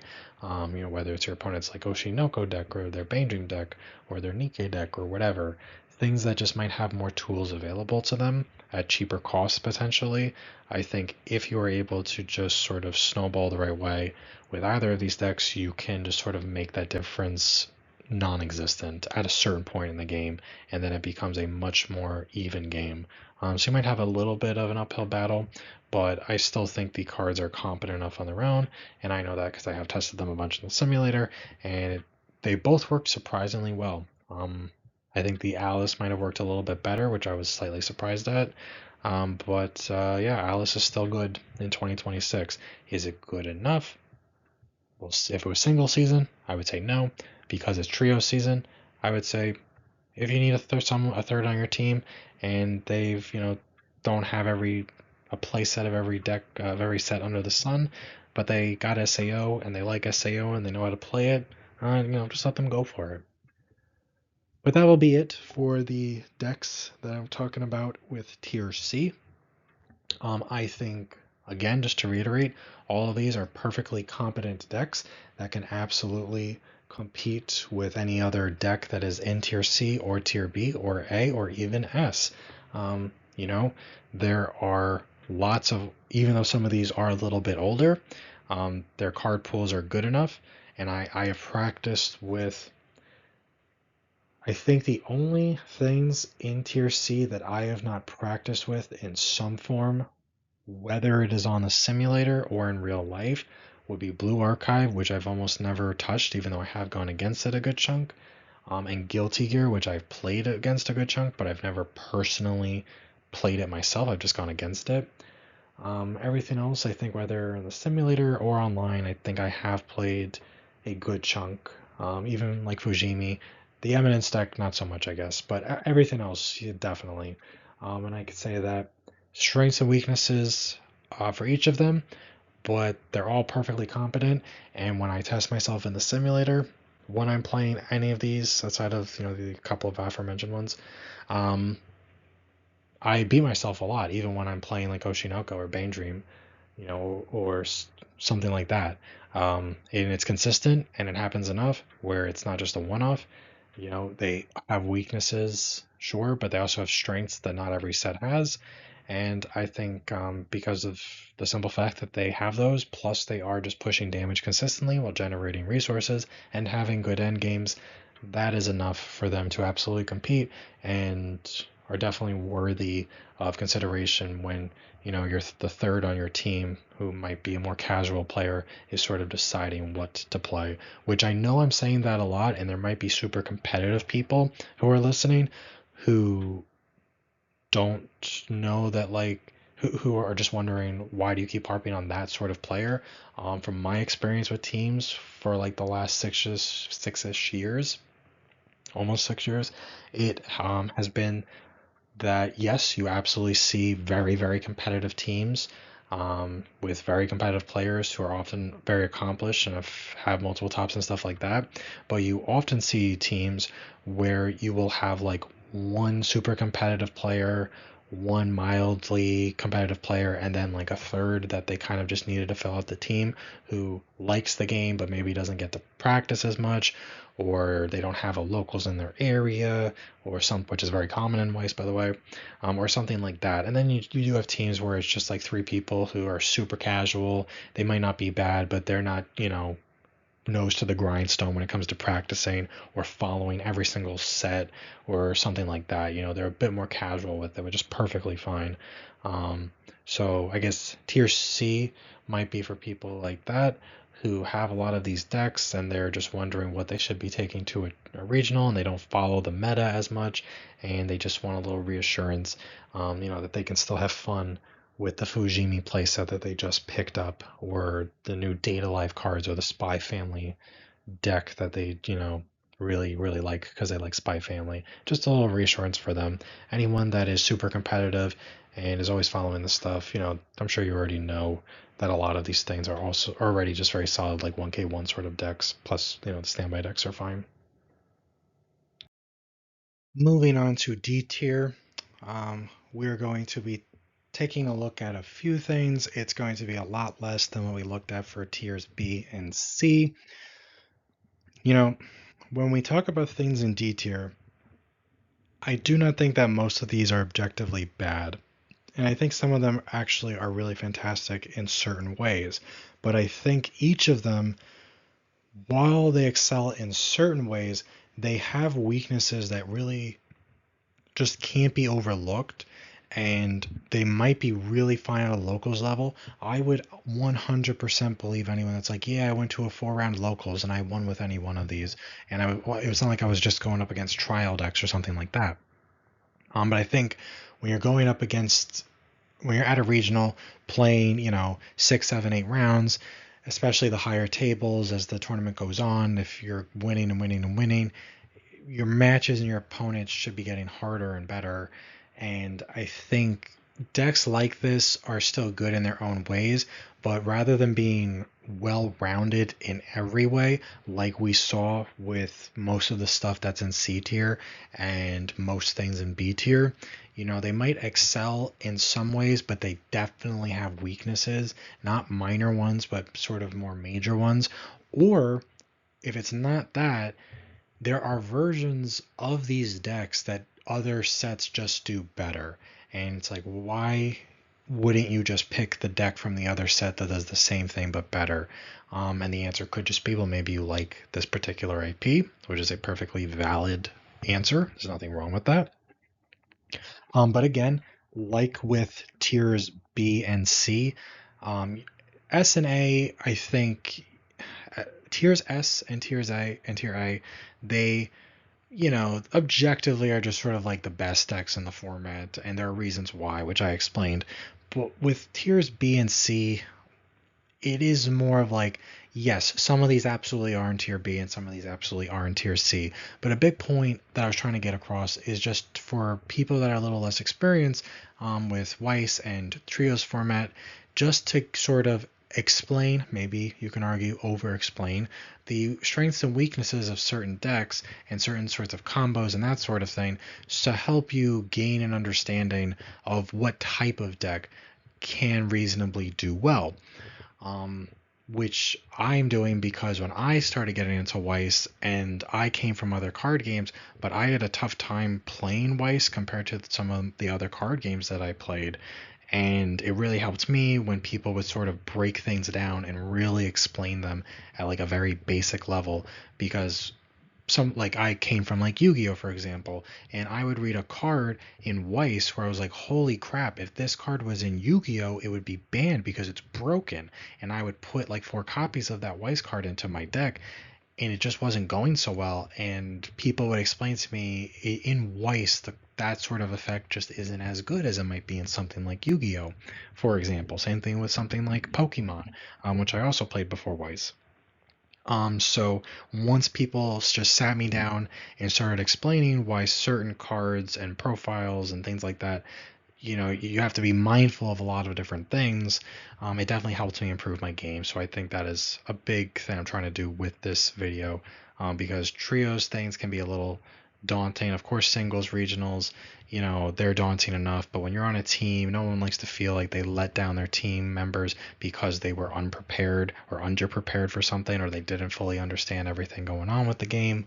But moving on to the actual decks that I put here in tier D, which could very well have had like an entire another line of various decks, but I can't cover every single possible version and variation of every deck that might ever exist.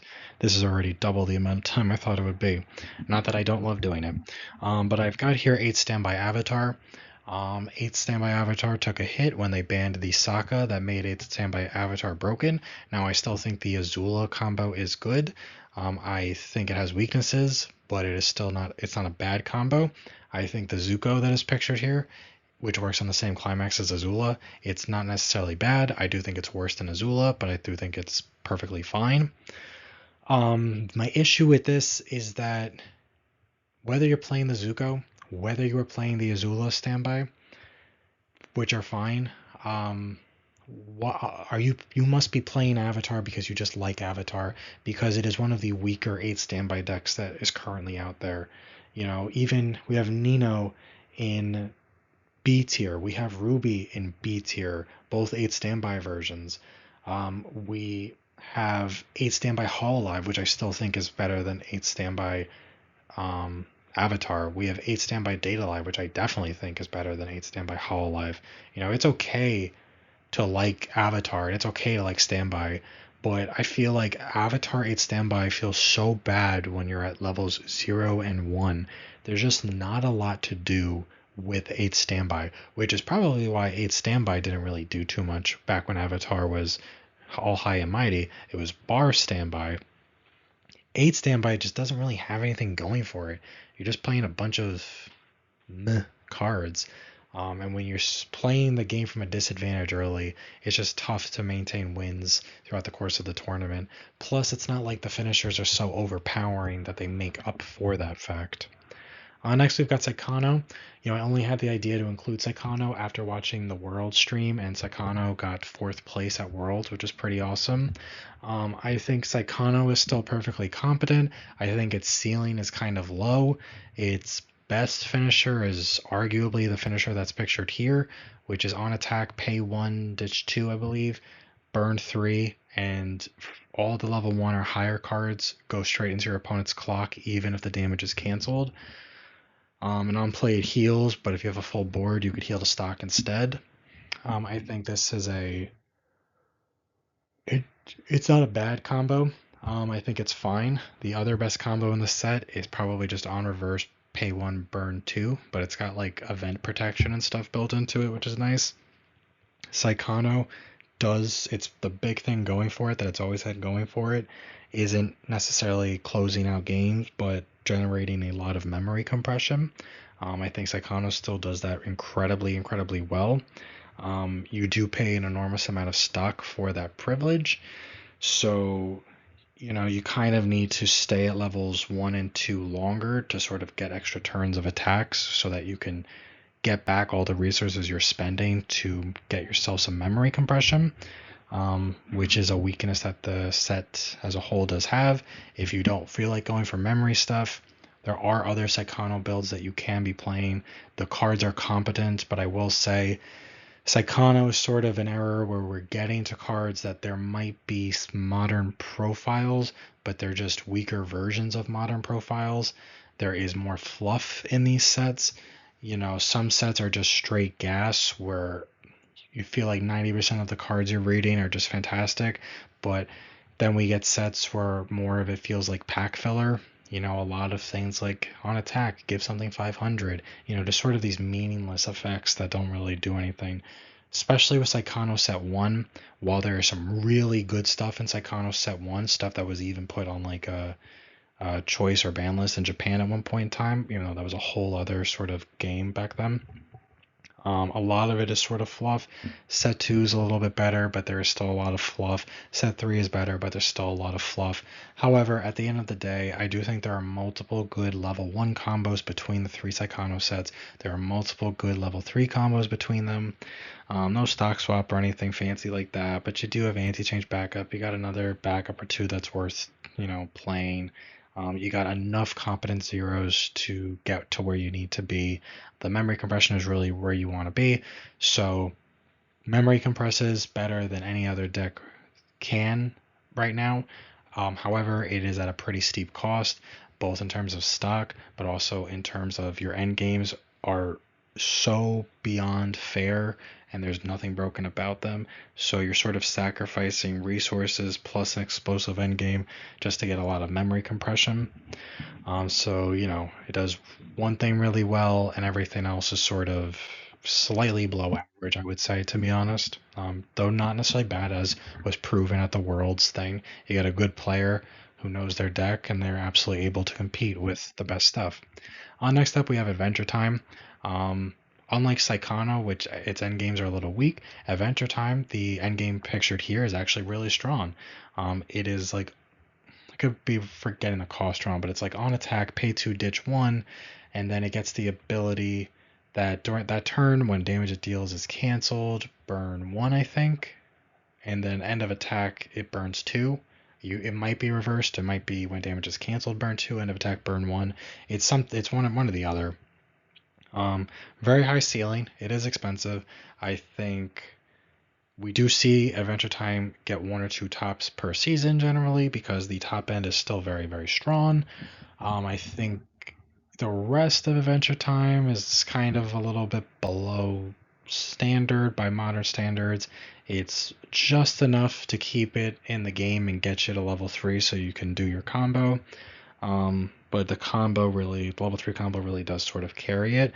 So now that we've talked about 3 decks, maybe the less experienced people, have picked up on the theme of why things are in D tier instead of C tier, whereas C tier had some decks that for the most part were well rounded, maybe just lacking some power. In D tier, these decks might be good at 1 or 2 things, but they are not well rounded. They have noticeable weaknesses that do need to be addressed and thought of when deck building and picking a set to take to a regional. Next, we have Project Sakai, also known as Hatsune Miku Colorful Stage in English. This is a set that it took a while for us to get set 1. Set 1, I think, is a very competent set, even by modern standards. It's got like a couple finishers that are perfectly fair and whatever. It's got one finisher that I think is actually pretty interesting. Its level 0 game is perfectly acceptable, but it's not exemplary in any way. Its level 1s are fine, nothing special. Level 2 game, it's whatever. If you pick up on my tone for Project Sakai, is that it does a couple of things decently well. It doesn't do anything horrendous, but it's very, very sort of like, At best, if I had to pick it has one finisher that would probably give like a 7 out of 10, but I would say like the rest of the deck is sort of like maybe a 6 out of 10. Um, so it's a well-rounded 6 out of 10 overall, whereas I would say there are areas of Avatar that are like 4s out of 10, and same thing with Saikano. But that is just a little bit weak. I do, for anyone who doesn't know, Project Sakai does have another set in JP that hasn't been announced yet for English. It has been almost a year since we got the first set. Set 2, and I think there's a set 3, would go a long way. They are much more powerful than set 1. But right now, we got to take it for what it is. Project Sakai Set 1 has some interesting things going for it, but not really enough to make it the most competitive. I still think it's perfectly fine. I did go up against it at the last regional I went to. I won't lie, when I went into it until I was playing Project Sakai, I kind of just assumed I'd have an auto win. And if I'm being honest, it wasn't an auto win, but it's not like it was that. He was a nice guy and he was a good player. He was definitely a good player. I think his set was just a little bit weak. I never felt like I was in danger of losing, but he did put up much more of a fight than I thought, I guess is my point. So it's not like the set is bad and the decks in it are bad, but I really never felt like I was in, anything bad was going to happen to me. It wasn't the blowout that I thought it would be on my end, and that I guess was surprising. Next up, have Arifureta with the Bar 2 Soul version. I love Arifureta. I was so excited when it came out. I played it a ton. I really enjoy it. I think its top end is just a restander, but it's a restander that summons other copies of characters. So it's very stock efficient, which is kind of ironic because the level 1 combo builds stock like nobody's business. It's really awesome. I think this set actually has really good zeros. It has really good ones. It has some decent options at 2, and it has multiple really good options at 3, including one other combo that I really like at level 3, a choice combo. I think the weakness of this set, though, is the fact that it does require a bit of setup, and sometimes you just get rushed a little too quickly and you don't have that luxury. But also, the level 1 game, while an incredibly strong resource building combo, it's 3k power. I think it's 3k power. It's incredibly weak. I've noticed that when I've played Arifureta, as much as I love the combo, the issue is that I am never killing my opponent's characters. And when you are doing that sort of thing, you are just allowing them to loop their level 1 combos. You're allowing them to maintain resources, to build stock, to just maintain hand. Maybe not. They don't even have to clock at a certain point because they're just maintaining their hand so much. As much as you build resources with that level 1 combo, it also indirectly allows your opponent to build resources. Now, you do have some cool things to spend those resources on, like a level 0 brainstorm that also heals you, stock swap, that sort of thing. Some good early play options that both burn and heal. There are definitely some really cool things, and I think Arifureta is a really great set, and I have enjoyed it a lot. I really like the show, and I became super excited for the set once I watched the first season of the show, a couple years ago now, or more than a couple. I just think that it does have that one major weakness, and that weakness isn't just a weakness on your end that you can compensate for. It's a weakness that your opponent can take advantage of on their end, and that can be very, very dangerous, and there's not much you could do about it. So at a locals level, I would legitimately put like Arifureta at least C tier. I have taken it to my locals plenty of times and done perfectly fine with it. I honestly, because I love it so much, my bias would put it at like the bottom of B tier because I absolutely, depending on the format, have beaten whatever the best decks are with Arifureta. But I also do know what I'm doing with the deck, and I know its strengths and its weaknesses, and I know that I've just got to deal as much damage as I possibly can as quickly as I can. And I also know when to use certain effects and when not to, just because of how practiced I am with the deck. I think at a regional, you're not going to have that sort of luxury as often. And sometimes you're just going to need to focus on other parts of the game rather than just going for raw damage for raw damage's sake. And I think because of that, the deck does suffer. So I think the set as a whole, I would put, like, just based on what the cards do, their effects, I would put the set, if we're ranking the set as a whole, my bias could be showing here. I think it is like a low B tier sort of set or a high C tier set. I think though, with just our current meta environment, as much as I hate it, it's just really hard to really rank this higher. Now, if you did want to replace the level 1 2 soul combo with a more traditional level 1 combo, then I think you could just try to move, you can move this up to C tier for sure. I think your resource building takes a giant hit, and once that happens, it's harder to do things like stock swap or any of your good early play options. So it is something to consider. But if you wanted something that was a more traditional 1K1 deck, you could just do 8 bar. That's fine. You could do choice bar. That's fine. You could do 8 choice. That's fine. You could even do 8 pants. That's fine. There are multiple other things. And at that point, I'd probably put them into C tier. But most of the time when people are picking up Arfaretta, they are playing the 2 soul bar version. That is what I have seen the most. Not a ton of people are on any other version of it, and I think this is the version that most people want to play when they look at the set, and for good reason. I have loved it a ton. I don't regret buying into the set very heavily, one bit. I've loved every second of every game I've ever played with it. I just think that this version specifically just is going to struggle too much, and you cannot give your opponent the advantages that you'd give them by playing this, even if playing this does mean that you get certain advantages of your own. Next up, have Chainsaw Man. Chainsaw Man as a set does not deserve to be this low. This is purely ranking the deck this low. As a set, Chainsaw Man, even by modern standards, when Chainsaw Man first came out, Chainsaw Man was like, as a set, like an A tier set, I would say. It had really some terrific profiles. It was a stacked set, some really good stuff in it. I think even by, like, now that's been a couple years since it came out, I think by modern standards, it's still like a high B tier set. There's a lot of great stuff in Chainsaw Man, at least high B tier. The set at level 0, 1, 2, and 3, really, really great.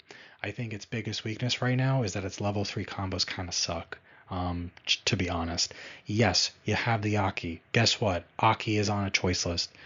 And Aki's down to 2 copies, but the cards that support him are on a choice list where it's one or the other. So you're down to 2 copies of your Aki. Then you've got a choice list with your levels 0 combo and your level 0 that searches the event that you need to maximize the Aki. So the Aki was already suffering by putting him to 2 copies, but then you put other support pieces around him on a choice list.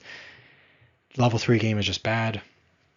There is a level 3 pants combo that I've tried to make work. It just doesn't work that well, to be honest. I don't know why. I've tried it a million times. It doesn't feel good when I play it. There is a level 3 power choice combo that I play because I like power, but it's not really that good. It's funny when it works, but it doesn't work a lot. There is a level 3 Chainsaw Man choice combo that I think is a little underrated. I used to sleep on it a little bit. Then I tried it out just to see if, like, my opinion was wrong. Turns out it was a little wrong. It is, like, decent, but it's still not amazing. It's perfectly fine and acceptable if you build your deck with the sole goal of supporting that level 3 combo. And I think that is the biggest weakness for Chainsaw Man right now. That is why I have this particular stock soul bar Aki deck so low in D tier, because I think just between the choice list with your level 0 cards and the limit 2 on your Aki combo, you know, we have seen Aki top here and there even after the ban list happened for it, but it's few and far between, and I don't think it's getting any better. If they ever got rid of the ban list, expect to see a lot more of Aki. This should go back up to being at least A tier, probably S tier again, but that's not going to happen, or at least it's not going to happen anytime soon. So Chainsaw Man is a fantastic set. Seriously fantastic. Has some of the best utility that I've ever seen. Has some of the best level 0 cards that I have ever seen. And every level feels great. It's just when it comes time to play a level 3 climax combo, it just feels sort of shortchanged no matter what way I look at it. And I don't think you can feel shortchanged when you're trying to go to a regional. Even like you know, at least Saikano is a competent finisher. It has multiple competent finishers. At least Project Sakai has competent finishers. At least Arifureta has competent finishers. And even though, yes, those decks have other problems that I have discussed, and there are other sets and other decks within those sets that have similar problems as the problems we talked about in this D tier. And I have only really talked about one problem that Chainsaw Man has. While I really hyped up other aspects of it, I think that problem is too significant to reasonably ignore. I do think it's a legitimate issue, and I know that because I have tried to make it work. I said earlier that I took Chainsaw Man to a regional, and I did well personally, but I did lose to that game against SAO Yuna with the Nexal stuff. My day was, that wasn't representative of my whole day. That was just a well fought game on the other guy's end, and it just didn't work out. But Chainsaw Man's incredibly powerful when it's at full power. It's right now, it kind of needs like a movie set. I think it's a shame we haven't got an announcement for one yet, because it just needs some fresh blood injected into it. As it stands, I just don't think it can keep up with a lot of the other stuff here, because it just stumbles too hard at the end, which I know, unfortunately, from personal experience. Next up, have Mushoku Tensei, 8 Standby Mushoku Tensei. You could reasonably put Standby Pants Mushoku Tensei on here. I think 8 Standby Mushoku Tensei, now that I think about it, is just better than 8 Standby Avatar Mushoku Tensei. It does have good stuff going on at 0, 1, 2, 3. Like Avatar does have stock swap, but it has a good level 1 standby combo. It has better level 2 standby targets. It has better level 3 standby targets. It has better off finishers. It's probably not the nicest thing that I put it this low. It should be like definitely higher in D tier, and definitely higher than Avatar 8 standby when we factor in 8 standby Avatar's banlist restriction, of course, with the Sokka that is banned. But Mushoku Tensei, it does what standby decks were built to do. It walls up, and it walls up better than a lot of standby decks, even by modern standards. It still has stock swap. It has a rest counter. It has a good level 1 combo. I think its level 3 standby combo is fine. It is pay 2, burn 2. It's kind of a lot. It does have a lot of power, and it does have some protection, which is nice, especially being on standby. I think though your level 0 lineup is a little weak by modern standards for Mushoku Tensei. I think it needed a set 2 to give it some things. It does have some cool stuff at level 0, don't get me wrong. It does have stuff that I do like, but it is missing a few pieces. Like, it doesn't just have like a normal on-play Ricky, for example. Stuff like that, it is missing, and it has just enough to keep it going. But honestly, once you get past its somewhat weak level 0 game, once you get to level 1, you can start doing some really cool standby stuff that sort of just lasts you throughout the course of the game, and then you do get to the end, and your end game is a little bit weaker, being a very expensive burn 2, but overall it's good enough, especially if you're a fan of the IP and you like standby. This is actually one of the stronger decks, I think, in D tier, and if you're building a sort of deck, I think you should be looking for things that are closer to Mushoku Tensei than they are to like Arifureta or Adventure Time or Project Sakai, that sort of thing. Next, I have Persona 3 Reload. Super disappointing that this set is so low. This was a premium booster that came out last year. It has some really cool utility and stuff, but a lot of the pack feels like pack filler. A lot of the cards in it just feel like pack filler. And that is a shame because it's already a smaller than average set, being a premium booster. Persona is incredibly popular. I don't know why they made the decision to make the set as weak as it was. I had a little bit of hope for the set, but it just has proven that it's just not enough. Too much of it is just too fair. The only really exceptional things it has going for it, honestly, are the fact that it has 2 different rest counters, both of which are reasonably costed. Plus, it has a 1 stock event stock swap, which we know from Bane Dream is pretty busted. The only difference between that and Bane Dreams is that Bane Dreams can be played at level 2 and Personas can only be played at level 3. But aside from like those two things, it's rough. Trying to make a competent the level zeros aren't really good. There's like a couple that are fine. Everything just feels like slightly below average in every single way. Whether it's your zeros, your level 1 combos, your level 2 cards, your level 3 combos, everything that's not the one stock swap and either of your rest counters just feels super average, or slightly below average, and it's just not enough with the current card pool. It needs like, Persona 3 reload, redo to actually, I think, make Persona better, which is a shame. I played some Persona over the years, and I did want the sets to be better, and I'm always disappointed when I have to talk about it and see just how it's just not good, no matter how hard I've tried to make it good. Then we've got Macross Delta. Macross Delta is fine. I think Macross Delta has some issues. It is a better premium booster than Persona 3 Reload's premium booster.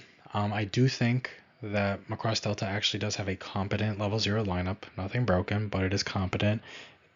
After that, everything gets very fair. There are good but not great level 1 combos.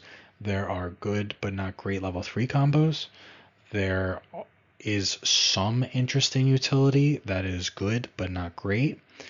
I think that is maybe the biggest consensus about it, where there's a lot that it's a soft good, it's like barely good, and there may not be a ton that's outright bad, but it's not necessarily good enough to let it compete as well as some other 1k1 decks that we see in tier C and tier B. Now, because it is still competent enough at what it sets out to do, you could absolutely, you're going to win. You can absolutely win against anything else that is on this list, plus things that are better that are not on this list. I just think that Macross Delta was good enough when it first came out in English, but I think as time has gone on and more sets have come out, it's just been power creeped a little too much, or power crept, I guess, too much, and it's just hard to justify playing this at a regional. If I was playing something from D tier here at a regional, it would be Saikano. It would even be Project Sakai, whether it's 8 standby or a different version. It would be some different version of Varfaretta. I'd even rather play Mushoku Tensei for sure than Macross Delta, and I have tested Macross Delta a lot in the simulator, and I actually like it. I think it's fun, but I don't think it's good enough for even a trios regional. If this was a singles regional format, I would say this is E tier, just below F, which is a real shame because there are some really cool things in it, particularly at 0, and some cool stuff at 1. But none of it is like, wow, this is broken. There is this big gimmick in the set with the level 1 combo that it has that everyone harps on. I think it's not a bad gimmick, but I do think at the end of the day it is a gimmick, and you should not be relying on a gimmick because the gimmick doesn't provide enough pluses to make the potential negatives worth it, in my opinion. Lastly, in D tier, I have the Bar Bunny Nikkei list, which I actually think should be an F tier deck. I brought this up only because I saw some people talking about it recently, how they were going to go to a regional with this because they thought, oh my god, it's so amazing, you could get so many cancel burns and yada yada yada yada. I know for a fact that there are people who have lost to this while they were like 1-5, 1-6, because everything just went so well for the Nikkei Bunny girl players that it just worked out that way. I know it's happened. I don't think it's happened a lot, but I'm sure it has happened because the ceiling on this deck is insanely high. However, the floor is like basically the boiler basement room of hell. That is how low the floor of this deck is. Now, you are still Nikkei, so you do have access to some cool zeros plus some cool utility throughout the game. But the actual Bunny Bar combo requires so much setup, which you can control, but it also requires multiple things that are just completely outside of your control, as much as the deck tries to help you in some ways. For anyone unfamiliar with it, the whole ideal setup of this is you need various characters that all have different abilities, and when you have them out, you basically will get the ability that all of your bars will get shot trigger. All of your shot triggers will have, they'll deal an additional damage. So instead of dealing 1, they will deal 2. And if you're able to stack that effect, they will deal 3 instead. If you are able to stack the character that gives it shot trigger, you will have 2 instances of shot trigger. So you could potentially have your climaxes, your bar climaxes, turn into 2 shot triggers, each one dealing 2 to 3 instead of the normal 1. Sounds pretty great. A lot of people thought it would be super broken. The issue, though, is that to do that, you need to trigger the bar once you get the setup. When the setup is within your control, but you need to trigger the bar. Now, the deck does give you resources to make it more likely that you will trigger the bar, but you still do need to trigger the bar. It gives you like multiple instances of top check and dump or whatever, but if it's not in the top cards of your deck, you're not seeing it. And then guess what? Your opponent still needs to cancel that attack. So if they do not cancel it, well, you just ate a 3. That is all that happened. All this setup just so that you can eat 3 damage. I have played against this so many times, and I have never been even close to being in danger from this because the floor is just so low. Yes, the ceiling is very, very, very high, but too much of it is out of your control. And I saw there were these guys that were talking about it, and they were like going to be on separate teams, and they were just talking nonstop about how they think it's super underrated. And there's a reason why this combo is not topping, despite all the hype it had when Nikkei came out. And I just felt kind of bad that like they were really thinking it was amazing. I'm like, you're just gonna like lose every round. I am not saying that you can't win with that deck. I'm saying that this is like the least consistent deck on this list. You need to be taking decks with you to regionals that can consistently perform and need to have higher floors, even if the ceilings are a little bit lower. This has such a low floor, it's not consistent. And I normally don't shit on like modern Weiss decks because most of them are fine enough. And I wanted this combo to be good because I think it's kind of cool. But it's just, despite the fact that they give you as many tools that you can reasonably expect them to give you to make this combo work, it still just relies a bit too much on chance. And that is why I think it is the only truly bad option on this list, and I hope no one takes it to a regional unless I am playing against them, because then I'll get an auto win. And I mean no offense to the, I'm sure, fans of the whole combo and the girls on it. I don't know who they are because I don't follow Nikkei. No offense to you personally or to those characters. It's just a tough combo to make work. Maybe set 2 will give it some support that makes it easier to pull off. We shall see. But that will be it for Tier D. Definitely hope we moved a little bit faster with Tier D than with the other tiers. Even, tiers S and A, which had less decks but had more interesting things to talk about. I think, just like with Tier C and for Tier B, what we discussed in Tier D, I hope is useful for less experienced players to get sort of an idea of the pitfalls that you need to avoid when taking a deck to a regional. I think Tier C discussion, I hope, without sounding arrogant, hopefully gave a good idea of what a deck needs to have if it is a little underpowered in some ways. I hope my discussion for Tier D decks have given some insight into when you're really sort of pushing what weaknesses you can allow in a deck before deciding maybe it's just not what you should be taking to a regional. Yes, someone's going to say Saikano just got 4th at Worlds. You're saying Saikano is bad?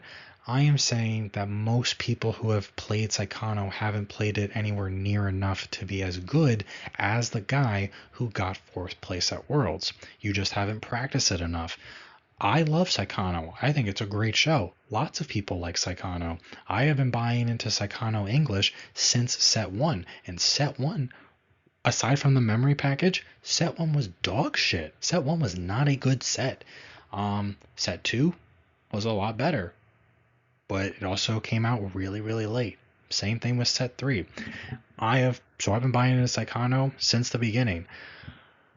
However, I myself have just not played a ton of it, because even back then when it first came out in English, it still just had weaknesses that I couldn't get around. Time hasn't made those weaknesses disappear. Um, you can mitigate those by proper deck building and practice and knowing your matchups, but I don't think everyone has necessarily the time or the desire to put in the work to make something like that work. Because at the end of the day, no matter how much practice you put into something like Saikano, you are still facing an uphill battle.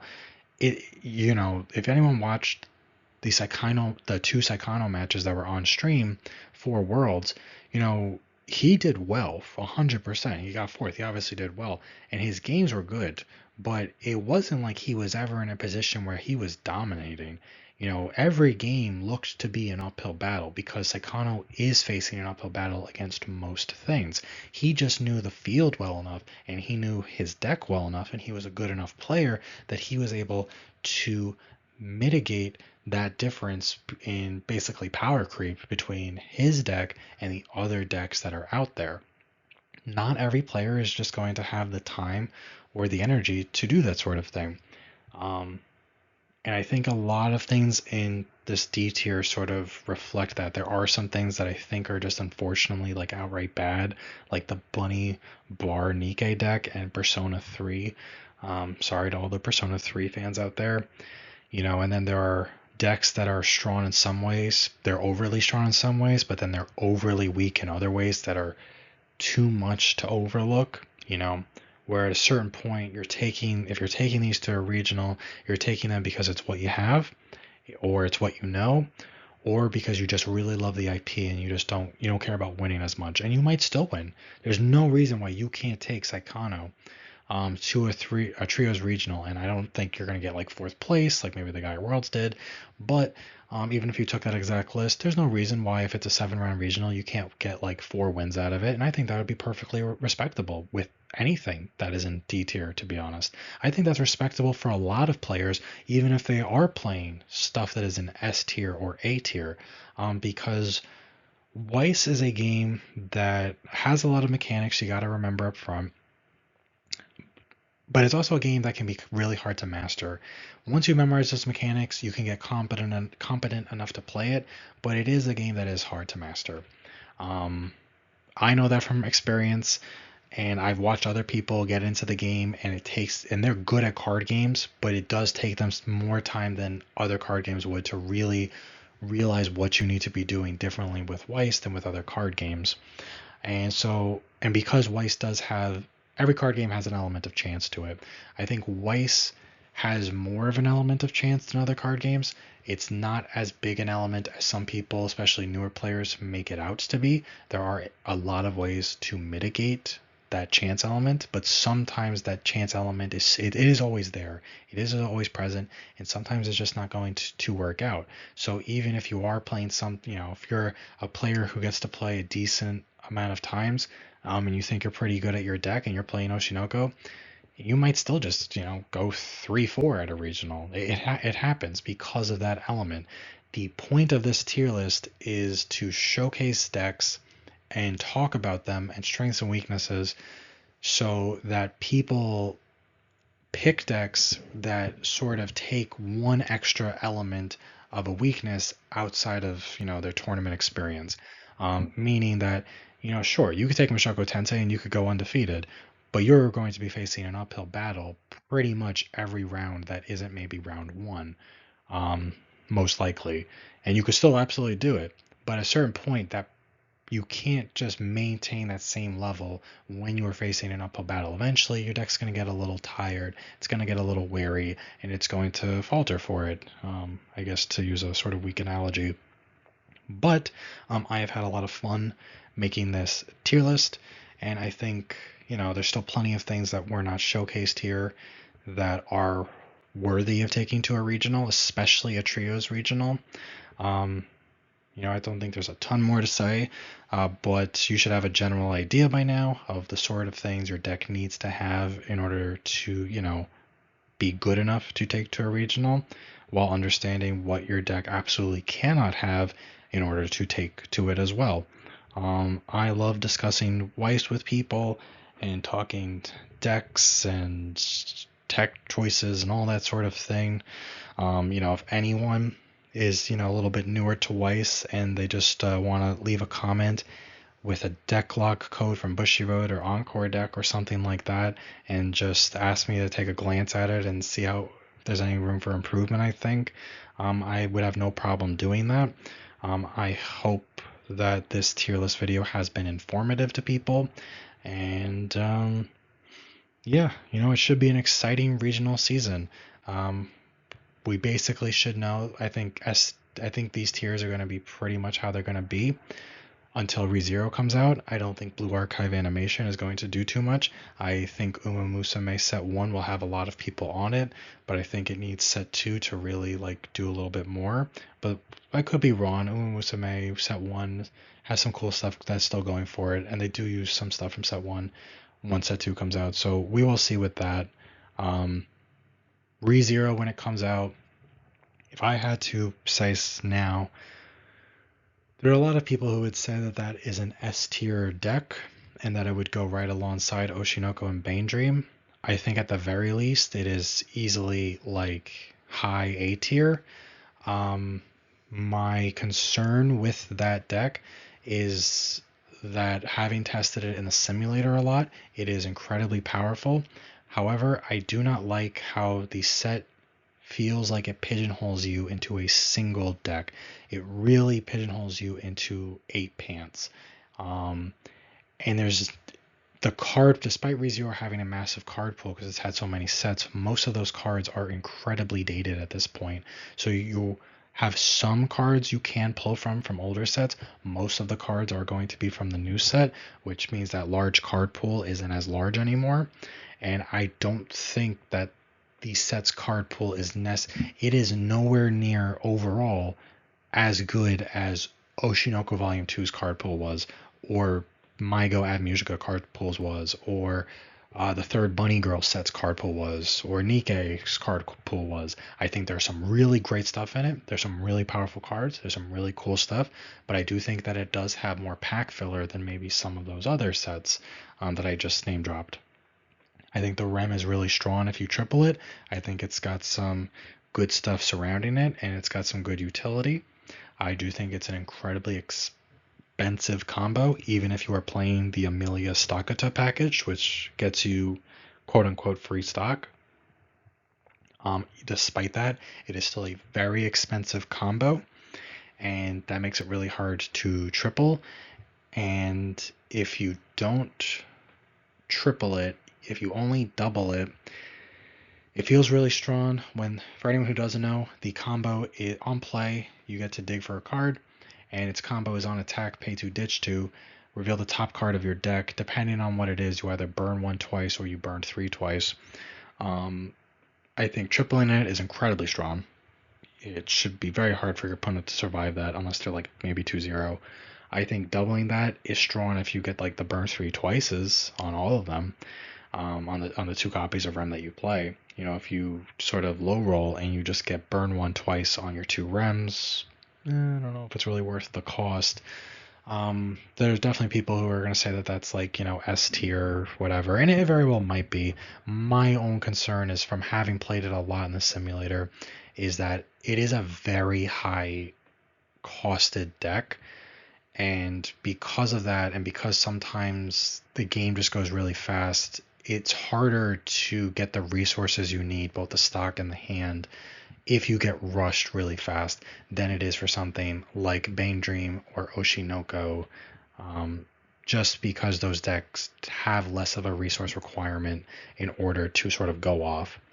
But I think at the very least, ReZero, I think the REM finisher is an S tier finisher. I think the deck as a whole is A tier.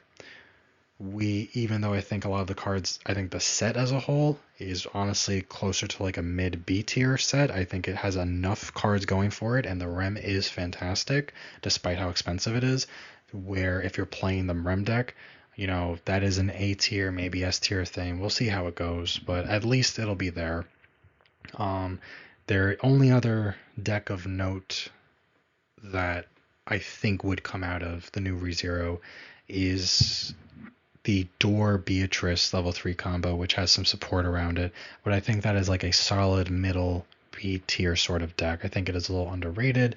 It gets a little bit of representation in JP ever since they came out with their ban list.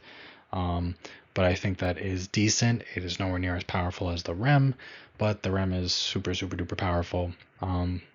But for right now, with our release calendar, that is everything that is announced that we know the contents of for this regional season. We have Nikkei coming out near the tail end of the regional season, but we don't know what set 2 of Nikkei has in it, so we don't really know how impactful it's going to be.